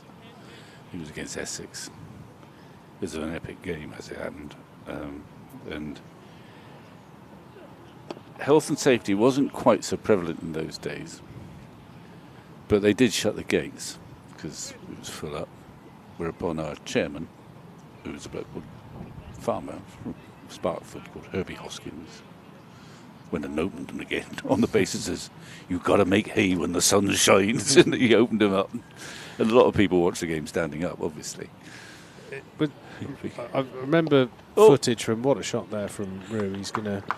He's just stabbed it, and he's fielders ran around that, but did a good job in the end. Picks up 2. The lap sweep off of the seamer. I mean, that's a bold move there from Rew. Well, I think he could give us the reverse one in a minute. I wouldn't put it past him. He bowls that outside off stump line. I mean, in those days, those Gillette Cup trophy wins, I remember it might have been potentially Lords, but the youngsters literally sat cross-legged, inches away from the boundary rope. Did that used to happen here, or was there a little bit of separation? I can't remember many. Certainly at Lords, way back, maybe in those. I'm not sure about those finals, but you could sit on the grass, and the boundary would be slightly in. I'm sure one of the wins there was a big load of supporters came charging on. They're every day, every time we have pitch invasions, all the time. I mean, that was standard after the end of a game. I remember I played. Didn't quite go according to plan, but I played in the World Cup semi-final. Beautiful shot there from Abel, straight down the ground. Haynes over pitching, and that is a trademark Tom Abel stroke. Beautiful shot, half volley, no fuss, found a gap. Played in the World Cup semi-final in 1983 against India. And, if only we'd won, we were favourites to win. We lost. And India were batting, and the game was up. 55 overs gone in a 60-over match. They needed 3 to win, with about 6 or 7 wickets left. So Bob Willis, we're playing at Old Trafford, recognising that there'd be this big debate, put all the fielders on the offside, on the pavilion side, so that once the ball had gone wherever it went, we could all sprint for the pavilion without getting sort of mobbed by the pitch invasion, or to avoid the pitch invasion. But there used to be, after every Lord's final of that era, there was... Yeah, well, no, there was a, you know, Headingley 81. That yeah, was when Boss did his stuff. Yeah, those last wickets were taken. I remember Willis, stump out the ground and sprinting Yeah, through yeah, the crowd. yeah. Good old days. You'd end up with 75 people in the nick now. Yeah. Oh, Well, dear, I mean, Boss took a bit of nip there, Vic. Yeah. Did you see that? Nip back, did it? A long way. That was right. Darren Stevens-esque there from Haynes. That was a ball to certainly raise an eyebrow. So we have a look at the match summary at the moment. Lammerby 73, Rue equaling that, but not out at the moment. Yeah, that Robinson, the pick of the bowlers, 1 for 14. Haynes, 1 for 28. Carson, with the removal of Lammerby, 1 for 47. I'm thinking that Headingley 81 thing, that, Boss was sprinting, but he would have taken a detour to get a stump as a memorial. He knew he had a benefit in a few years' time, whatever. But he would have grabbed a stump, I'm sure, and sprinted like fury for the pavilion.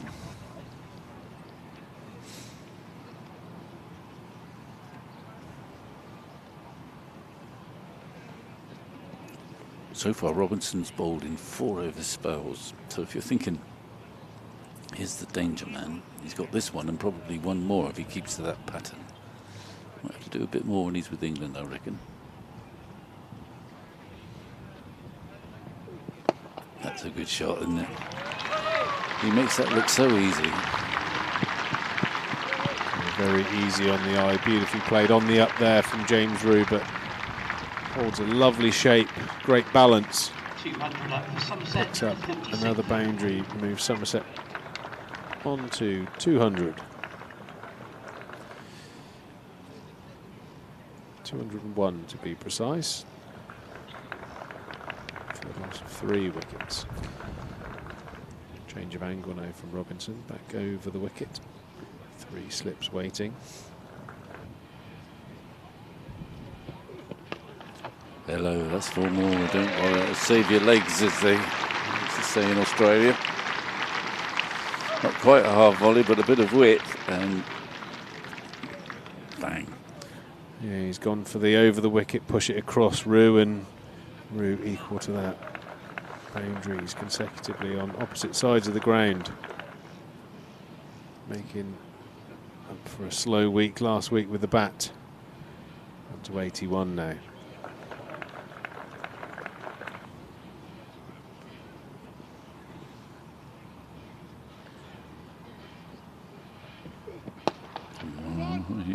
Yeah, I suppose there is a, times change, and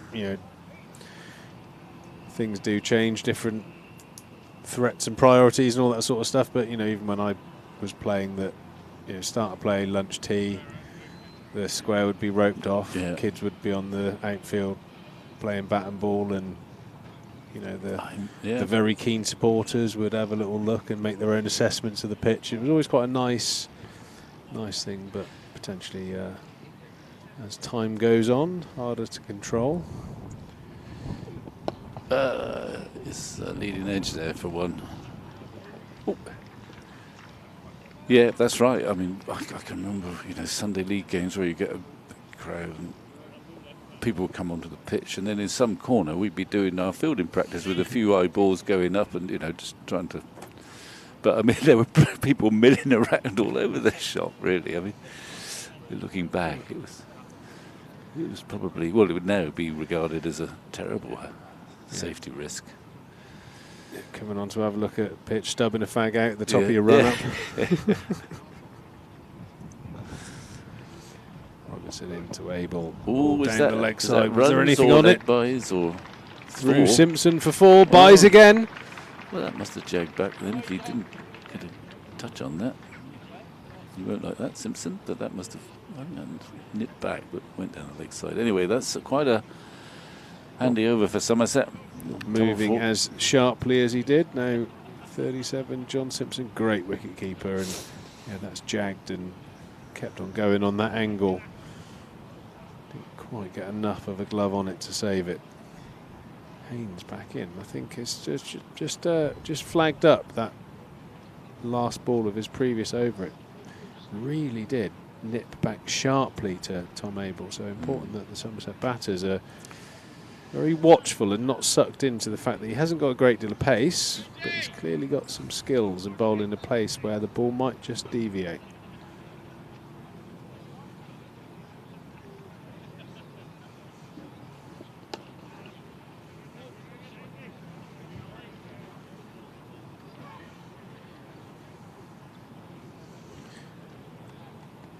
Hudson Prentice at mid-off, just going through a few warm-up routines. Not quite sure how I'd describe that, like one Vic, but I'll leave that to the viewer's imagination. Oh, lovely shot there from Rue. Slid into the pads and not caressed away, thumped away over mid-wicket for 4. A very positive and dominant shot there from James Rue. Well, we noted how Rue, by Rue standards, given a little drought, was a bit scratchy to start this innings. But he seems to have found a bit of fluency now. If you hang in there long enough, it comes, and it certainly started to come. Well, I think that is a feature of a consistent run scorer. They have the ability to score scratchy, ugly runs as well as the shots like that. And yeah, it wasn't the classic James Rue from the off. You know, he was probably 20 off 60 balls, but certainly catching up that scoring rate and not going quite as quick as his brother did down Taunton Vale. Oh my goodness, he's just played a horrendous shot. Oh, that's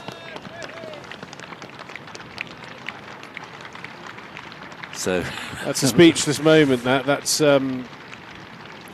not a great shot there from James Rue. You can see that he wanted to play with intent, but Haynes has just bowled a back of a length delivery, and I don't know where he's hitting that. He's tried to hit it. Tried to hit us, I think. He's tried to belt that back over his head for 6, and he's got that one wrong. He's played nicely, James Rue, taking nothing away, 86. But with so much of the game left and so much of the game to set up, I feel like that's a disappointing and needless dismissal. Yeah. Last two, really, Vic. You know, two players that, 73 and 86. Like you said, at 10:59, you'd be happy with those scores, but in the situation of the game, Somerset were really looking at a situation of maximum batting points, a big score of 400 plus, and now all of a sudden, Abel on 10 and Vaughan on 0 after a collapse in the middle order in the last time the Somerset batters batted. Some cheap wickets given away there. Yeah. Would you agree with that, Vic? Yeah, I do. I mean, it is a balance. We marvel at some of the shots they've played and Rue's played, showing real intent. But that one just, particularly after he just clipped with a glorious shot over mid-wicket. I don't know why he's suddenly so impatient. And this is the sort of, I mean, Somerset had this problem in the last few games where they got into good situations and they haven't quite maximised them. And looking the way this game is unfolding, it looks to me like this game is likely to be a high-scoring one. Might even be the sort of surface that does get more helpful to bowlers. I know it's rare at Taunton, but it might do. So you want to get your runs in that first innings. And it's got to start. You would have thought 10 minutes ago, you thought, you've got to get a total that begins with the number 4. I do get a strong sense that we've seen signs that there is going to be spin on offer. Yeah. I think come day 3, I think there will be plenty of spin on show. So yeah, absolutely right, Vic. big score. First innings runs are going to be paramount here.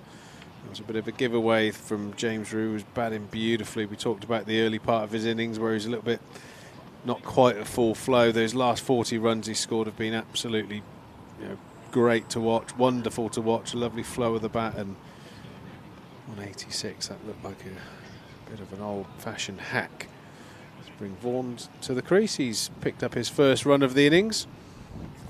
Good bowling from Haynes. He's persevered, he's been accurate, he's shown signs of some good little skills and nip. He's got 2 wickets for 32, and he's sort of got those 2 wickets because the batsman seemed to fancy taking the attack to him, regardless of where he was bowling it, really. But he's the one who's laughing now. 8 overs, 2 for 33. Is that Robinson, or was he lulled into a false sense of security? Yeah, well, I know how to do that. I thought I must have got some wickets like that. I expect you got 1 or 2. I've had a terrible career record without wickets like that, Nick. Hudson Prentice, all of his warm-ups and stretches have been for a reason. He's going to bowl now from the Lord Ian Botham stand end.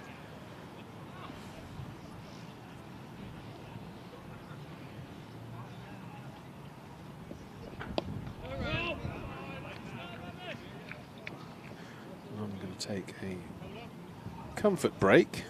Harry Everett's going to join you to watch this spell from Hudson Prentice, and a little bit of a rebuild job here from the Somerset middle order.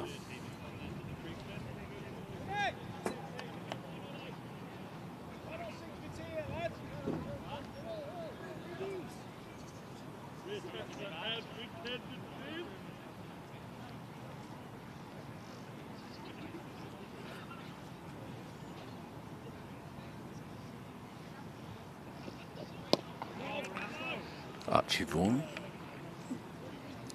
Quite an important little knock for him on the horizon. Struggled a bit up the order. It's come back down. You want him in the team, especially on this sort of surface. You want both 2 spinners. It's very much the second spinner now. But you want him to function as an all-rounder, clearly.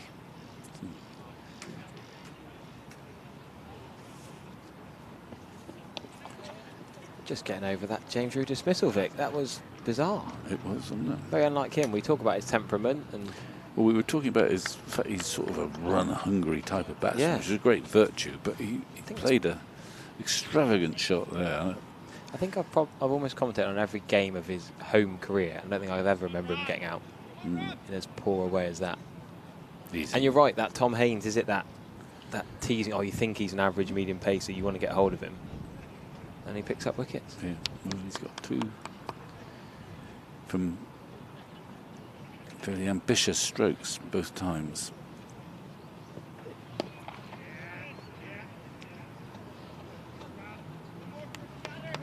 Yeah, Sussex fans fuming in the live chat. We catch that, but drop the dollies. Yeah, I suppose he was dropped twice by James Coles, we should mention. Maybe just thought his luck was in today. He got an unfortunate one in the Glamorgan game in the second innings when he was opening the batting. It was a hat-trick, wasn't it? Tom Norton. The rub of the green changes. But Sussex still in this. They've looked pretty flat in the field, I've got to say. Oh, yeah. I think there are runs out there. We've seen the very odd ball turn. But this could be a high-scoring game. Yes. And therefore, on certain surfaces, if we were in Cardiff last week, 216 for 4, and you're in Clover. 216 for 4 here, on the evidence of what we've seen today, is no more than par. Yeah, agreed. It's just weird. Sussex have got the best record in the county championship. They're only not top because of the deducted points, but they don't look like a team that have been winning and positive. Their body language, their buzz and chat in the field just seems a bit flat. The drop catches does that to you a bit. Yeah. Lacking a couple of players, but they've been lacking Price and overseas in the last few rounds, and they've still managed to win. Yeah, well, all credit to them. Yeah, massively so. you sort of watch Robinson. He's not seemingly one of these great vociferous captains. No. Sort of Quite quite laid back, quiet. He's quite laid back. So is it Gregory, I suppose? Yeah. But you're not getting. We contrast this with when we were watching Yorkshire down here a fortnight ago, and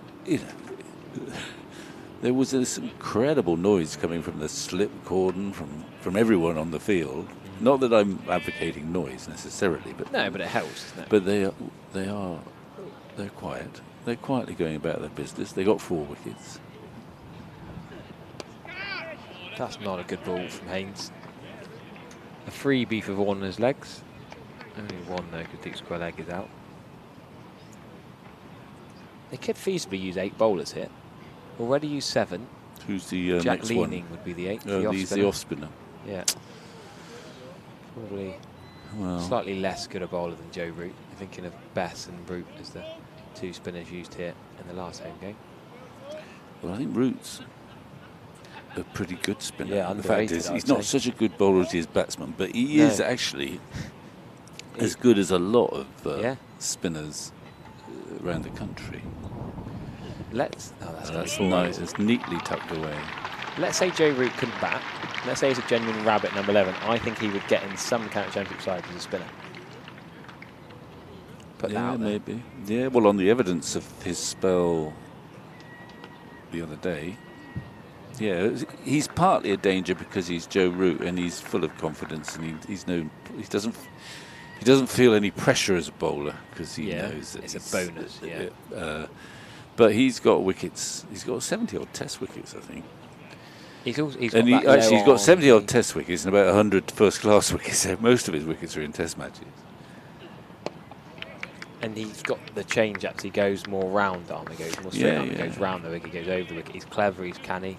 He'll bowl quicker balls. He's mischievous. He occasionally bowled the old leg break. Not the other day because it was too serious for he that. Now tends to bowl more bumpers than he does leg break. He tries the Marnus Lavish run up and bumper. Robinson now. We see he's done it again. He's just been the outside edge, and it's a quirky field.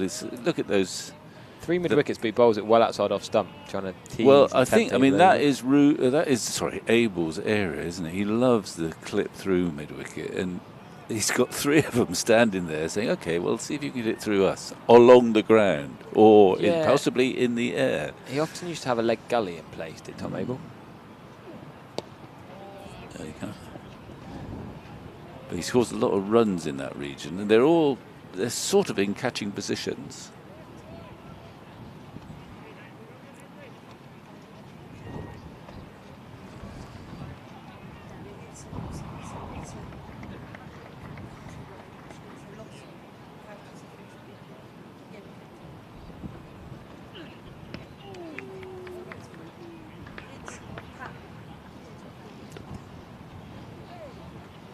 Just a reminder, someone might have heard it earlier, but it's County Cricket Day tomorrow. Kids can come in for £1, but initiative across the country, trying to get more people into county cricket. Kids for £1 and come and enjoy county cricket all around the country. I mean, it's not just here. You can do it anywhere in the country, I think. Kids for £1. That's a cheap way to keep the kids happy. Kids for £1's got a nice ring to it, isn't it?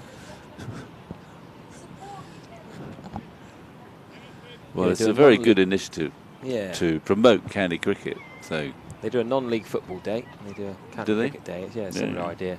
Go and support your local club, kind of thing. Yeah, well, it's a good crowd here today, but why not come tomorrow as well?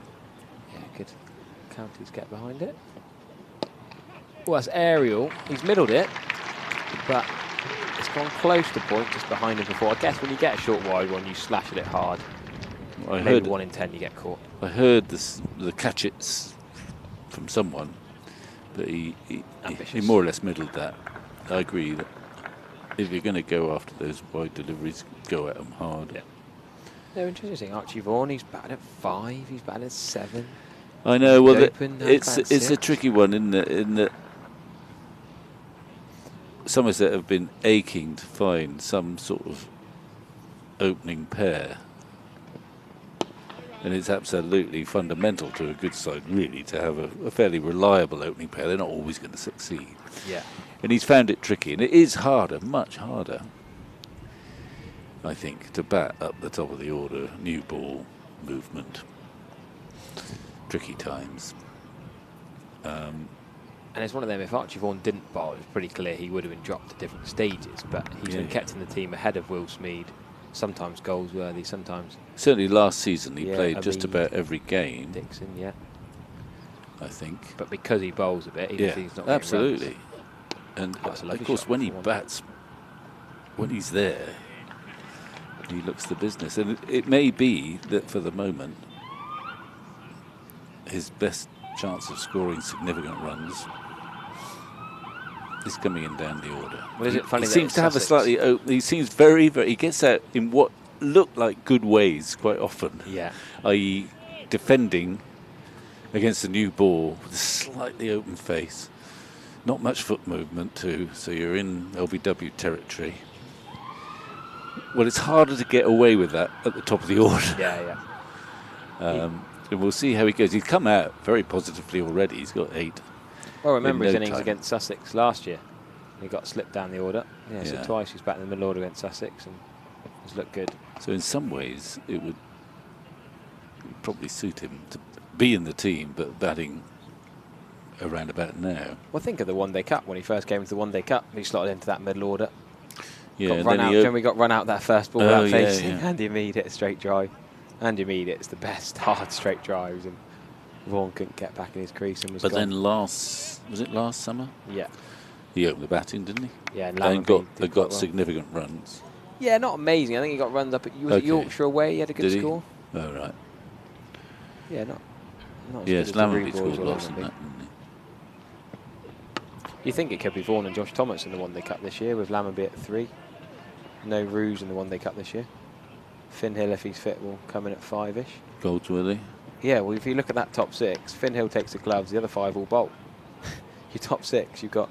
Never knew Finn Hill was a wicketkeeper. Well, that's been the plan this year. That's why he's taken it on.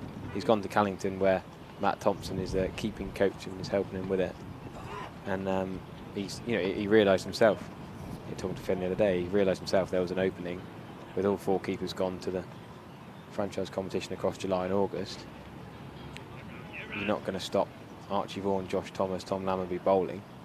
So some of the top 7 or so is going to have to keep. So he's sort of trying to teach himself to do it. Fair play to him. Working hard with Callington and Somerset in the 2s. Yeah, well, good luck to him. I mean, it's, I think, relatively straightforward to become competent standing back. Yeah, it's so whether that's you gonna can be do hard. it standing up. And think of that One Day Cup side. Jack Leach, Archie Vaughan, Josh Thomas, Lewis Goldsworthy, even Tom Lammonby. That's a lot of standing up. Well, you can stand back to Tom Lammonby. Just about. You can with a new ball, with an older softer ball, maybe not. Well, Lammonby was the star with the ball in that competition last year. 3 first, didn't he? I mean, you're still going to probably have a Langridge, Thiedham, Ogborn, so there's plenty of pace for those 3, but Kean Roberts will probably play. He'll be the 6th or We 7th. seem to have more than 11 already.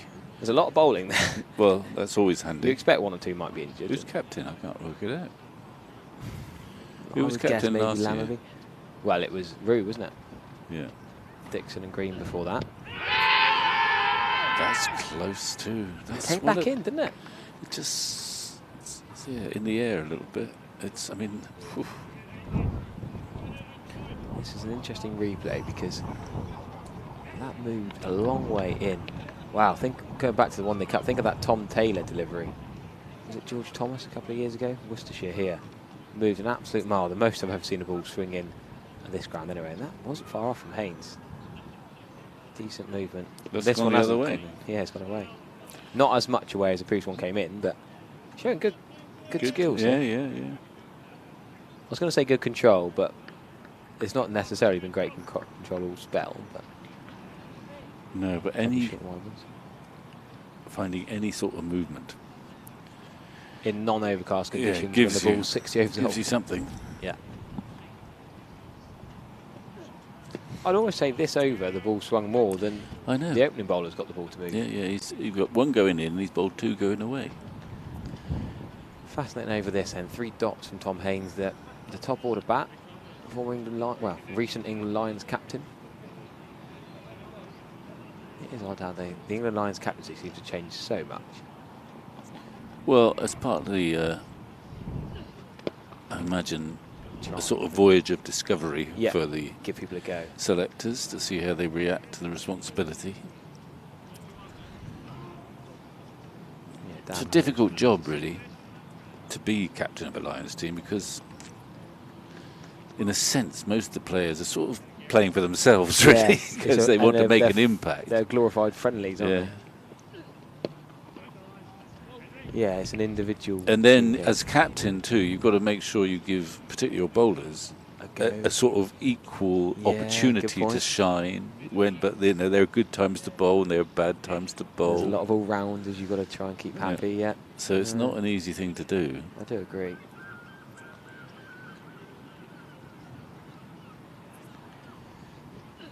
And also, as captain, you want to give yourself, as a player, a chance to do, to impress as well. So you've got a bit of juggling to do. Another man who wouldn't be far away from the England Lions, a tall, aggressive, right-handed opening bat for Kent has got 100. Ben Dawkins, 19-year-old, England under-19s. Big 100 for him. Remember, Ben Compton's out injured at the moment, with a finger injury. Right. Kent have been struggling against a very good Durham side. Durham seem to be the best Division 2 side. So many decent seam bowlers. Case Aldridge, one of them, of course. But yeah, Ben Dawkins has got 100 for Kent. Oh. I think he was dropped on 63, but there's been lots of drops around the grounds this season. Well, it's cold out there, mind. Is that what it is? Yeah. They're up in Durham as well, so it's even colder up there. And Josh Tongue's got a wicket. England opening bowler, hopefully, probably, potentially with Ollie Robinson. Well, I would think Tongue is almost the first man in. I mean, he finished the Ashes extremely well. There's no Archer. He's the first seam on the team sheet, in my opinion. Yeah. Atkinson had a has modest tour, Ashes tour, and also is not really. He's not playing in this round either. Is he not? He's had a poor start to the season for Surrey. Yeah. It doesn't help that the Oval's as flat as a pancake, I suppose, but you'd presume that Test cricket, the Oval, will be as flat as the Championship games, yeah? I guess so. Yeah, he's got Ben Brown out, Hampshire 105 for 6. That's a lovely stroke by Tom Abel. Has he got the legs? Yes, it has. Doesn't need to run them. Beautiful stroke. I mean, the bowler wasn't far away from stopping that. Finn Hudson-Prentice in his follow-through. Just snuck through under his right fingers.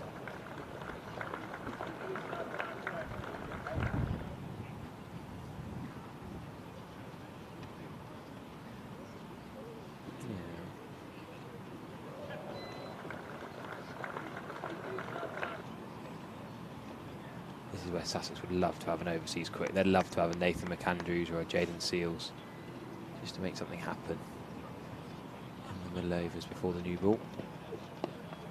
Well, that's a bit of a bonus too. That's an educated edge, I think. Somerset have got to be ruthless here against a well, they haven't been very ruthless so far. No, correct. Against a weakish Sussex attack here, the pitch not doing a lot. They've got to think, can we get 450 and 110 overs? I think James Rew went too early, too hard, but still got plenty of batting left, plenty of all-rounders. Who, Somerset? Yeah. Only 2.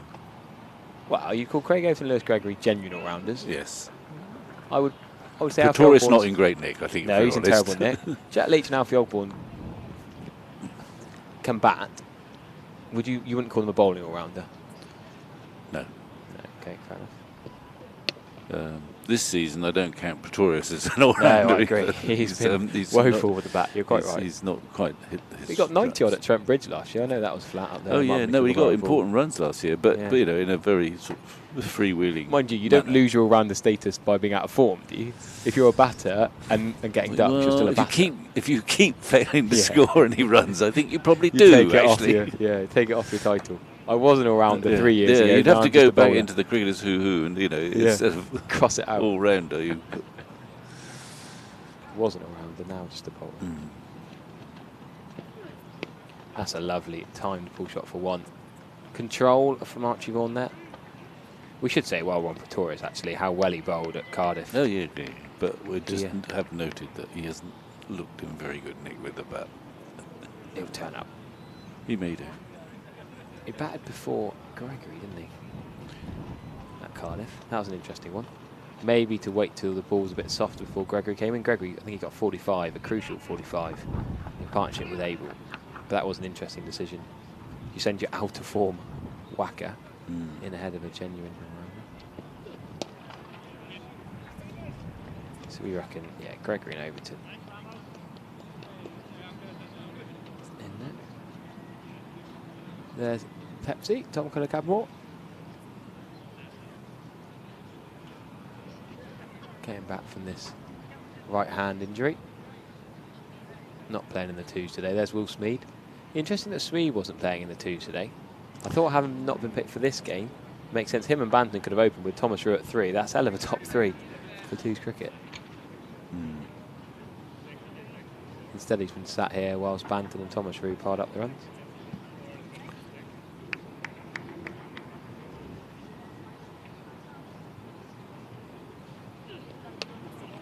Bowled again. It's a decent spell this from Tom Haines. I always want to go as far as saying that the best bowler for Sussex today has been Tom Haines. He's got 2 wickets. Well, the Bowled most better in this effective. spell. I mean, Yeah. Robinson is the best bowler. He is the best bowler, but today... But he wasn't brilliant Haines today. has, well, he's conjured 2 wickets, partly through over-ambition, but he's in this spell, he's just got the ball to move a little bit. It's rather, in an old-fashioned way, one going in, one going out. It reminds me briefly, although the style is slightly different. Graham Burgess towards the end. He was a lovely swing, but he could swing the ball both ways, quite well disguised, but no pace by the end. Wicketkeeper standing up. And that can work if the batsman doesn't not quite sure which way it's going to swing. There's a lot of seagulls getting in the way, I think. Yeah, they come a bit early. They normally wait till later in the afternoon. Yeah. Wow. See, that's just a little. I mean, it's not exaggerated, but that has just drifted away against the wind, if you like. I'm massively impressed with the swing he's got with a 63-year-old ball. The penultimate over of the afternoon session. Oh, we're that close, are we? Time flies when you're enjoying yourself, doesn't it? Oh, there you go.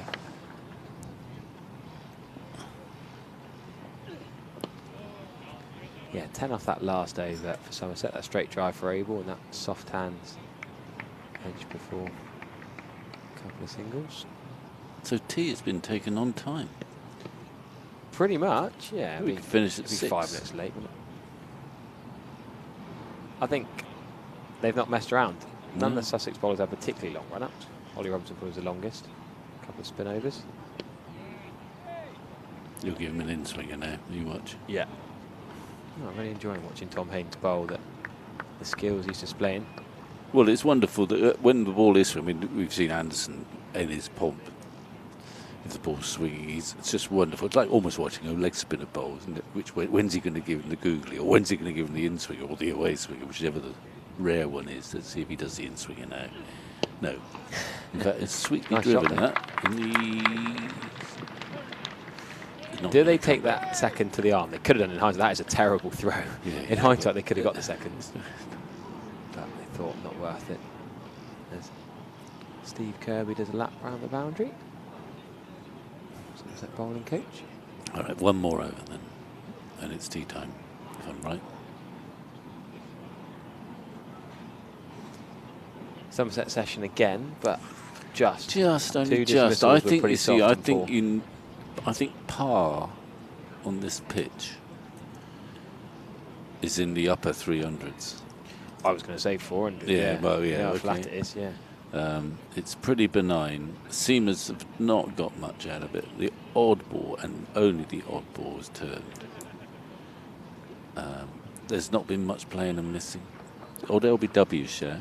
There doesn't seem much pace in this pitch. It looks pretty good for batting to me. Yeah. And you'd think someone, but the options are diminishing, someone should get 100 on this pitch. Definitely. Your odds on Abel. Well, he's got a long way to go. And the odds, you know, you'd think one of Ruin Lammerbeek should have got 100. This is being greedy, I know. But they both gave it away. Yeah. They weren't got out. Just wonder if that's Trent Keep, the new batting coach from Queensland that Steve Kirby's wandering around having a chat with. Not met him personally yet, but the chaps I was training with down in Wadebridge the other week were talking very highly of him. They had an Aussie overseas lad from Queensland who'd played and done some coaching with him. Coming to bolster the Somerset ranks. Is that in addition to Mark Stoneman? Yeah, I believe so at the moment, yeah. I guess it's not going to be... There you go, yeah, I'm pretty sure that's him. New signing. Young chap, done a lot of great work with... Oh, what's he wearing? What's that, Lewis? He's got Lewis Gregory's jumper on. Well, I think he's probably searching for extra jumpers. Or Lewis Goldsworthy, yeah. He might be more Goldsworthy size.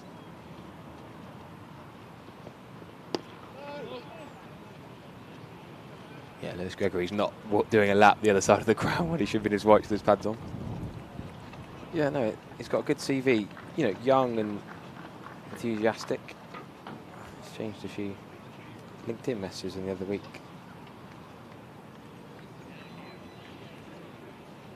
Mr. Renshaw, who's written his book on the art of coaching, also from Queensland. Ian Renshaw, Matt Renshaw's dad. Oh, right. Yeah, I met with him at Allen Border Field for the Lions game there. And James Rue and Matt Renshaw were playing in that game and chatting all about the Queensland coaching setup. I see. So they do things very well out there. They're very... Well, I mean, it was a long time ago now, but I played a season of Sheffield Shield cricket. Yeah. And because there was more time, there was more... The coaching element was more important because by comparison, those less days... games, yeah. And the preparation was more... Well, there was more of it, and it was a bit more conscientious, really, because in those days you just played county cricket all the time. Ryan Hadley made a good point in his interview after the Glamorgan win over Somerset, saying that even he thinks that, well, it's a fact that they play more cricket in England at a professional level than they do in Australia. But that's partly why the Aussies like coming here, actually. To play more cricket. Well, especially if you're a batsman. Yeah, Ryan Hadley's become a batsman. Faced more balls in that innings than his entire career.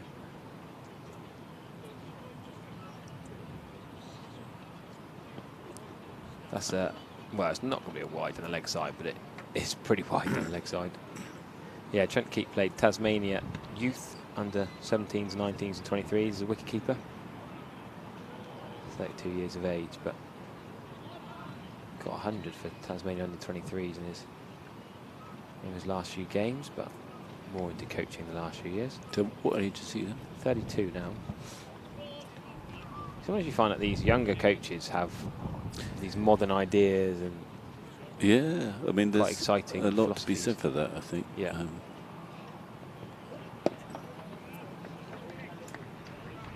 Well, that's it. 2 more wickets have fallen. 120 runs scored. So it's not dull, but it's quite sedate in a curious way. 2 wickets have fallen, and both batsmen who've been dismissed, they played beautifully, but will be chiding themselves because there's some big runs out there just at the minute. Yeah. It's a pretty bland surface. It's not as lively as the other 2 have been on the first day for the seamers. It just seems to have a little less pace. We've seen the odd ball turn, but nothing that alarming. So 2:38 for 4, 1 session to go. We'll see what happens after tea.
Well, during this interview, we're delighted to be joined by King's College Director of Sport, Phil Lewis. Good to see you, mate. How are you? Same to you, Trees. It's been a while, and yeah, it's always nice to come down to the county ground. I love it here, and yeah, it's always good to see you. Because there's a personal attachment to this. Are we allowed to mention the Millfield Kings game from the other day? Yeah, oh, yeah, especially this year. You guys got on the right side of that result, I saw. Yeah, no, I mean, it's been a great kind of process for the last few years playing against Millfield, and always a great rivalry to have them just up our sort of fixture list and up the road has been amazing to keep playing against them, and we keep pushing each other forward, and Gareth does a good job up there as well. But yeah, we've had some great matches over the years, and had another good one recently which we came on top of, which was nice. So yeah. No, I think it hit the national papers, obviously Somerset producing a lot of their homegrown players through their academy, but it would be remiss, I think, even at the club, not to mention those schools in particular, and yours, producing so many quality players through the system. Is there a nice sort of synergy between here and the club, and is that something that's spoken about, certainly in the cricket sector, which is obviously relevant for us? Yeah. The desires of your young cricketers to aspire to get on the academy and onto that pathway? Yeah, I mean, it's been amazing. It's been 20 years in the making, really. A lot of hard work from the school and people who play the part in that, but also the relationship that started many years ago when Curry was the academy director, and he was coaching at that level, and then building it through the various other academy directors and coaches. That relationship has been crucial because obviously we do our coaching process and they do theirs, so that communication between us about what we're working on and player loads and making sure those opportunities that we want for our players, where they get into sort of higher level cricket and so on, has been a massive part of it to keep developing them, really. And that's sort of where it all started, was Joss many years ago, when I first arrived at King's, was very much the starting point, following the amazing work of the legend that is Dennis Breakwell.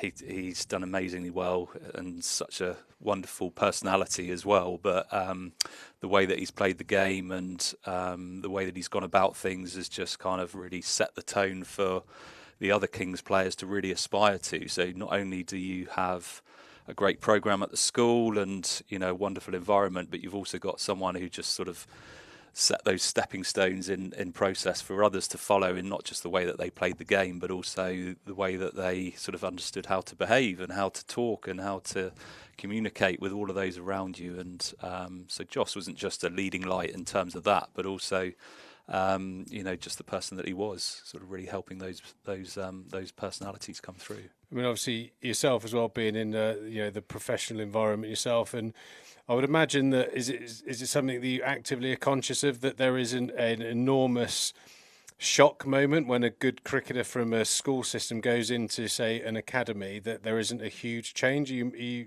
you work with people here at the club to make sure that your programme somewhat mirrors the professional programme that they'll go into if they're good enough? Yeah, definitely. I mean, I think the biggest change initially was many years ago. Our first team were pretty much an 11. They played every game, whereas when I took over the cricket, it was very much about putting results to bed, in terms of that wasn't an important side of what we were looking at. It was more about player development. And so with Curry and the other academy directors who then took over, especially working with the second 11 at Somerset, it was getting our top players more time with them, and if that meant our school side were weaker, then so be it. Our players were getting better development opportunities, and it's something that Rob Woodman, our current head of cricket, is brilliant at, working with our current sort of connections with not just Somerset but other counties. It's mainly Somerset, but a few other counties as well, in terms of making sure those opportunities continue. And it's the same with our girls now as well, in that they're playing in different county matches. We release them to play club matches on Saturday if we feel that's more beneficial for their development. and therefore it means another opportunity for a younger player to come through in the school setup, who then gets that opportunity. So it's just making sure that we're providing the best possible opportunity for those players across their whole development process, and it takes a lot of time, it takes a lot of thinking and a lot of strategy to do that, that sometimes gets a little bit unnoticed, I guess. Yeah, and there's always been, as you say, a strong connection, but going back even further from there, if I'm right in saying former Somerset great Dennis Breakwell was curator of the pitches at Kings for many years, wasn't he? Is that, I'm right, aren't I? Absolutely, Triggs, and more than that, really. You know, Den, he's an absolute Kings and Somerset legend. He very much sort of put that process in place, not just with the pitches, but he was our first team coach for many years. He actually coached me when I was younger many years ago. And just his character and the fun that he put into the game, he was very much that starting point for Kings cricket 30, 40 years ago, getting started. And then it was just tinkering with, the wonderful things that he'd put in place to make sure that we then got to another level and kept things moving forward, really. So yeah, not just the pitches, but just his personality, his love for the game, and just what he did for the school in general was very much the starting point of it all. Yeah, he's one of the great characters, and also from a the main pitch, if in my mind's eye, a little bit of a slope to it. You have quite a famous festival as well, don't you? The King's Festival.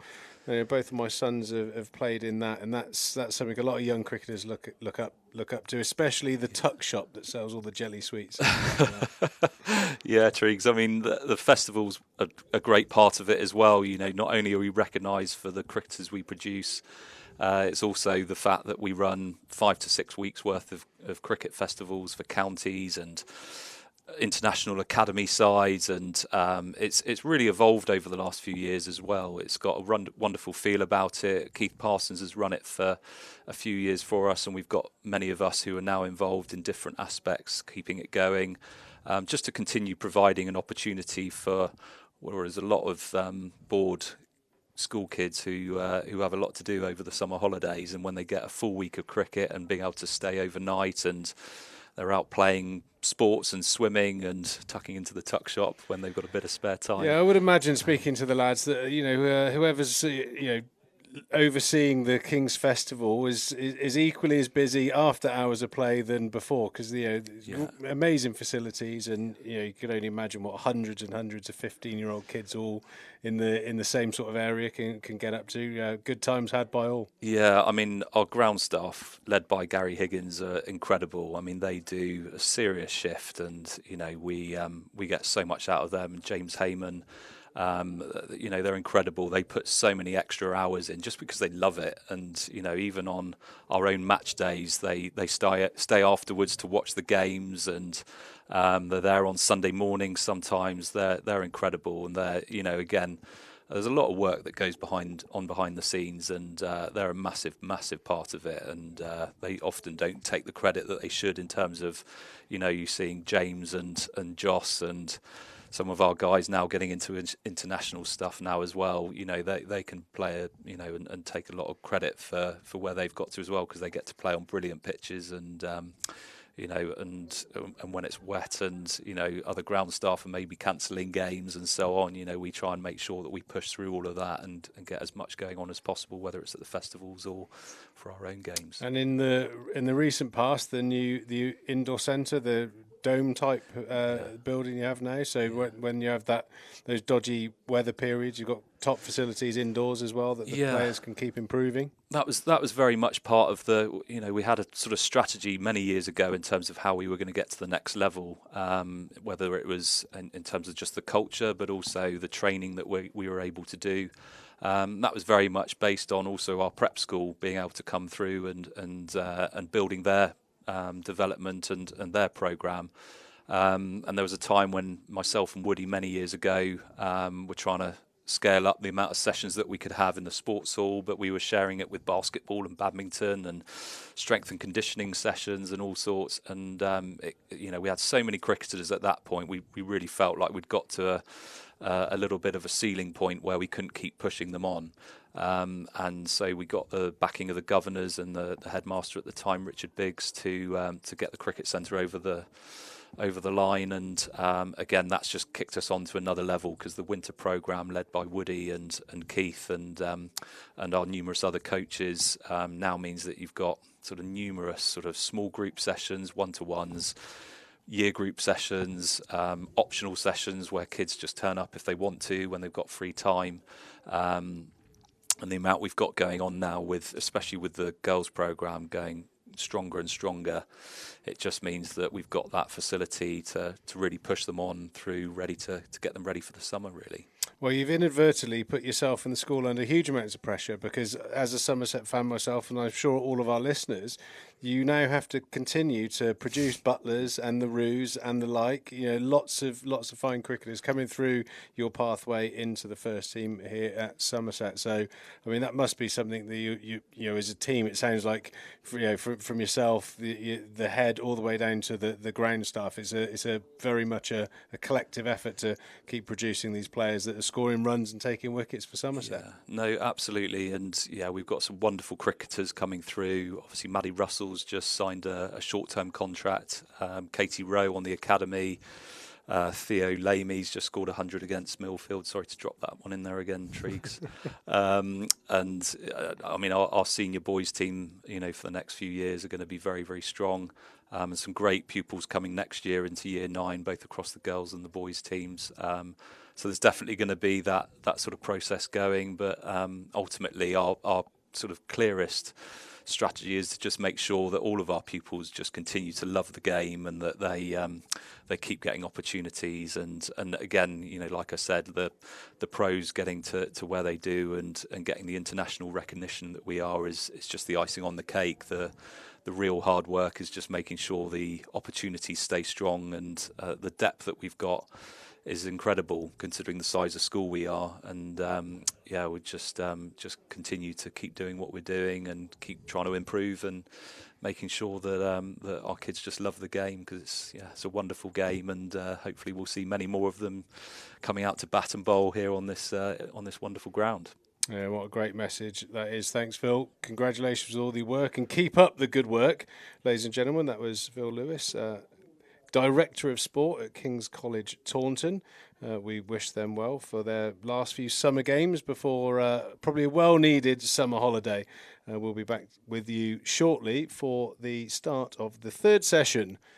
Somerset scrapping nicely at 2:38 for 4.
Well, here we go again.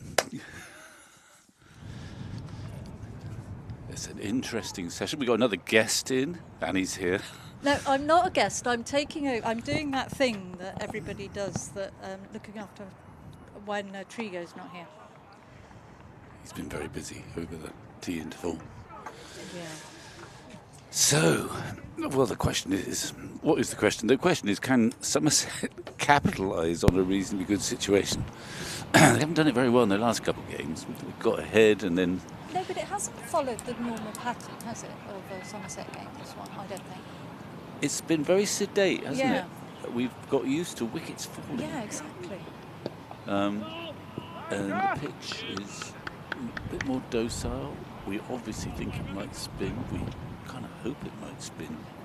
Yeah. What are your thoughts about whether it's going to spin or not? Come on, Well, I you haven't might been know a down bit there. about it. Well, We've seen one ball turn, and that created a wicket next ball, and Yes. ran past one. I did hear you commentate on that. But at the moment it's very gentle. So it looks like there's a lot of runs happening, and in this match the scores are likely to be high. Yep. If it works out correctly or perfectly, it doesn't always happen here. The wicket should spin more and become more difficult to bat on. That's probably the plan. Of course, we've seen in the past that doesn't always happen, but We've it did seen the happen pitch against Yorkshire. Indeed, but we've seen the pitches flatten mostly, haven't we? That's what Yeah. generally has happened. But yeah, did you follow the Glamorgan game? Well, I followed The hat not trick? intimately, but I kept looking at my phone at various times, and I saw some of it. I mean, on a very strange-looking surface, actually. And then I missed the hat trick. In fact, I sort of slightly smugly, I think, at the end of what was probably the second day, I knew we had a lead of 130 because I keep looking at my blinking phone. Of course. And I thought, well, I'll just check up on the close of play, and I expect Lewis is contemplating when to declare. And then it said 32 for 6. I know. You probably thought it was an error on the Well, scorecard. no, I don't know. I've been around long enough to know it wasn't probably an error. So I Yes. saw 32 for 6, so that was and then I can't remember, I still wasn't watching much, but I was keeping in touch as Tom Abel was rescuing the situation. As along he with has Lewis done this Gregory. season wonderfully, hasn't he? Yeah, he has. And then I was, like all Somerset fans, a bit exasperated on the last day when Glamorgan heroically won the game with Hadley, Yep. a sort of bona fide tail ender, playing brilliantly It was. in a dogged way. It was just. He lasted all day. I know. And Doesn't understand how tail enders operate, but Yes, it was a exactly, great, that's gritty not how it's performance.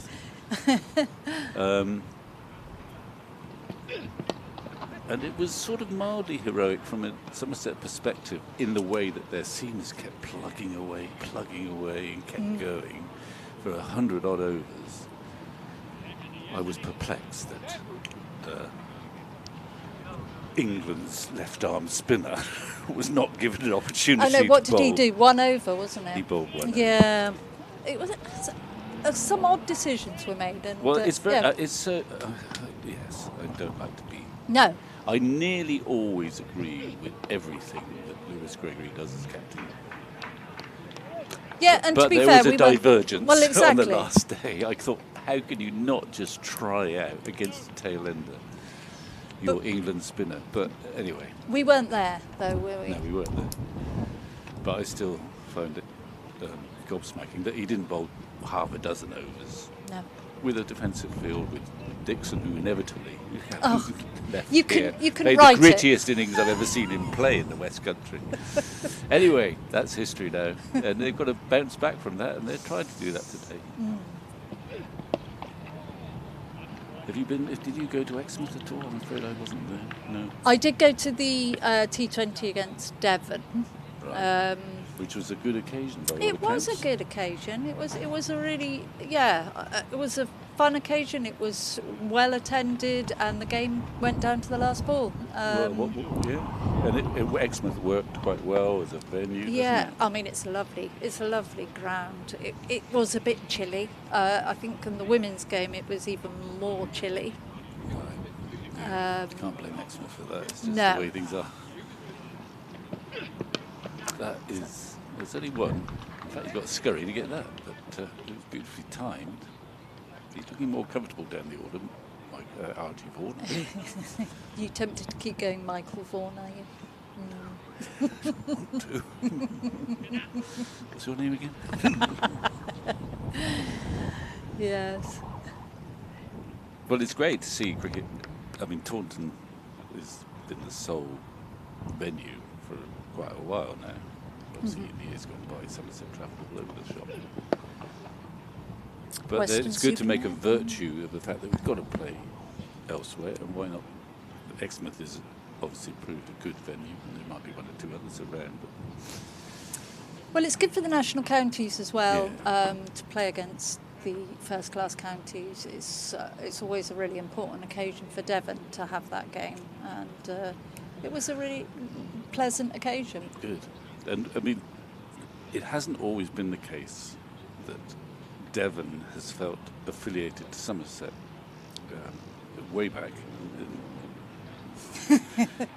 a lot of the Devonian cricketers went to Gloucester. There was a sort of connection with one of the coaches at Gloucester, Graham Wiltshire, and people like, this is ancient history, but Jack David, not just him, Jack Russell, Yep.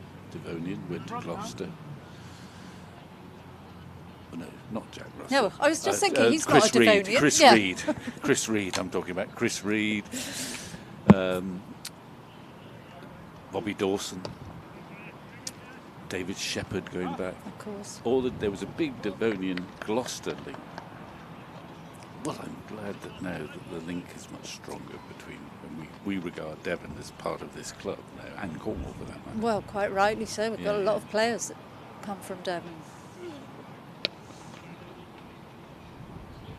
including Tom Lammonby, who had a very nice innings. It was very nice to see. Just a shame that he got out charging down the wicket. Well, He does have those moments, he doesn't does he? have Yeah. moments. He's getting like, he's a sort of county gower, really. Well, I think he'd be happy with that. Well, he should be, Yeah. but he rarely plays an ugly shot. Mm. He is the most elegant. So players. elegant, so classy. He just needs, he just needs to score, be a bit greedier, I think. Mm. And he's had a struggle this year to get runs. Today looked like it was going to be a really big innings. He's got 70, as the sage Trigo was saying. If you offered him that at 10:59 this morning, he'd have said, that'll do nicely, thanks very much. But as the day progressed, you thought, hang on, there's a big score here.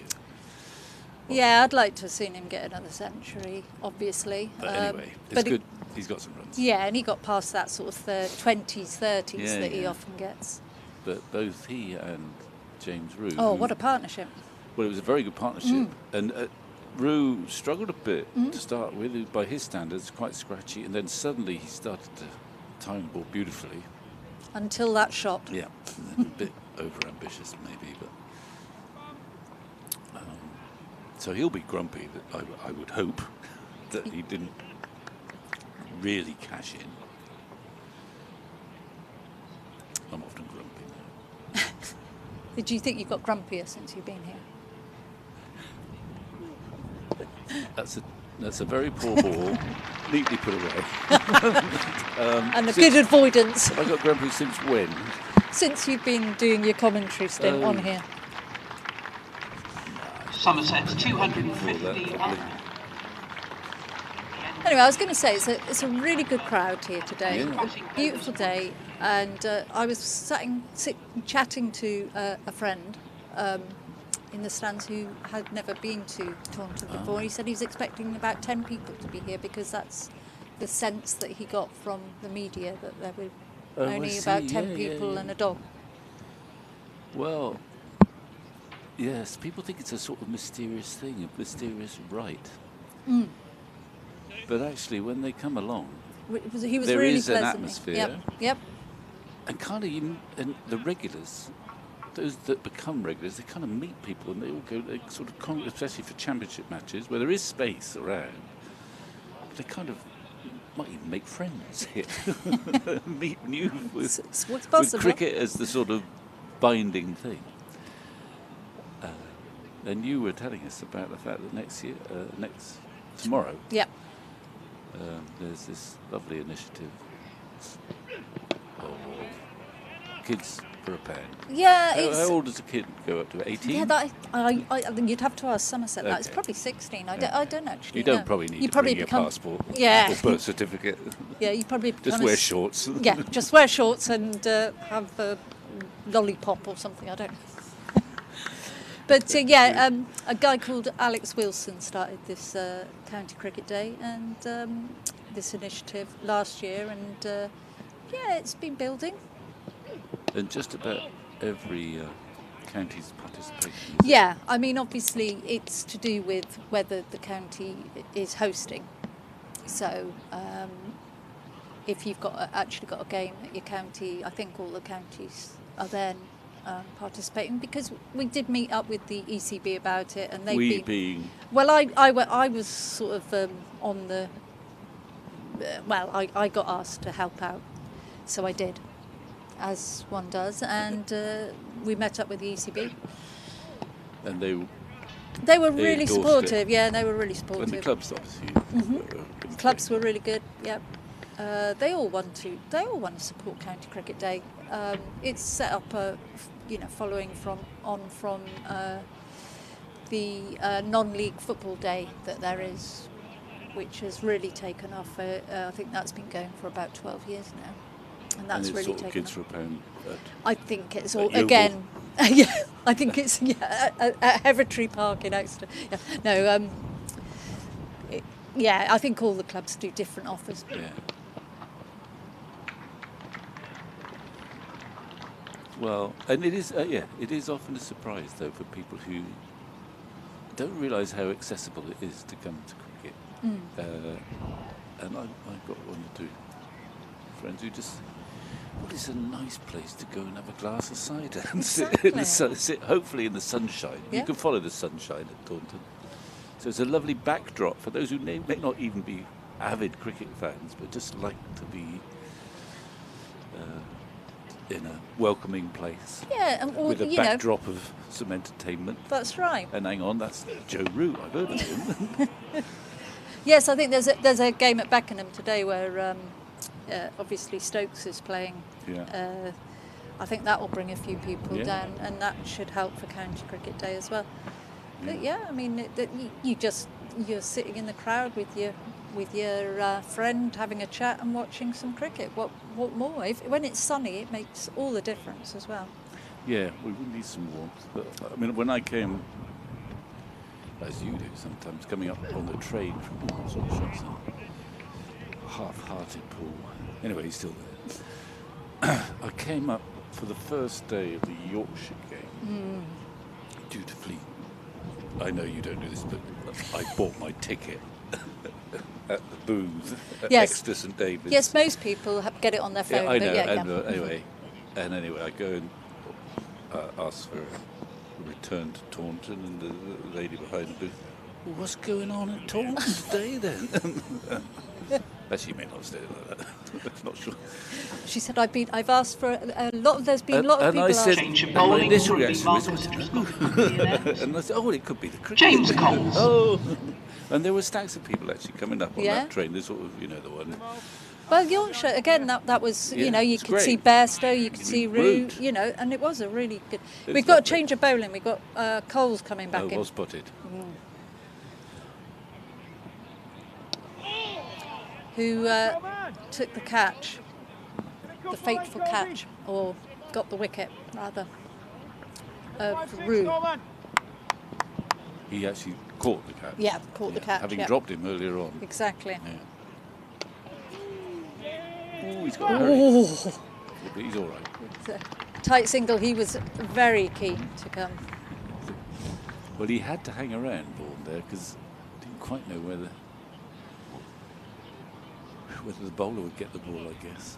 Anyway, Yeah. he's there. Abel was sure that there was a run on If there. Abel says run nowadays, you got to run. Wow, he's brilliant between the wickets anyway, isn't he? I tell you what, that wasn't the length to play that shot, but he's hit it. I wonder how many people here have come from Sussex. I reckon a few. Yeah, I don't know, but there were quite a few Yorkshire supporters Yeah, here. there were. There were a lot. And there are some real stalwarts amongst the counties, and Sussex actually. They would appreciate Taunton just as you appreciate going to Hove. I love It's a going to special Hove, atmosphere. yeah. The deck chairs are still out at one end. Yeah, it's a really lovely ground to go to. And there's a sort of sense of history there too. I mean, they've been playing cricket there. Yeah. And a real For a sense of long time. community. There's Yeah. there's a really good You sort of get that from Support. the grounds that are cricket grounds rather than sort of stadiums. arenas. Yep. And Taunton retains that, even though they've done quite a bit of building. Well, it does. It's a lovely ground, but yes, it's the ground of pavilions, isn't it? Yeah. Have you changed in every one of them? Oh yeah. Well, no, I haven't actually. No, because they're too recent. Well, you wouldn't have changed in this one. Well, I certainly haven't changed in the Marcus Trescothick No. stand, which we're sitting in, and the players aren't here. I mean, when I started, the pavilion was an lovely old wooden structure, more or less on this site, didn't go as high as this. And then I can tell you, Colin Atkinson over there came in 1981. Okay. So we moved over there. In luxury, they had proper kitchens there. The food improved immensely when we moved over there. Didn't have kitchen in your changing room. No. But there was barely a kitchen anywhere until we got the kitchens over there. Wow. Lunch suddenly got better. Wow. I've never changed in the Caddick Pavilion. Which is your favourite? Well, sentimentally, the first one here. was an old-fashioned wooden structure with cinema seats. Yes. The top tier. Yes. The dressing rooms. I mean, the away dressing room was a pit, really. It was quite small. There were just tiny slit windows. So you made the away team feel really welcome. Yeah, and you had to be a miracle worker to get any hot water in that dressing room. And then the home dressing room, you couldn't see any cricket at all because you're at the back of the pavilion. That does seem a little odd. Well, it may seem odd, but there was a viewing tacked onto the side of it. Right. It was a tiny little viewing area, so you had to go up those steps. If you were the batting side, that's the only way you could see what was going on. But if you stayed in the home dressing room, where there were a couple old sofas and a gas fire, it's quite homely in a sort of ordinary way. And then you would interpret, if you weren't watching, you'd hear people coming down the steps from the view. Oh, that could be a wicket. Someone else is going out to bat. Or So if you it was didn't a even big need to day, you watch. could hear the crowd, and you could sort of interpret what was happening from the crowd noise, but you couldn't see anything. And then, well, how much more detail do you No, I don't. Did anyone ever sleep in the changing rooms overnight and things? Oh, overnight? No, I know you probably did during the game. Well, I didn't. Well, no. But they certainly would have done during the day. Yeah. You can't sleep for the night times. That's other stories, isn't it? Anyway, I remember we were playing a Sunday league game. And in those days, you might not play the same team. So, we were playing Nottinghamshire. Then on the Sunday, we were playing someone else. Yep. So a few of the Nottinghamshire players had a free day, they weren't playing. And they took themselves to the various bars that were available. And I remember 2 or 3 of them, whilst our game was going on, taking refuge, lying down on our sofas in a state of disrepair, round about 5 o'clock in the afternoon. Anyway, it's a long time ago. So in a way, that was the most sort of evocative of the pavilions. But I'm only really, and then we went over to the Climax and over there where we had quite a big dressing room. It felt quite posh, didn't it? Yeah. But we had a full-size snooker table in it to start with. Of course, essentials. Yes. Surprised you didn't have a golf course in it. As we've been prattling on, they've just been continuing the rotating the strike, and they're getting a partnership of 42 now, which is a nice quietly playing along, these two. Well, it's been a quiet sort of day. It has, yeah. And Somerset have a batting bonus point. Vaughan, just as we wanted, looking on, Lammonby to make a significant contribution, it would just sort of help the general drift of things if Archie Vaughan took the opportunity to bat down the order and get a significant innings as well under his belt. Yeah, I think the order has been a sensible one today. Well, he only got 25. But Jordan Herman, who was new to us all, he looked kind of looked the part, didn't he? He's busy. Because Robinson was bowling well. Yeah. So, he did well. He won't have enjoyed his dismissal much either. No. But for us, curiously looking on, you thought, hang on. We've got an opening partnership. He looks as if he could be quite handy. He may not be here for that long, but... Yeah, and I think Lammonby's more comfortable at number 3. And yeah, I mean, there's a T-shirt apparently, isn't there, of all our opening pairs? Since is that? Yeah. 18, isn't there, or something? We've had 18. Well, there's... I think this particular T-shirt, it goes from the retirement of Trescothick. That'd be quite... And there's a staggering number of opening pairs. So it's quite and you do well tight to name writing, small writing. Yeah. Well, no, I think Ben, who knows everything, said they had to change the font on the T-shirt to fit the next lot in, this last one in. To but fit you this would do season well in, yeah. if you could name everyone who has opened the batting for Somerset. Oh, Harry could, I'm sure. Well, I reckon Harry could. He might do. It'd take him a while, though. Yeah. There's some surprising names there, and some we struggle to remember. And some slightly bogus. Matt Henry's change of bowling sort of would be a freakish one. Yeah. Jack Leach is there, but not so freakish, but he's done it a few times, probably in various guises. Yeah. There's an awful lot there. And an awful lot this season. Yeah. And there'll be a few more changes before before the season's out. Yeah, because we've only got Herman for a little while, haven't we? I mean, if you'd asked us in the winter to pluck out as our opening pair for this match, we're only in the middle of May. It'll be Josh Thomas and Jordan Herman, I think. I mean, all spin now then, both ends.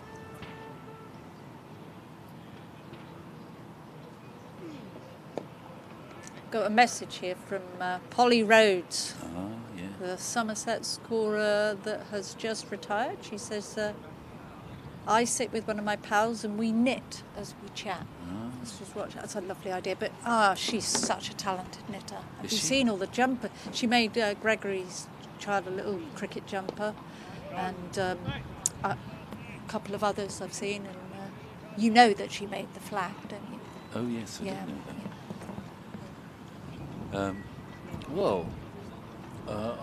It must be quite difficult. I'm not.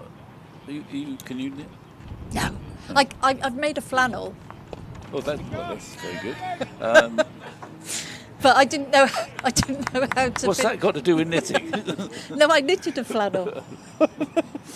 Right. But it wasn't very good, and I didn't know how to end it. The thing is, in this cold weather, it must be difficult to get your fingers going if you're sitting outside. Yeah. You need to be indoors, I think. It is quite. If you're in the wrong place, it's pretty chilly out there still. Well, yeah. No, it's a horrible thought. It's like having a cricket ball hit your hand, isn't it, when it's cold? Why not? But I can see that it is compatible. But if you're a good knitter, I mean, if I was knitting, I wouldn't be able to watch any of the cricket at all because I'd be sort of. No, if you're a good knitter, you don't can, have to do look it. what you're Well, doing. yeah, you can absolutely just, yeah. I like my mum used to watch the telly and knit. I couldn't do that. There's 259 for 4.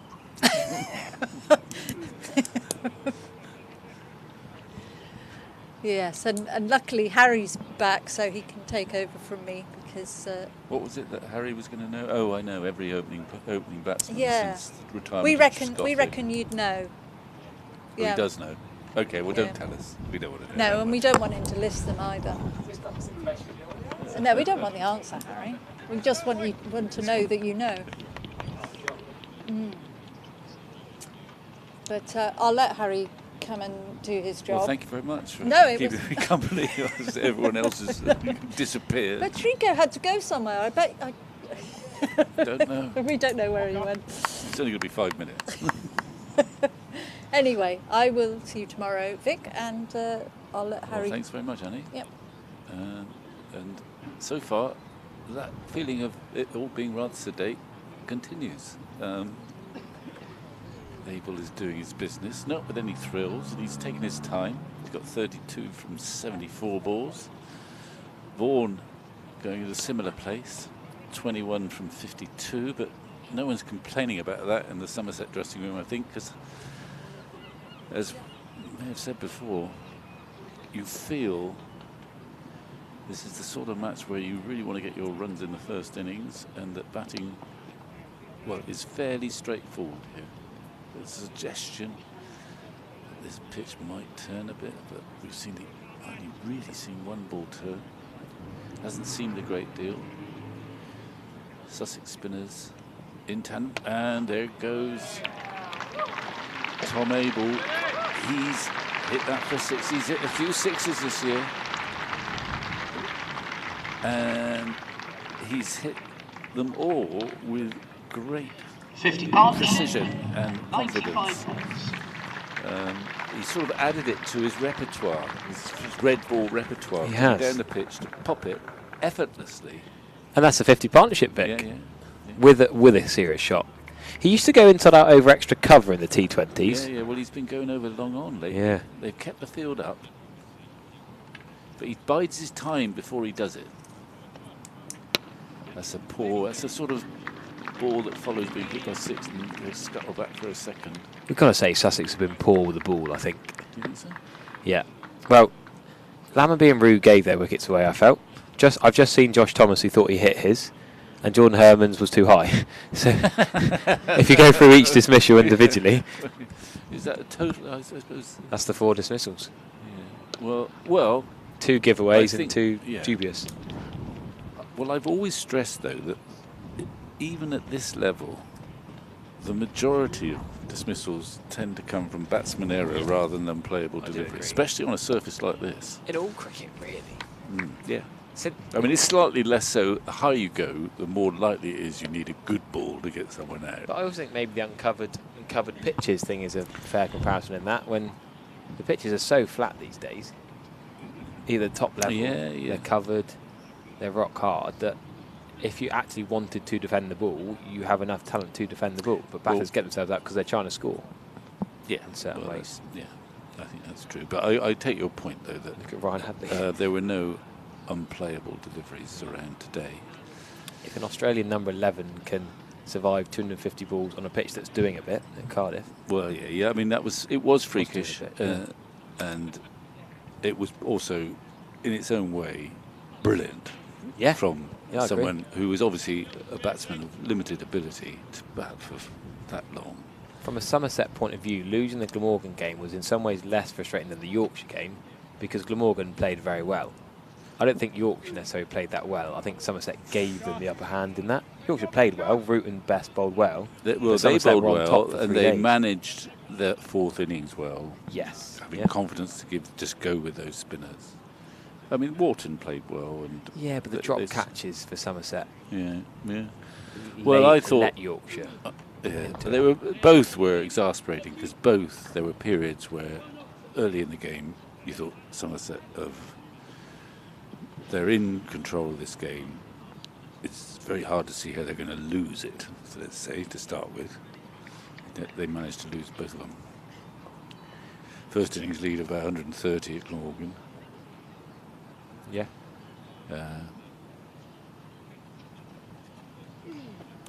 I guess anyway. what I'm saying, Dixon showed great stoic batting on that the third day evening and on to day 4. It was written in the stars that Sean Dixon was going to get runs against Somerset with most matted. Well, yeah. But I think if Hadley can do that, then you think, why can't more top order batters do that if need? It's different when you've got a mindset, you're just batting and batting and batting time. If it wasn't for a draw, they got the win. Yeah, well, I've talked about this with Pete a bit, and it was gobsmacking that he didn't face any slow bowling at all, even though I know it was a seaming pitch, I know, I agree with you. But you can... One over from Jack Leach, one over from Archie Vaughan, yeah. Even if the ball's not turning, just a change of pace. Yeah, spinners can a get brain people fade. out. Yeah, and Hadley said that. Especially tail-enders. He did a brilliant interview with, I think it was Vish from Crick Info, and he was saying he was surprised he didn't have to face spin. Yeah, and he was saying, my mates back home from New South Wales, I think it was, they texted him saying, why did no one bowl spin at you? Everyone knows your weakness is spin. Yeah, well, I was gobsmacked that didn't happen. Because tail-enders, they don't like having to think. Yeah, and when you play against a spinner, the ball's up there and there's time to think. And you sort of have to decide how you're going to go about defending him. I know, even if it's not turning. Anyway, that's history now. And you sense in this partnership in particular, there are no frills so far from Abel and Vaughan. They're just playing everything on its merit, although he's just hit a beautiful straight 6, to be fair. But they are aware of the fact that Somerset have let good situations slip. Yeah, agreed. And they're just proceeding with a certain amount of caution. Long on out for Abel now after that lovely lofted drive. And then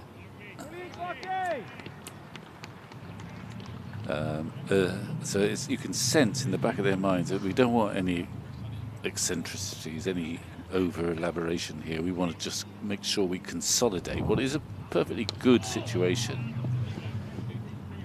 but bearing in mind too that the past scores here are going to be high. We've talked about this already, haven't we? About, you said about 400, and I think you're right. And we said Lammerby and Rume went too hard too early, but there's still 40 odd overs left before the batting bonus points are up. Well, and you don't have to get all the batting bonus points. The prime goal is to win the game. Yeah, but you think everyone after this is going to play with pretty positive intent. Well, Overton and Gregory don't tend to hang around. No. And then there's a bit of a tail. Around full stop. It's just bowled too many leg side deliveries for me, Sussex. Coles and Carson. I mean, well, the two outstanding bowlers have been Robinson, who gives nothing away really and has got 1 wicket, and Haynes, who was sort of conjured too, partly through almost over-ambition of the batsman, but nonetheless he's got a little bit of movement here and there, and it's worked. Yeah, I'd say Robinson's been miserly without being as threatening. Tom Haynes has been less miserly, but potentially more threatening. Like you say, maybe the ego coming into it, swinging both ways, but the odd short ball, the odd wide ball that you think you can punish. Robinson 1 for 23 with 4 maidens off his 11. Well, great lines to James Rue before lunch, just leaving him outside off stump a few times. Really, what if they just, I've said it a few times, whether just give Jack Leaning a bowl for something different. But now they're 2 right-handers is maybe less likely, but when there's 2 left-handers at Lammerby and Rue, it might have been an idea, because Carson's not been at his best. Carson's 1 for 57 off 13, going at 4.5 and over. Yeah, I mean, they were very proactive against him, the 2 left-handers. Then he got 1 ball, only 1 ball's really turned, just 1. Yeah, I remember that. That beat the outside edge, and that promoted, or seemed to create a wicket next ball. Other than that, there's been nothing untoward, really. You can tell by the field, really, it's just a slip. No catcher on the leg side, which is the way he's aiming to turn the ball. There's a nice comment on the live stream. The best comms team in the game. It's like listening with your pals. He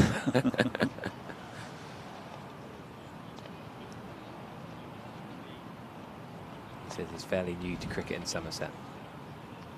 There you go. Nice to have new fans and new listeners.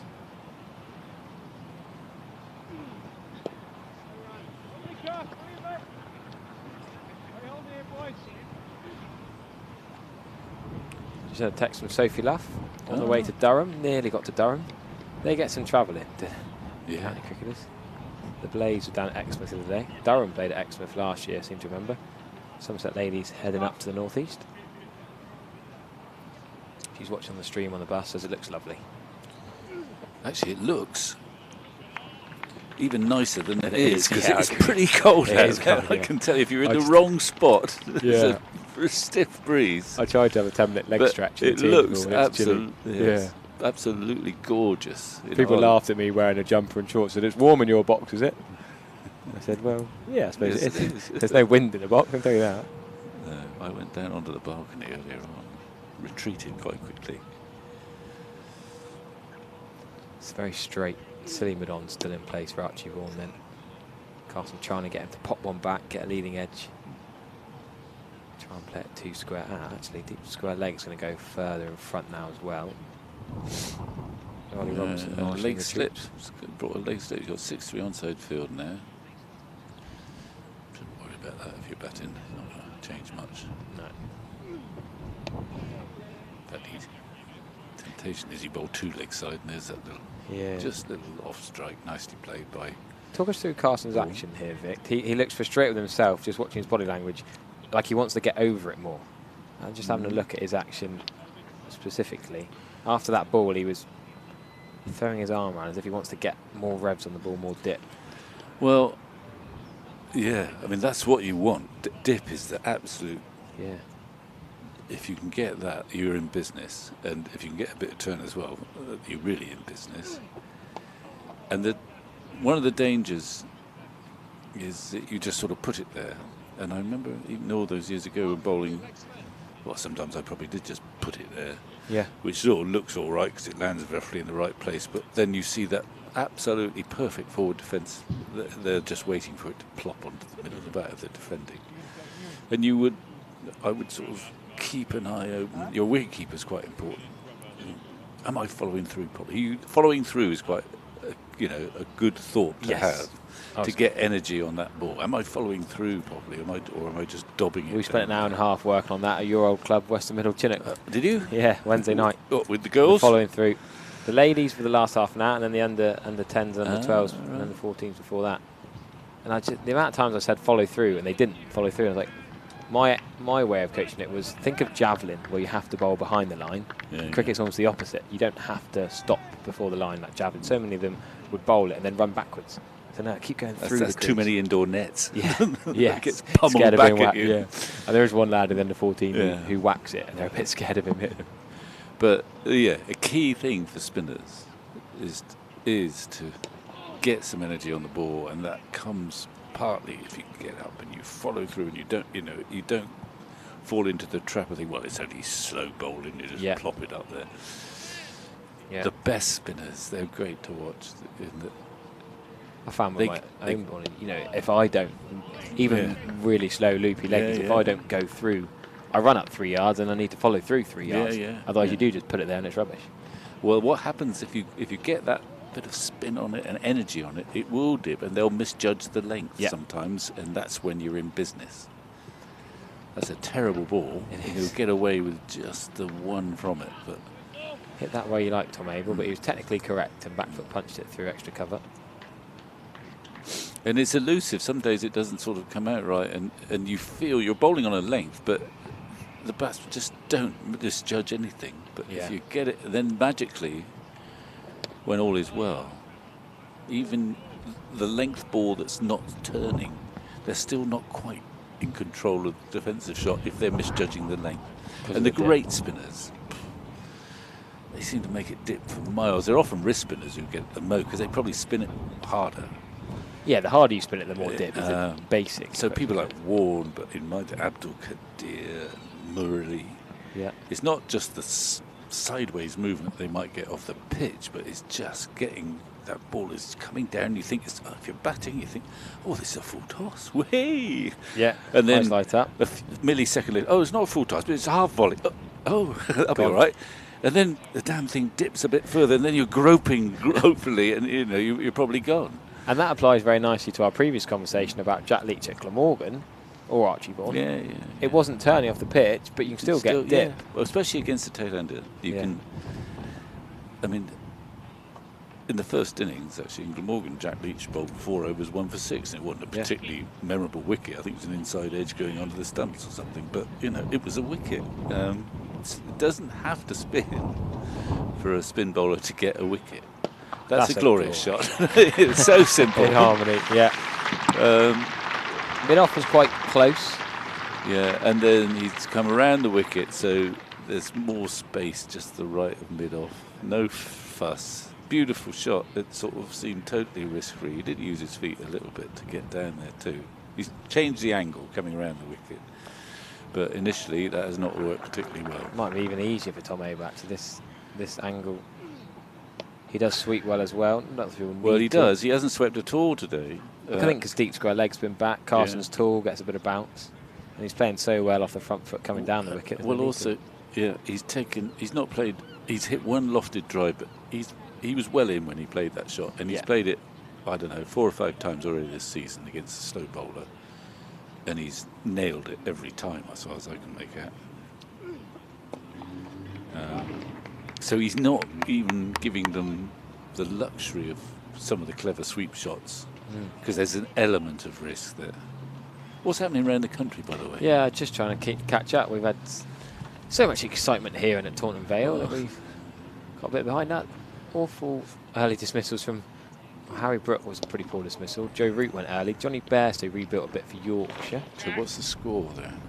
So I'm just refreshing actually. I'm a bit behind. Let me refresh some scores. So Root, Brook are both playing for Yorkshire.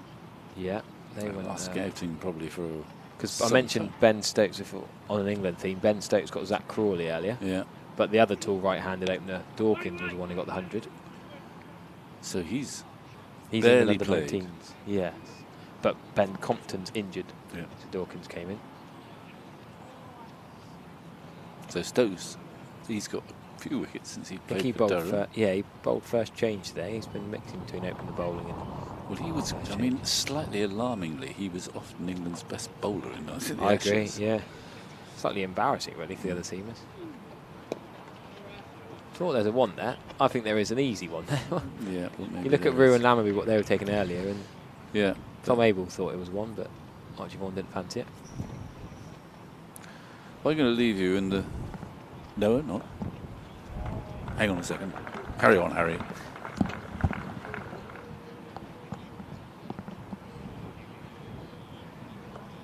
So it's going to be Carson and Coles continuing the spin attack into the later evening here. This day's gone very quickly. Vic said earlier, time flies when you're having fun. I can't believe there's only 18 overs gone. Doesn't feel like nearly 5 o'clock in the evening. To be fair to Sussex, one of the virtues of their effort is that they've not hung around. I think as the season wears on, they're humans, these county cricketers, and they don't necessarily like overtime much. They'll make them very popular in the press box too. Be in the pub by half 6 rather than half 7. Well, I'm not sure they are all in the pub by half 6 nowadays. They might just have a quiet lemonade in the pub. There it is. Tom Abel, back foot punches for another 50 for Somerset. 50 off 93 balls. Tom Abel has been so good in the county championship Somerset this season. Their leading scorer in the county championship. James Rue not miles behind him, but him and Joe Clark, Ben Slater, Dom Sibley have been some of the leading run scorers in the county championship this year. He's been done it stylishly as well, hasn't he? He's been terrific this summer. I mean, this is probably the easiest half century he's scored. I agree. The conditions are favourable. Because he scored some runs in really tricky. He has got critical runs in tight situations throughout this summer. So he's got a lot of runs, but they've been almost worth double in the sense that they've often come with a game in the balance. He's either kept Somerset in the game or helped them to win a game. And they're the runs you really value. And even today, you can sense that there's no over-ambition so far, because he's seen Somerset squander good positions in the last couple games, and he's determined that, well, they don't do that again. I mean, I suppose the worry is that up until now, they've been so dependent on able to marshal the batting lineup. Yeah, he's going to fail sometimes. Yeah, He hasn't hardly done so this summer, but he's going to. And we want other people there ready to step up. Rue's done that, of course, but even he failed 2 or 3 times recently. And that's one of the joys of cricket, of course. Not the joys, but one of the realities of cricket is that you can be one of the best batsmen in the world, but you've got to learn how to cope with failing. Well, yeah, Richard Walsh was ripping into me at tea time saying, Harry, another failure for you. And I said, don't batters fail more times than they succeed. Well, you fail every time, he said. Well, okay, well, they're only winding you up. But it's so obvious in cricket if you've been unsuccessful. It's there on the scorecard. Yeah. Everett, naught. Yeah. And everyone knows, well, we all, research it nowadays, of course, see how you're getting on. But even if you're Don Bradman, you fail now and again. Yeah. Root, who's the best player England have had for and for his standards, is 33. He will fail. Yeah. And you've got to come to terms with that. And that's one of the challenges of playing cricket. Even the good ones are going to fail. And it's going to be blindingly obvious to all and sundry that that's happened. And how do they deal with that failure? So you've got to find a way of dealing with failure, because it's going to happen. What was your tactic? I know, you. I just cried. Don't put yourself down. You were very good. What, 7, 8? Well, I joined Somerset, I'd like to tell you, as a batsman. Go on. Well, no, I've told you. What now. number? What number? Oh, well, I was signed as a pure batsman. I hardly bowled. Did not know that. No, I didn't know that. So I played for England schools as a batsman. There you bowl. go. Where would you have opened? Would you have opened for England schools? Well, not very often, no. I did open. I opened for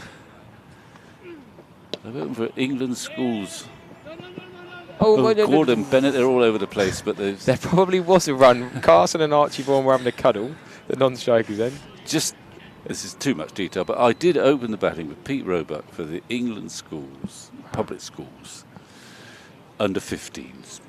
And we played against what was called the English Schools Cricket Association, which was made up of all the players from the west, north, south and east who'd played in a tournament to pick their side to play the public schools. Yeah. And in 1 year that I played, Pete and I opened the batting, I think put on quite a substantial score.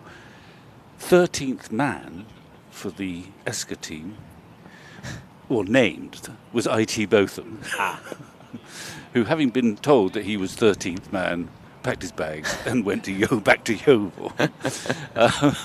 So anyway, that's probably enough detail. I'll update you on my career before the season's out. Every other game. It's all right. But it was my first. Well, I didn't quite meet him then because poor devil wasn't picked. That was it. Nice one from Tom Hayward to keep rotating the strike here. Carson and Coles can't really keep either batter on strike.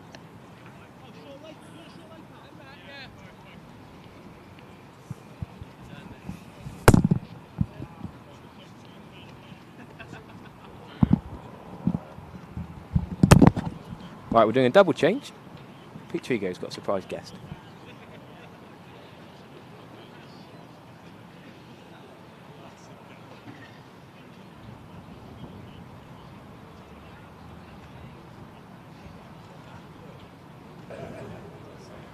Always feel a little bit guilty stopping Vic Marks mid-flow, talking about his school cricket, but a lovely segue to guest we have this afternoon. You've probably heard about the 2 Ronnies, but now you have the 2 Peters.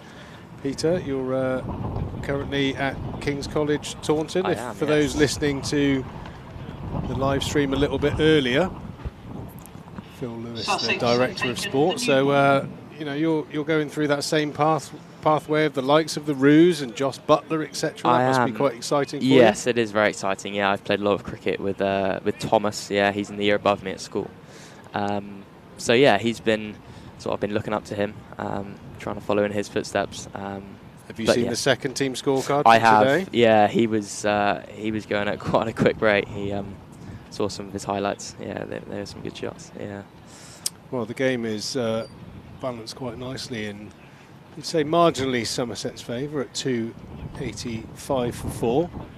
Yeah, well, I think it'd be great for our listeners to hear about the environment that King's College have created over the previous decades to produce so many good players. And what does we're getting into the heat of the season now. What does the programme look like, and how professional does it feel to you? Because I also believe that in preparation for this game, you were bowling at the first team. And yes, I was very fortunate enough to be a net bowler for the first team, and it was a real eye opener for me, just to see the step up to the first team level.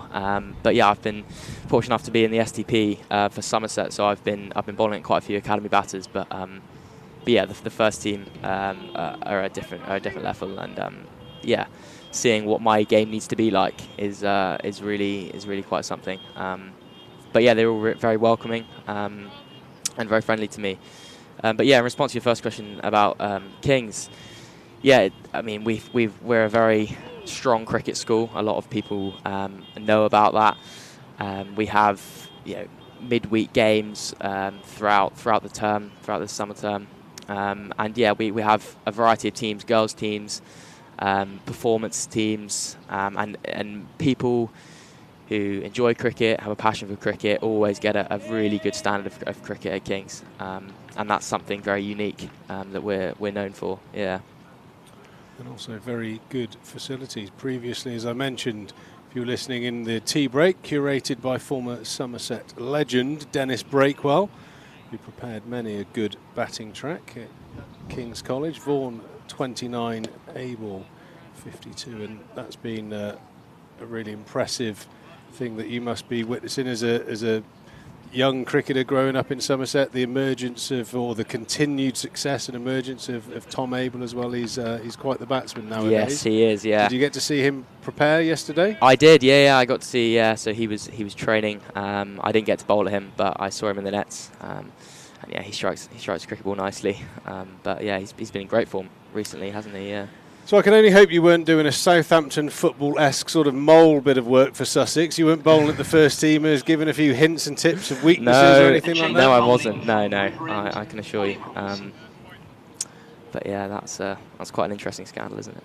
Yeah, that's to be seen how that gets dealt with. Ollie Robinson bowling from the Lord Botham stand end, very highly skilled bowler. And what do you think about his bowling style and inclusion in the latest England team? You see a lot of seamers bowl quite straight up and down deliveries, but even there you see that shape away towards the slips. That's the sort of delivery that right arm bowlers like yourself want to try and produce. Yeah, definitely. Yeah, no, Ollie Robinson's it's great to see him back in the Test squad. I've really rated him quite highly as a bowler, and yeah, he's leading the forefront for the Sussex attack today. Got the wicket of Josh Thomas, I believe, this morning, which is always a good one. But yeah, he's looking like he's trying to just set him up with that one to come back in later in the over or in a couple overs time. Yes, good knowledge. You shape the ball away from the right-hander, drag the body and the head across, and then that wobble seam ball back in towards the pads. That would be the classic setup, don't you think? Yeah, definitely. Yeah. So it's in the longer formats, you might go a couple overs of just bowling away swingers, getting them shifting across the stump, so then you might bring one back in and try and get them trapped in front.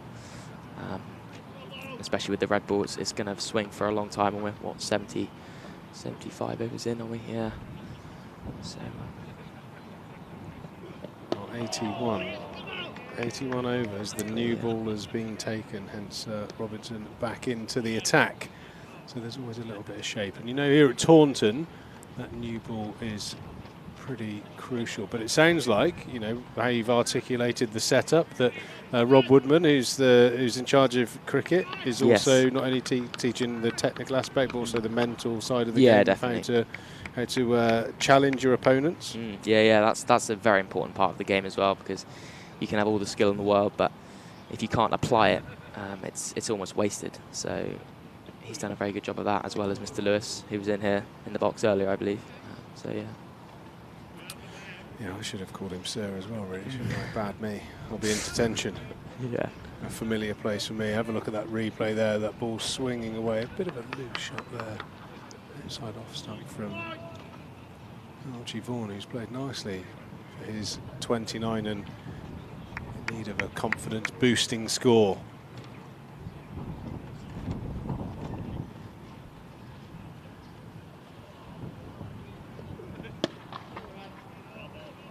Played out on the offside, being as watchful as you can against this new ball. A key time here. Somerset have got aspirations of their first innings starting with a 4. It's a big part of the game in Championship cricket. Looking at the pitch, Peter, it looks like there's a bit of a dryness, a brownness to each end. You yes. think, and we're seeing signs of spin already. And Leach Vaughan bowling definitely. in the 4th innings. Yeah. Could be quite pivotal in the result of this game. Initially, when I looked at it, I thought there was a little bit of grass on it, and looked like there might be a bit in it for the bowlers. But yeah, it's played really nicely, and obviously we've seen quite a few good scores.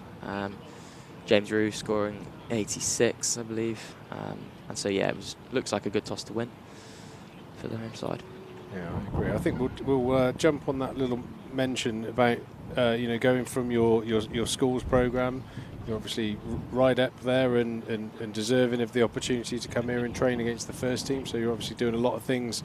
You're going in that right direction, certainly. Was there anything that particularly stood out in terms of the challenge of bowling at your teammates back at Kings, as opposed to coming in and bowling against the professionals? What were the obvious standouts that you? Yeah, it's a good point. The pros were very good at dealing with my best ball. I'd say that at Kings, when I'm bowling at some really high quality batters, I would challenge with my best ball. I'd challenge them and potentially take a wicket quite easily. But at the pros, even bowling my best ball, they could still score a run off it. They could still try and find runs. And that's the thing, that you really have to work for your wickets. They don't come easily, and especially at schoolboy level cricket. If you can put it in the right area, potentially there's a chance for a wicket. But yeah, these guys are the best in the business, so you've really got to work and set it up over multiple overs. Well, it sounds like you're speaking in the right terms, and you're on the right track. That first class cricket as well. There are times where it goes your way, and nick bowled, happy days, 3 for. But other times you've got to bed in. You've got to be willing to do the hard work, as the Sussex bowlers have done in a couple of periods here. There's a couple of wickets that fell to, let's say, indifferent decision making. Lammonby coming down the wicket after that sharp spinning delivery, and a rather slightly over aggressive shot from Rue that cost him his wicket. Both played beautifully for their 73 and 86, but there was a time where they would have been eyeing up 3-figure scores, both of them. There are signs that the wicket is starting to turn, which will please certainly one of the cricketers sat up on the balcony at the moment, Jack Leach. I'm sure Archie Vaughan with his off spin will be having a good look at the pace you need to put on the ball to get the ball to spin. But I think that's a really good experience for you to be performing well at school level and drip feed and test your skills at the right times, whether it be second 11 training or matches. That's probably the first aspiration, isn't it? Yes. To get an opportunity to play either academy or second 11 fixtures, train with them. It must have been a brilliant. I can certainly remember back to my first training session with the first team. You go in a little bit, dare I say it, a bit starstruck. People that you've watched on TV or sat in the stands and watched, and all of a sudden they're around you. But good to hear that you were welcomed and made to feel comfortable. Yeah, I think that's a consistent theme you hear here at Somerset, that they're a very welcoming group. You imagine being an overseas player, flying halfway across the world, a great bunch of guys that make you feel comfortable to perform your skills. It sounds like that did happen. Yeah. False shot there from Abel. A moral victory for Robinson, but it cost him 4 runs. Played with nice soft hands, but a good ball there from Robinson, bouncing and swinging away. Those balls, Peter, they frustrate you, don't they? When Definitely. the good balls It go was a for good 4? ball, yeah. It was a nice length, challenged Abel, but as you said, he played it with lovely soft hands and got away with it. But yeah, Ollie Robinson will be happy with that because that's taken the edge. Robinson into Abel on 57. Seems almost deja vu. You commentating on Tom Abel innings, and he's past 50. He's been in incredible form this summer. I think if it can continue, he's going to be unlucky not to be in the conversation for an England selection again himself. Heavy run scorer in county cricket.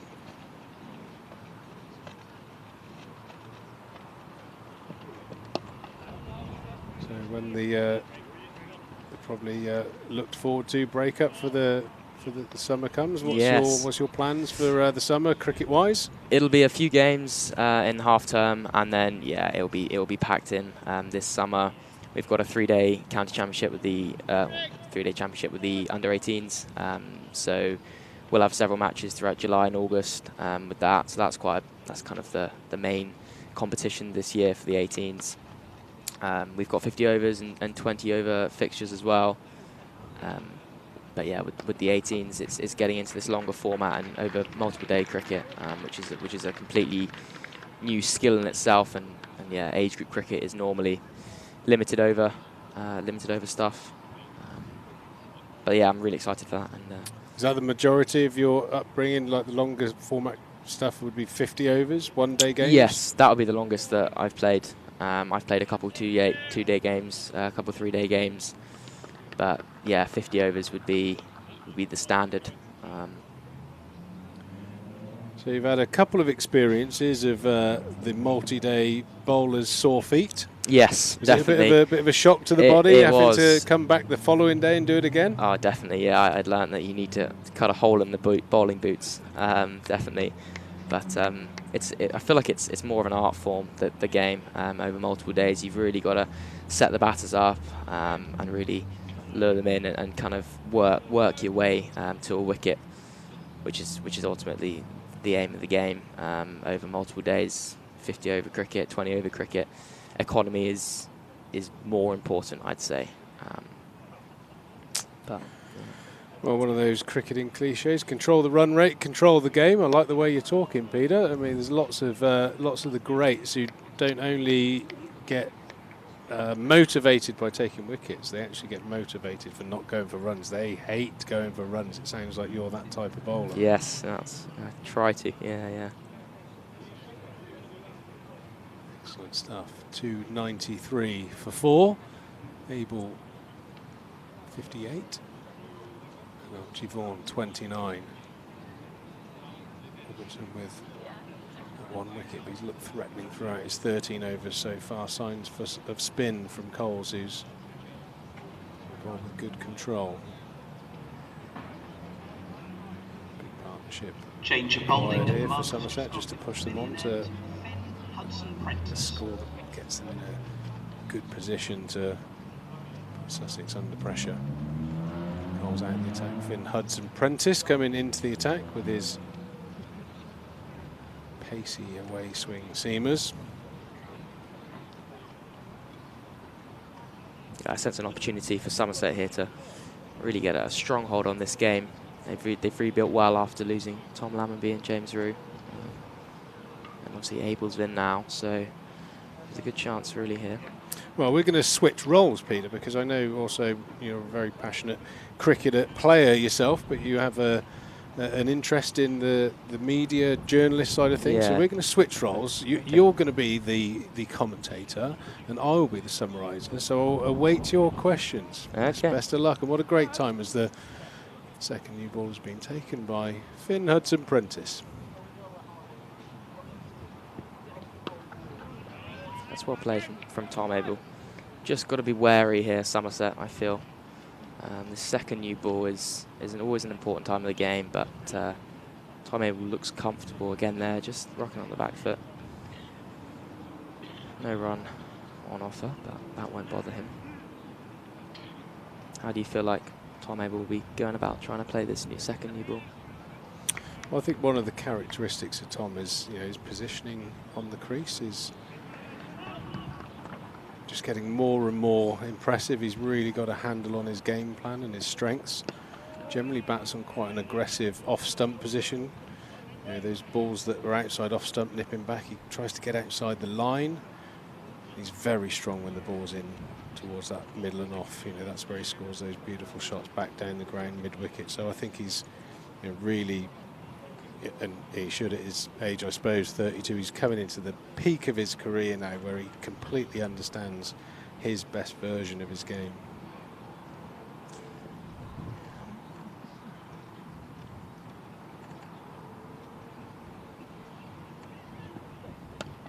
That's well ball from Prentice. It's just challenging Tom Abel into playing a shot there. It's an underrated skill actually. A lot of bowlers hang about on that 4th, 5th stump line and don't offer a shot, but especially at an important time like this with the second new ball, it's important that he gets Tom Abel playing some shots.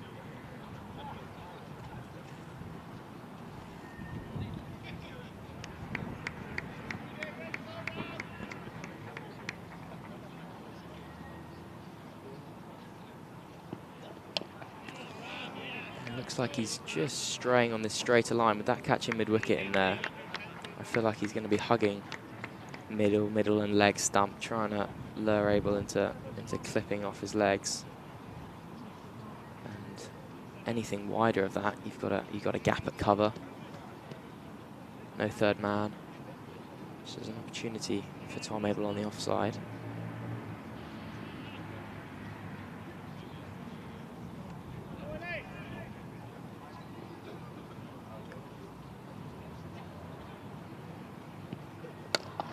That's a lovely shot. Just over pitch slightly from Prentice, but Tom Abel lent into that one beautifully. He'll get some reward for his hard work over this over. Just slightly over pitch there from Prentice then. Abel cashing in. Yeah, sweet timing there. I mean, I actually think that a lot of, watching Tom Abel bat an awful lot this summer already, with the way it runs he scored, it's almost like he wants bowlers to bowl straight at him. Not many teams have tried hanging it a little bit with the occasional ball in towards the stumps. Tom Abel seems very comfortable. That's the line, I think. Yes. Doesn't get operated in as much. 5th, 6th stump, and try and drag him over. He's very diligent at keeping his head around off stump, and he hits that straight drive and clip through mid-wickets so well. Change bowling from I the think river end. there are a number of players on the of the recent past where I would say the obvious examples would be a Jonathan Trott or a Steve Smith, where you've actually got to change where your off stump is for them, because anything into off stump middle they seem to just pick off time and time again through mid-wicket. There's always a risk to it. If you miss it, you're going to be out LBW, but I often see days go by where Tom Abel's still in, still hitting, and they won't change their lines, and I think that's maybe a missed trick from the opposition. Yeah, something to pick up on then.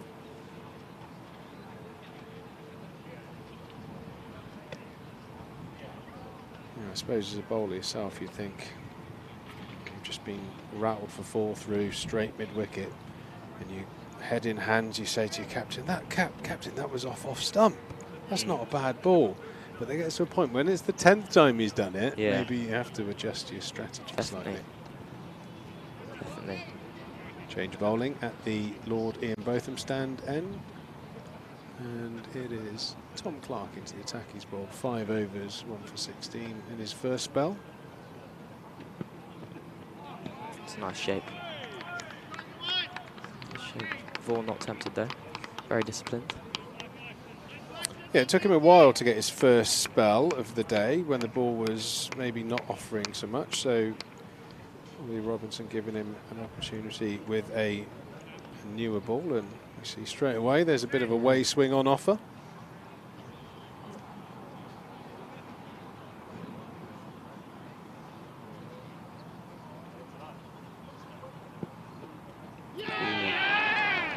Oh, Vaughan caught behind Clark, building off that last ball with some nice shape, and Vaughan's just reached for that one a bit too much. You think Triggs just a little out the line, bit of late swing.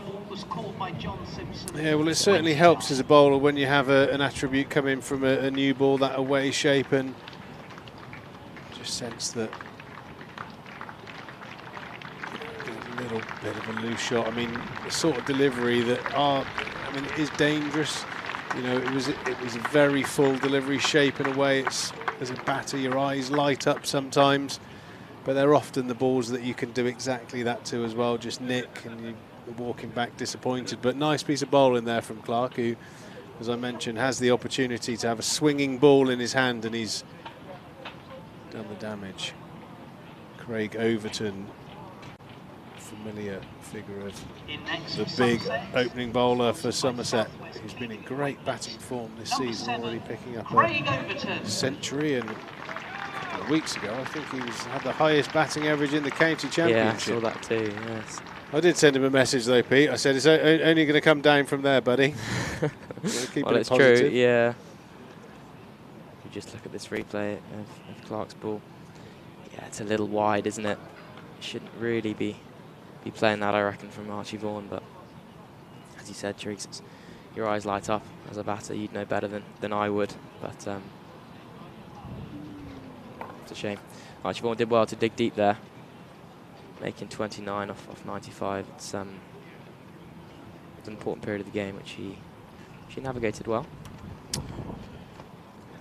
Yeah, good contribution there from Archie Vaughan. I feel like he will be a little bit disappointed to have gone after that one, but like I say, when your eyes light up and the old fruit machine bells go off in your head, you have a good swish at it, and you know, it's one of those games where if you'd have got a bit of bat on it, it whizzed through the cover, everyone would be saying great shot, but if you make that mistake, everyone says bad shot. It's a game full of small margins, as Craig Overton clips that one off of his thigh pad and picks up a couple of runs. And you have to say, you'd probably forgive him for it, but that was a very gingerly run 2 runs after his mammoth 35 overs he bowled in that second innings at Glamorgan.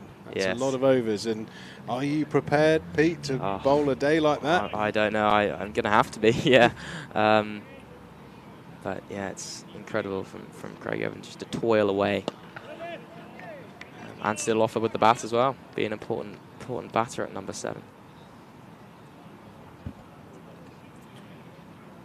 Yeah, coming in at number 7, he's really put his hand up over the last few years to be deemed a genuine all-rounder. He's certainly starting to put the numbers together to back that up. He's always had ball striking talent, but last year he really has turned up the heat with his batting and is willing to do hard work as well, staying out there and supporting Tom Abel up the other end, who's on 62. That's the key for this innings. If Somerset are going to post a sizable first innings total, is the middle lower order supporting Tom Abel as best they can.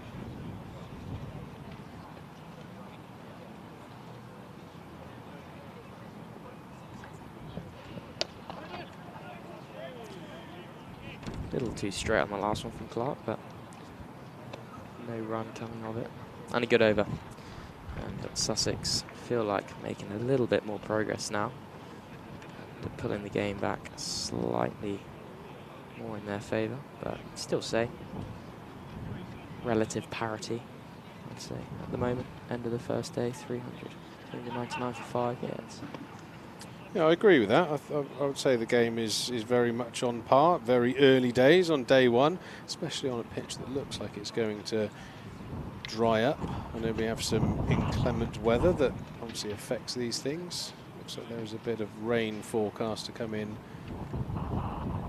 across the weekend, potentially into Monday, which might change things, but you think any amount of cricket played on that area, the bowlers' footholds and running down the pitch is only going to offer more for the slower bowlers as the week goes on. Hudson Prentice just bashing away at the moment, wicketless for his 13 overs so far.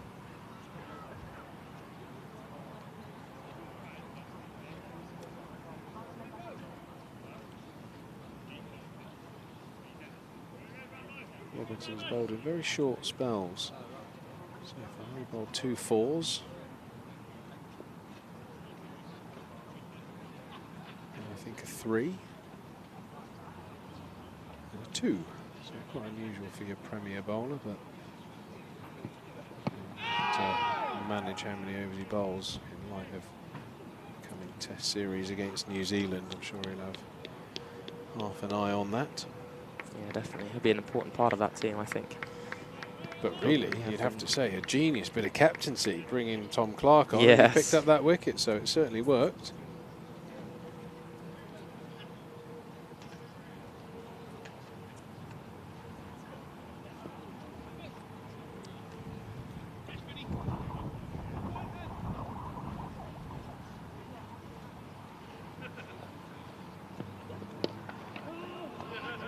Tom playing that one well, under the eyes.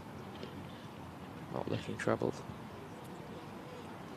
So was there a player that stood out to you the other day in that, you know, the net session that really sort of, oh, this guy can play? Yeah, I bowled mean, against Lammonby, I was Thomas. bowling at Josh Thomas and Tom Lammonby. I think, yeah, Tom Lammonby looked really solid. They were both batting together, so they had 6 balls on each, and yeah, they both looked really solid. As I said, just their head position, they didn't look troubled. They were always sort of just solid on the front foot, on the back foot. And yeah, I was bowling with a couple of the other seamers, bowling with Josh Shaw, Archie Vaughan was bowling his off spin, and yeah, it almost looked like they reset before each ball. It was a different challenge, and I thought that was really quite cool to see. You know, a lot of us in the nets, we just sort of next ball, you know, focus on that and as it comes. But they did really well, and they were really disciplined to get themselves in the right frame of mind, which I thought was really interesting. Well, certainly a tough introduction as Somerset tick over their 300th run of the innings and chalk up a valuable bonus point. 5 down, Abel on 63. Yeah, it sounds like you were, you know, thrown straight into the fire, bowling against some very, you know, Josh Thomas from that point of view, very much in form. Lammonby, a high-class player, so good to see the club got you in and didn't make it easy for you. No.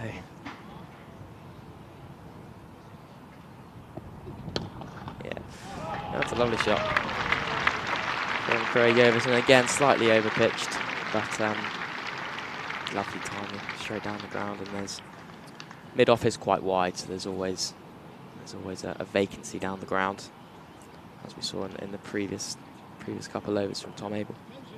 Yeah, just a stride into it, wasn't it? One of the features of Craig Overton is very strong down the ground, using his 6'5" frame, big long levers.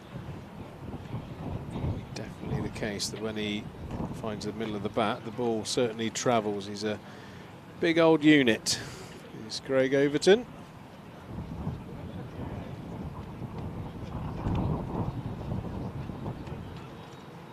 Yeah, it's been good actually. I think the way that Ollie Robertson on the whole has managed his bowlers. No one's getting into those, you know, dangerous levels of, you know, seeing bowlers bowling 20 plus. They're all in quite manageable numbers at the moment, and I think testament really to the spinners, where there hasn't been a huge amount on offer, but they've produced a fair amount of control. In particular, James Cole, who's only gone for 2.5 runs and over, wicketless, but a really good job for his team. And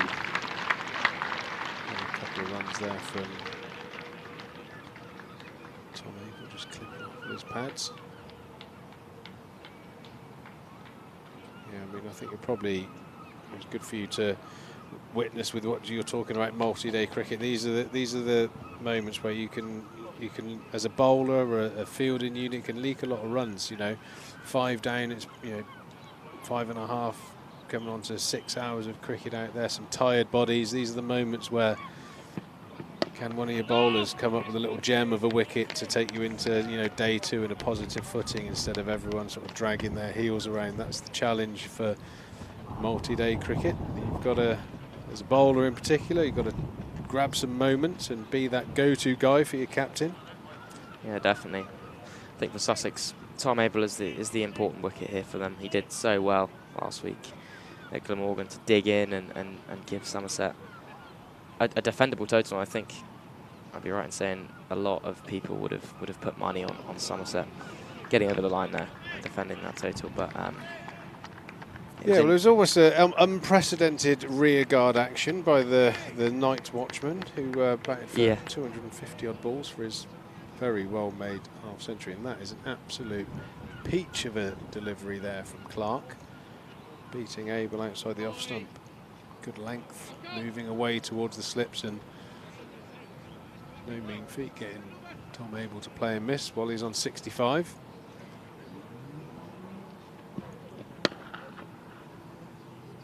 Just a little short on that occasion. Yeah, just signs of frustration from Clark there, and he doesn't need to be. He's been bashing away at that good length. It's only his 7th over, so he's done well.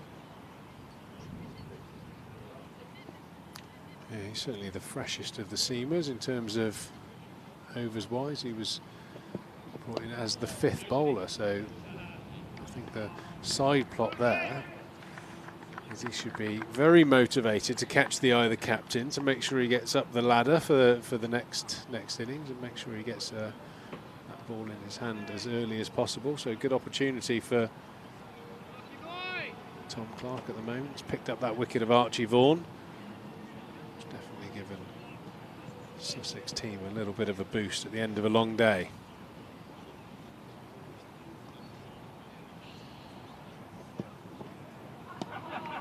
Swing away to the slips.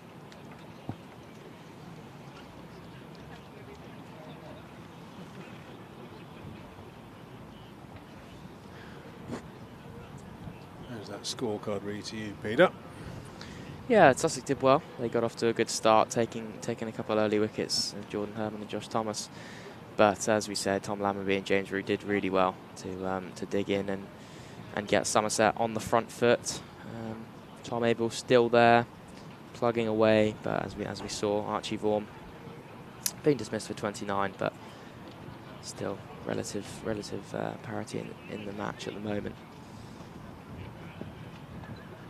It seems, I'm sure you follow Somerset's cricket diligently, that middle order of decent scores has been a very consistent theme through the season, in particular Peru and Abel. Overton and Gregory have scored some good runs as well. Pretorius is a fair striker of the ball. Really important that they dovetail with the in batter, which is Tom Abel.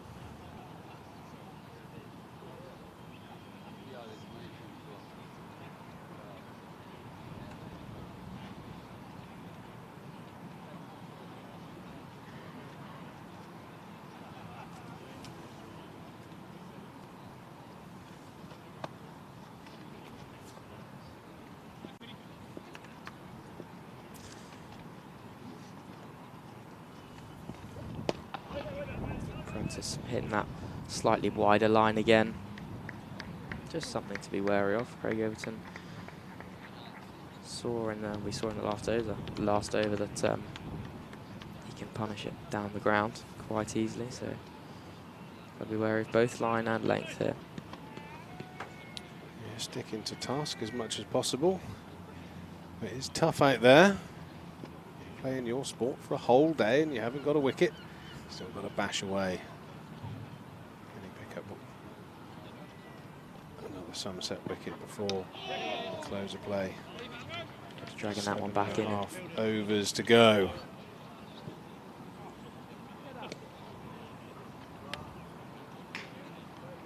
Somerset would like to go into tomorrow with no new batters at the crease.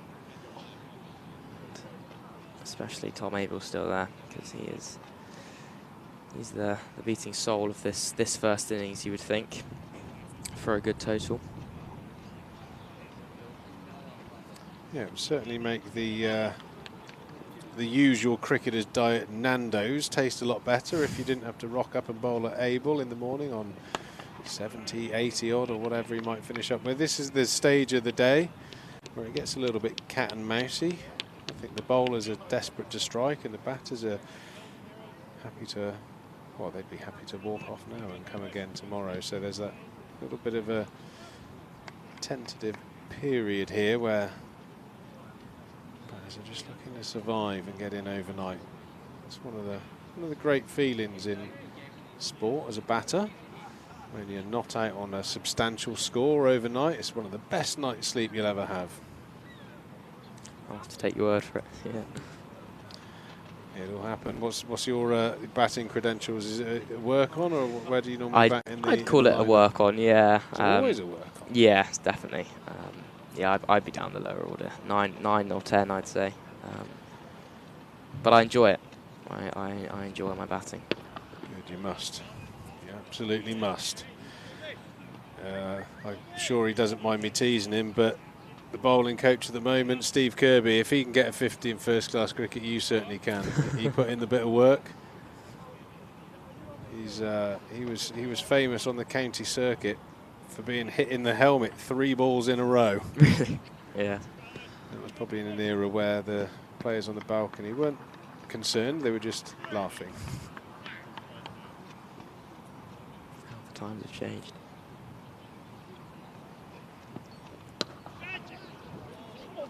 Be careful there, Tom Abel. That was a little bit of a half chance, you'd say. Just popped up, falling short of square leg, so no worry in the end, but just a glimmer of catch. The Sussex slip cordon. It's always a good time of the day to observe how the opposition might be feeling, bar the wicketkeeper John Simpson, who's probably the oldest player on the field for Sussex. He's up and about, jogging around. There's a lot of sort of dragging feet at the moment out there from a number of cricketers just wishing the day away. The Beer and Cider Festival is on here at the Cooper Associates County Ground. Somerset versus Gloucester, always a massive fixture. Friday the 24th of June. The first release of tickets are just £27.50. So make sure you get your tickets first. I'm sure our producer will let us know how many tickets are available, because a very popular day out at the cricket.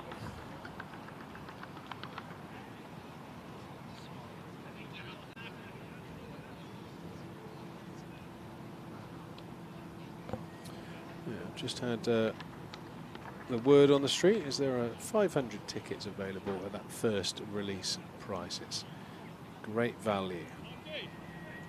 Don't know exactly how many beers and ciders are available to sample, but it's somewhere in the high tens, 80, 90 different beers and ciders, and all sorts of lovely treats if you fancy a day out at Taunton, a train ride back, and a headache in the morning.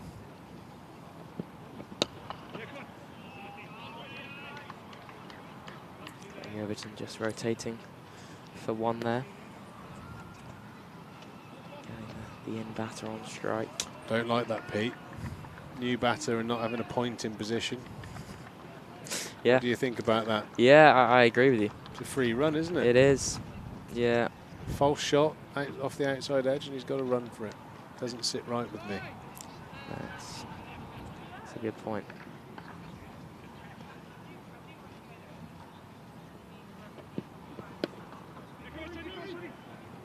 Sharp signal taken there from Craig Overton. also has the advantage of being able to cover 22 yards in 4 strides because he's so tall. He got home comfortably, and that was only a yard or so away from that gully fielder.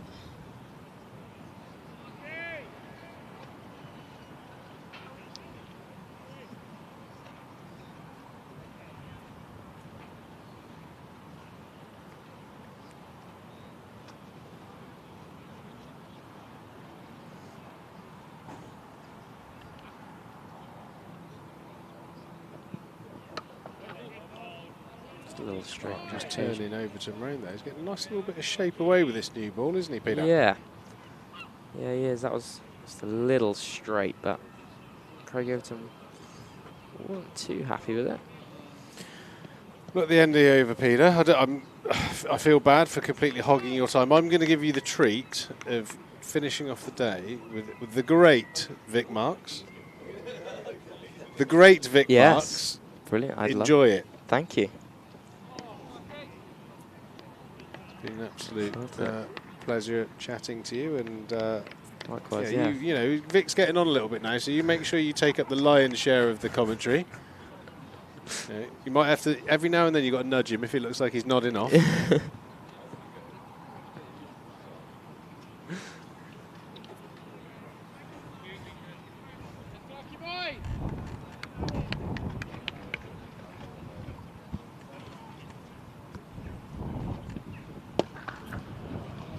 It's a lovely shot from Craig Overton. Slightly overpitched from Tom Clark, but leans into it and finds 4. Hello, Peter. Hello, Vic. Lovely to be. I've decided I'm you. not going to talk to you about golf. That's fine. Trigo plays on scratch, and you practically do as well.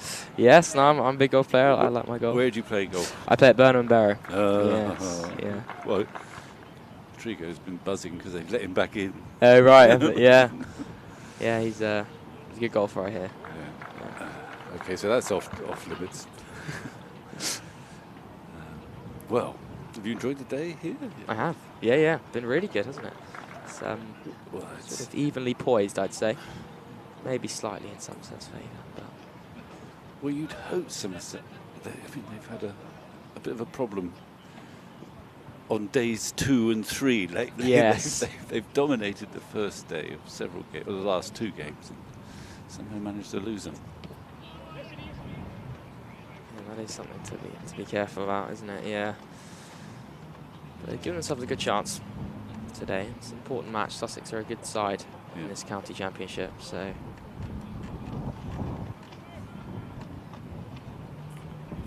They seem to be spurred on by their 12-point penalty. Yes. Yeah. Saw that, yeah.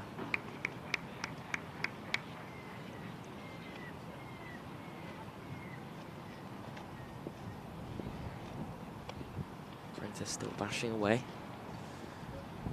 Nothing to say for his efforts at the moment. But oh, that's well bowled. It should run away for 4. But a false shot from Craig Overton. It's one of those moments as the bowler you've just got to take on the chin. And yeah, I'm not sure how Overton himself would have responded to that. Yeah. Bowling, he gets very grumpy now and yes. again. But a very educated edge. He'll take the 4. Thanks very much. He's had a good summer actually with the bat. Yes, definitely. He's got a lot of runs when he's captain. Yeah. So I think they should make him captain. They make him captain, and then he can get some runs. Yeah.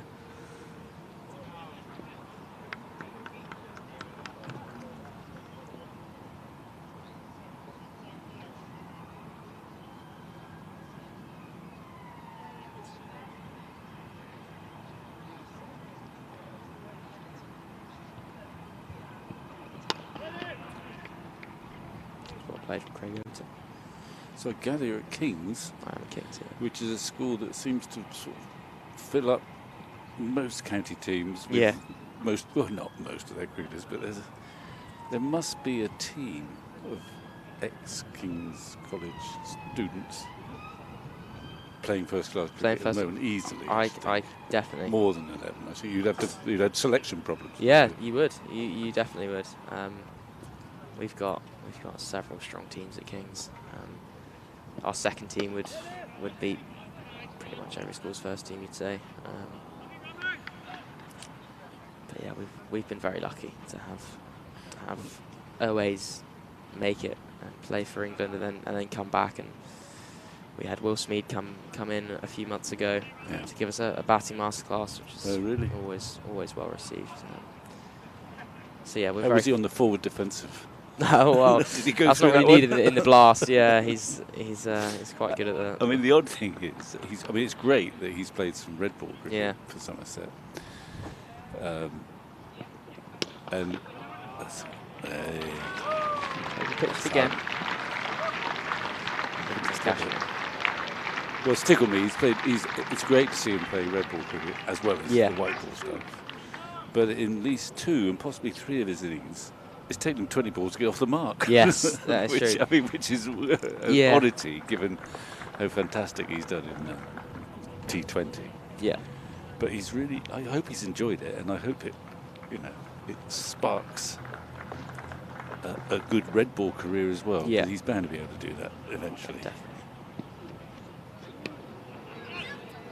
Yeah, but played that fantastic innings at the start of the season in the second team for Somerset, which got him back into the conversation for the first team. Yeah. And he sort of did okay in the first team without actually setting the world alight, didn't he? Yeah. So he's got in. Yeah. And he will get runs in red ball, I'm sure. But it's an amazing, it's an amazing sort of trail of cricketers from Kingston in recent years, from Butlers and Bantons and that's Roos and many others. Yeah, that just Barrows. Yeah, that's right. Yeah. Who's now Bowling change for Sussex. employed by the club. Leader of the academy. Yeah. Harry Crook.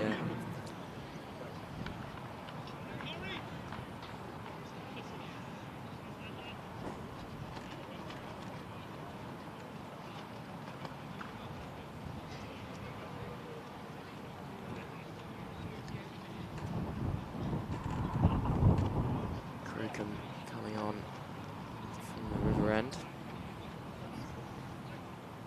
Also wicketless. Slight change of field. So we've got a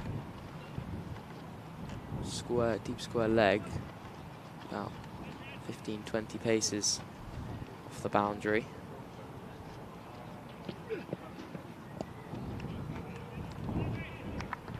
Also a fine leg, quite wide, so for a straighter, maybe shorter. Oh, he's very good off his legs, is able. So it's partly just protecting it, I reckon. On the leg side. You reckon maybe? Yeah. It's an odd one there. He's got a man at deep point, just behind square. He's got this one sort of loitering, sort of in a single saving position on the line of gully. That's unusual to see one there.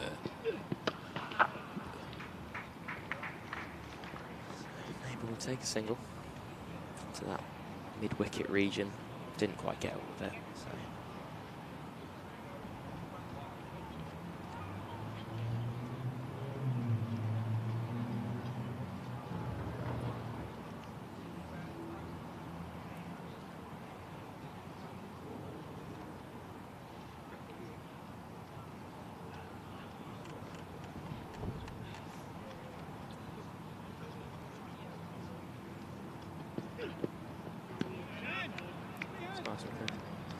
Over to not tempted though. With 4.5 overs to go.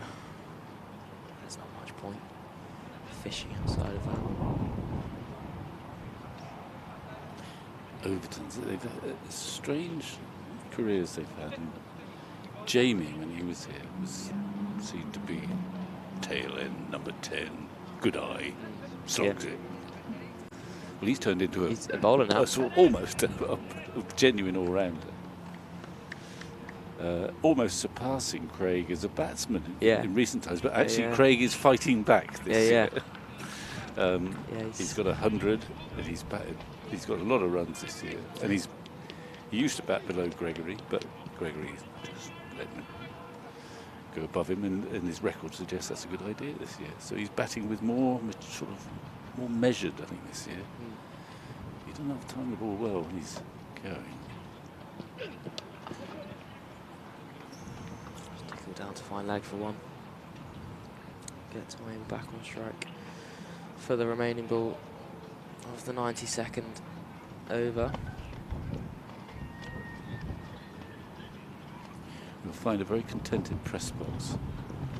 One thing they really appreciate with teams that come here and bowl their overs sufficiently quickly that they can down tools at 6. Yeah. And the players probably quite like that. Yeah, as definitely. Well. Yeah. Ooh, that's a nice one. That's a nice one.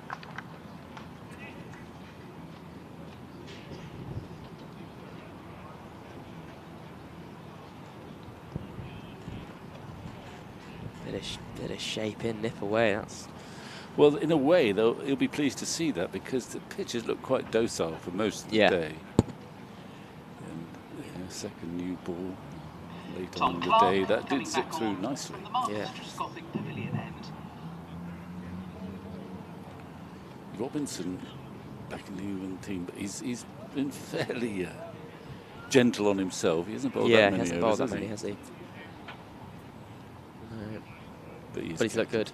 One of the bonuses being captain. Yeah, he can control it, can't he? Flat pitch, Yeah. I'm not sure that's not the case, but he hasn't overextended himself. I mean, if he plays for England, which he will do, I think, next week. Or, no, not next week, June the 4th, I think.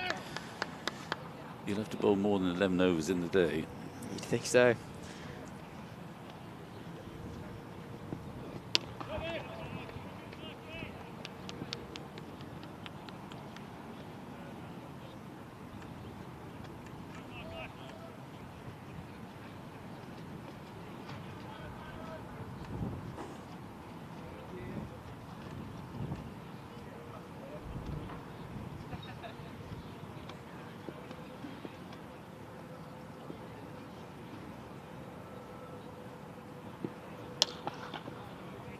Pitched, but we'll get away with it. Get away with the full toss. Just looking at the balcony, can't see anybody. But it's that sort of night watchman time. I wonder whether I think Gregory might have given Jack Leach a tap on the shoulder. Think? I don't know. He's the perfect night watchman, Jack Leach. He can bat. He is the perfect night watchman. And sometimes they don't bother, but if a wicket did fall, I wouldn't be surprised to see Jack Leach. Yeah. Did you ever come across Dennis Breakwell at Yes, yeah, I did. Yeah, I played cricket with Dennis. Really? Yeah. Dennis was he was a better batsman than Jack by a huge margin. He was a dangerous batsman. He used to score quickly and a beautiful striker of the ball. But occasionally he was nominated as the night watchman. Really? But once he recognised that this was often the case, so if we were playing team with some really quick bowling, he'd just go missing at about 5:30. We couldn't find him. Oh, were you looking for me? Oh, sorry, I didn't realise. He was I'm sure he's a great coach actually. He's a lovely. Yeah, he was. Yeah, very passionate about the game. Yeah. All innocent.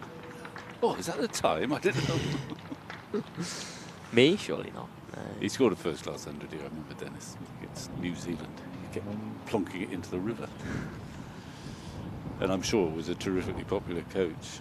Yeah, he was. Yeah, he was very, very well respected at Kings. Yeah. Well, he knows the game inside out, and he's good fun. Yeah. Apart from that, he couldn't ask much more. I asked him, actually. He obviously worked with that's just going to keep going, I think. It is, isn't it? Tumble on. Yeah. He was quite a nervous cricketer, as indeed I was. And he'd obviously got quite close to Joss Butler when he was there, and he'd helped Joss, and Joss thought the world of him. And I remember asking him, well, because he was always on edge, full of. I said, how do you get on with Joss's playing? Do you watch him play? When he's playing for England or wherever. And he said, oh, yeah, I watch him. I said, well, don't you, you must get very nervous watching. Oh, see, I don't watch him live. I just watch him on the video. If he's got runs, I don't watch him. He's actually. That sounded about right. Yeah, yeah, definitely. Yeah. But they had a very good relationship. I remember Butler coming back to, I don't know, play golf with him in some tournament. He made a big effort to come back because Dennis asked him. He was very keen to do so.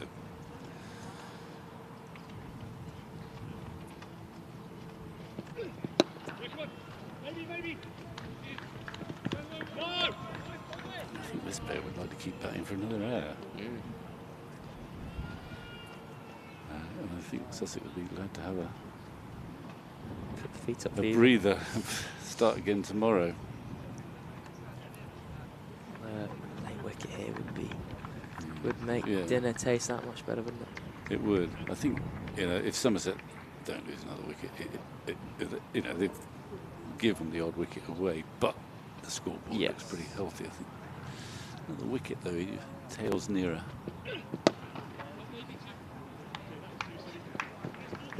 No.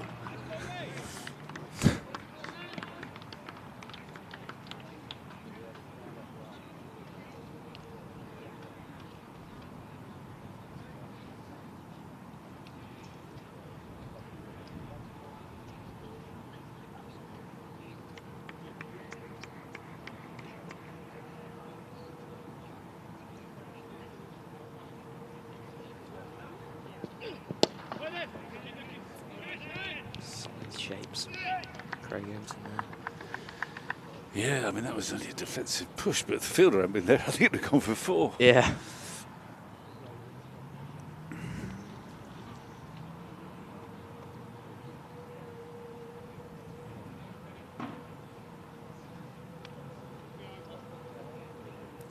So do you play this game as well as golf? I mean, obviously your golf's pretty serious. Clearly. Yeah, no, I'm probably equally as serious on both, I'd say. I do like my cricket, but yeah, obviously golf's a different sport, completely different with the individuality of it. But a lot of the cricketers play golf. I met Tom Kohler-Cadmore on the 9-hole at Burnham. Oh, right. I imagine he hits it quite a long He hits way. a long ball, yeah. He does hit a long ball. But he was saying that when he bats in the T20, he's trying to hit the first ball for 6, like a golf shot. That's his practice almost. Yeah. Some people say that they don't go together, golf and cricket, but You thought maybe otherwise. Yeah. Well, I mean, you notice that when you watch it, because the follow through of the batsman there is often, right back over their shoulder, whereas years ago, no one apart from Both or someone like that ever dreamt of going beyond about, just beyond knee high almost. And now they do follow through almost like a golf swing. They do.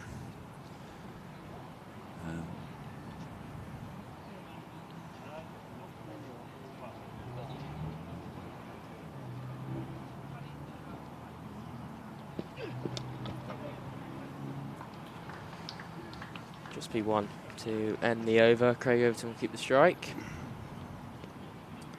332 for 5. As we said, Somerset in good shape here.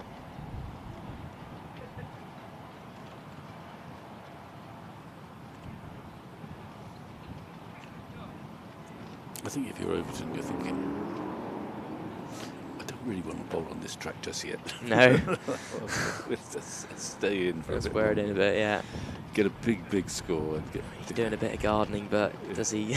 Well, that's what the old cynics do. You put the big studs in, but sort of start to rake it up. But I'm not sure you're allowed to. We're obviously not allowed to do that.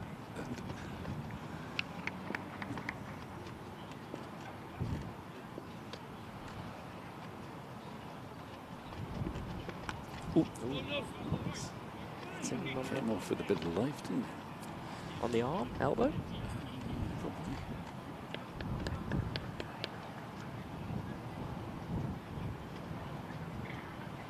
So we didn't really see Clark bowl much with the other ball. He's bowling quite nicely with this one. He is.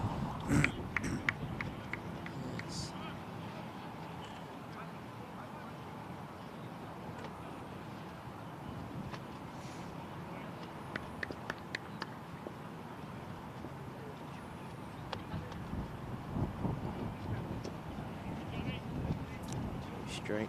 Don't need to go playing that ball at 10-6. Yeah,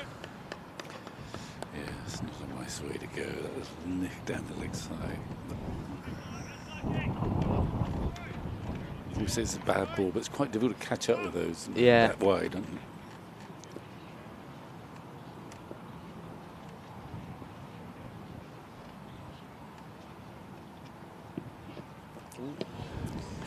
Flash.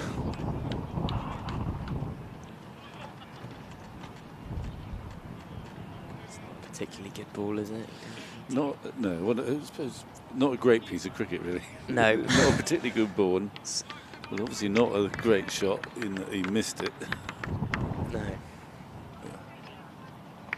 He's just checking the number of balls to be bowled, is it?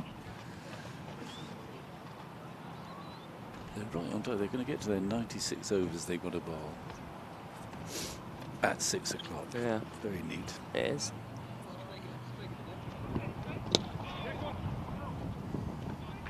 A little bit of shape in there.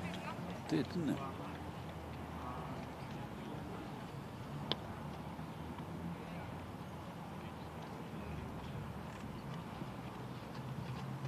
Craig Overton just relaying that back to Tom Abel, I think. Something food for thought.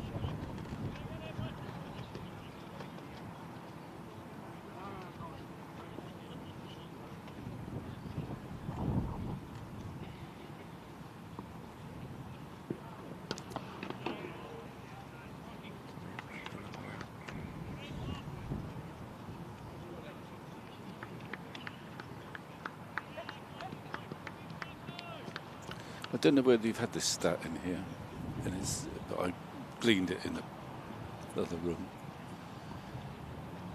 Abel, in his last 14 innings, has exceeded 25 every time. Really? So going back to last season. And he's the last person to do that was Graham Gooch in first class cricket. Yeah. I share that. Yeah. It's an obscure one, but no. Anthony Gibson next door has got a friend who comes up with every possible stat. Yeah. So it's unusual. I mean, that's Graham Gooch stopped playing about 30 years ago. But that's an amazing run, really, because one of the features of cricket is you fail. Yeah. Well, he would regard 25 probably as failing now. It's failing now, probably, but, yeah. But that's quite a record. It is. I think it is something for the England selectors to consider. Yeah. I don't know if they just do. where I he think fits in. He must crop up in conversation. Yeah. It's just where does he fit in? Because they've brought James in for cover, haven't they? Yeah. Batting and wicket keeping cover. If everyone's fit, there was only ever one gap, wasn't there? And that was the Crawley gap. The Tropitov order, yeah. Although Abel, of course, did open the batting with Trescothick for quite a long time. Very different, though, isn't it? Yeah, Opening the batting to coming in. It may not happen, and I hope it doesn't, but he could be in that sort of James Hildreth character. Yes. Territory Not of quite. one of the best. He's good enough. He could have played. Yeah. I mean, he's as good as several who have played, if not better, I think. But like Hildreth, he could be one of the best players never to have played. He was picked once for a T20 squad and they got injured. Oddly, really? For a T20, you wouldn't have thought it, but that's a while back. Happy to take the single and give Craig Overton the pleasure of facing the last three of the day.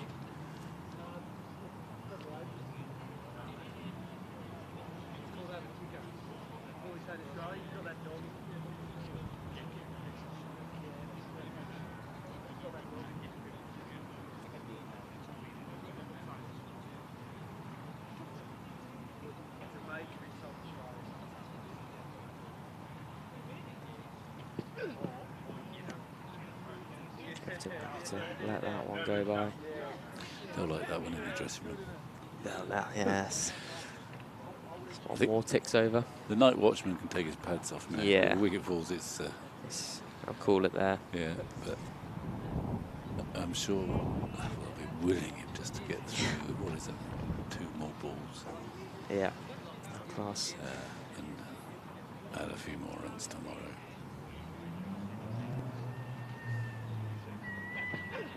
Oh, another beautiful leave. It's a nice leave. Steve Smith-esque. Yeah.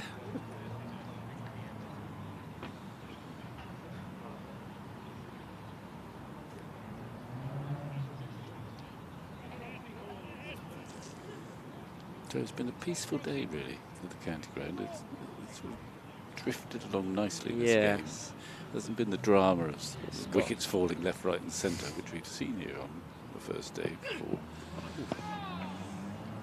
That one just slides down the leg side and Craig Overton off in a hurry. Yep. Well, he would be. And that over from Henry Croker. Padding up tomorrow morning. Yeah. It's a very satisfactory situation for Somerset. And yet you think it could have been even better, actually. It could have. James Rue, you know, Dennis would be furious with him. Yeah. But he's had some, yes, he could have got 100. Lammonby needed runs, he got 70 which is great usually, but he could have got more. And Abel is just rock solid at the moment. It is. Anyway, well, thanks for helping us out, Peter, because we're always very understaffed. Yeah, oh no, yeah. If there's, I'm more than happy to come back on if you'd happen. But, well, if you just loiter around here, there's always a gap. But thanks very much. No, thank you. We'll sign off. We'll hopefully good first day out. Anyway, thanks a lot, Peter. Thank you very much. Cheers. Good night, all.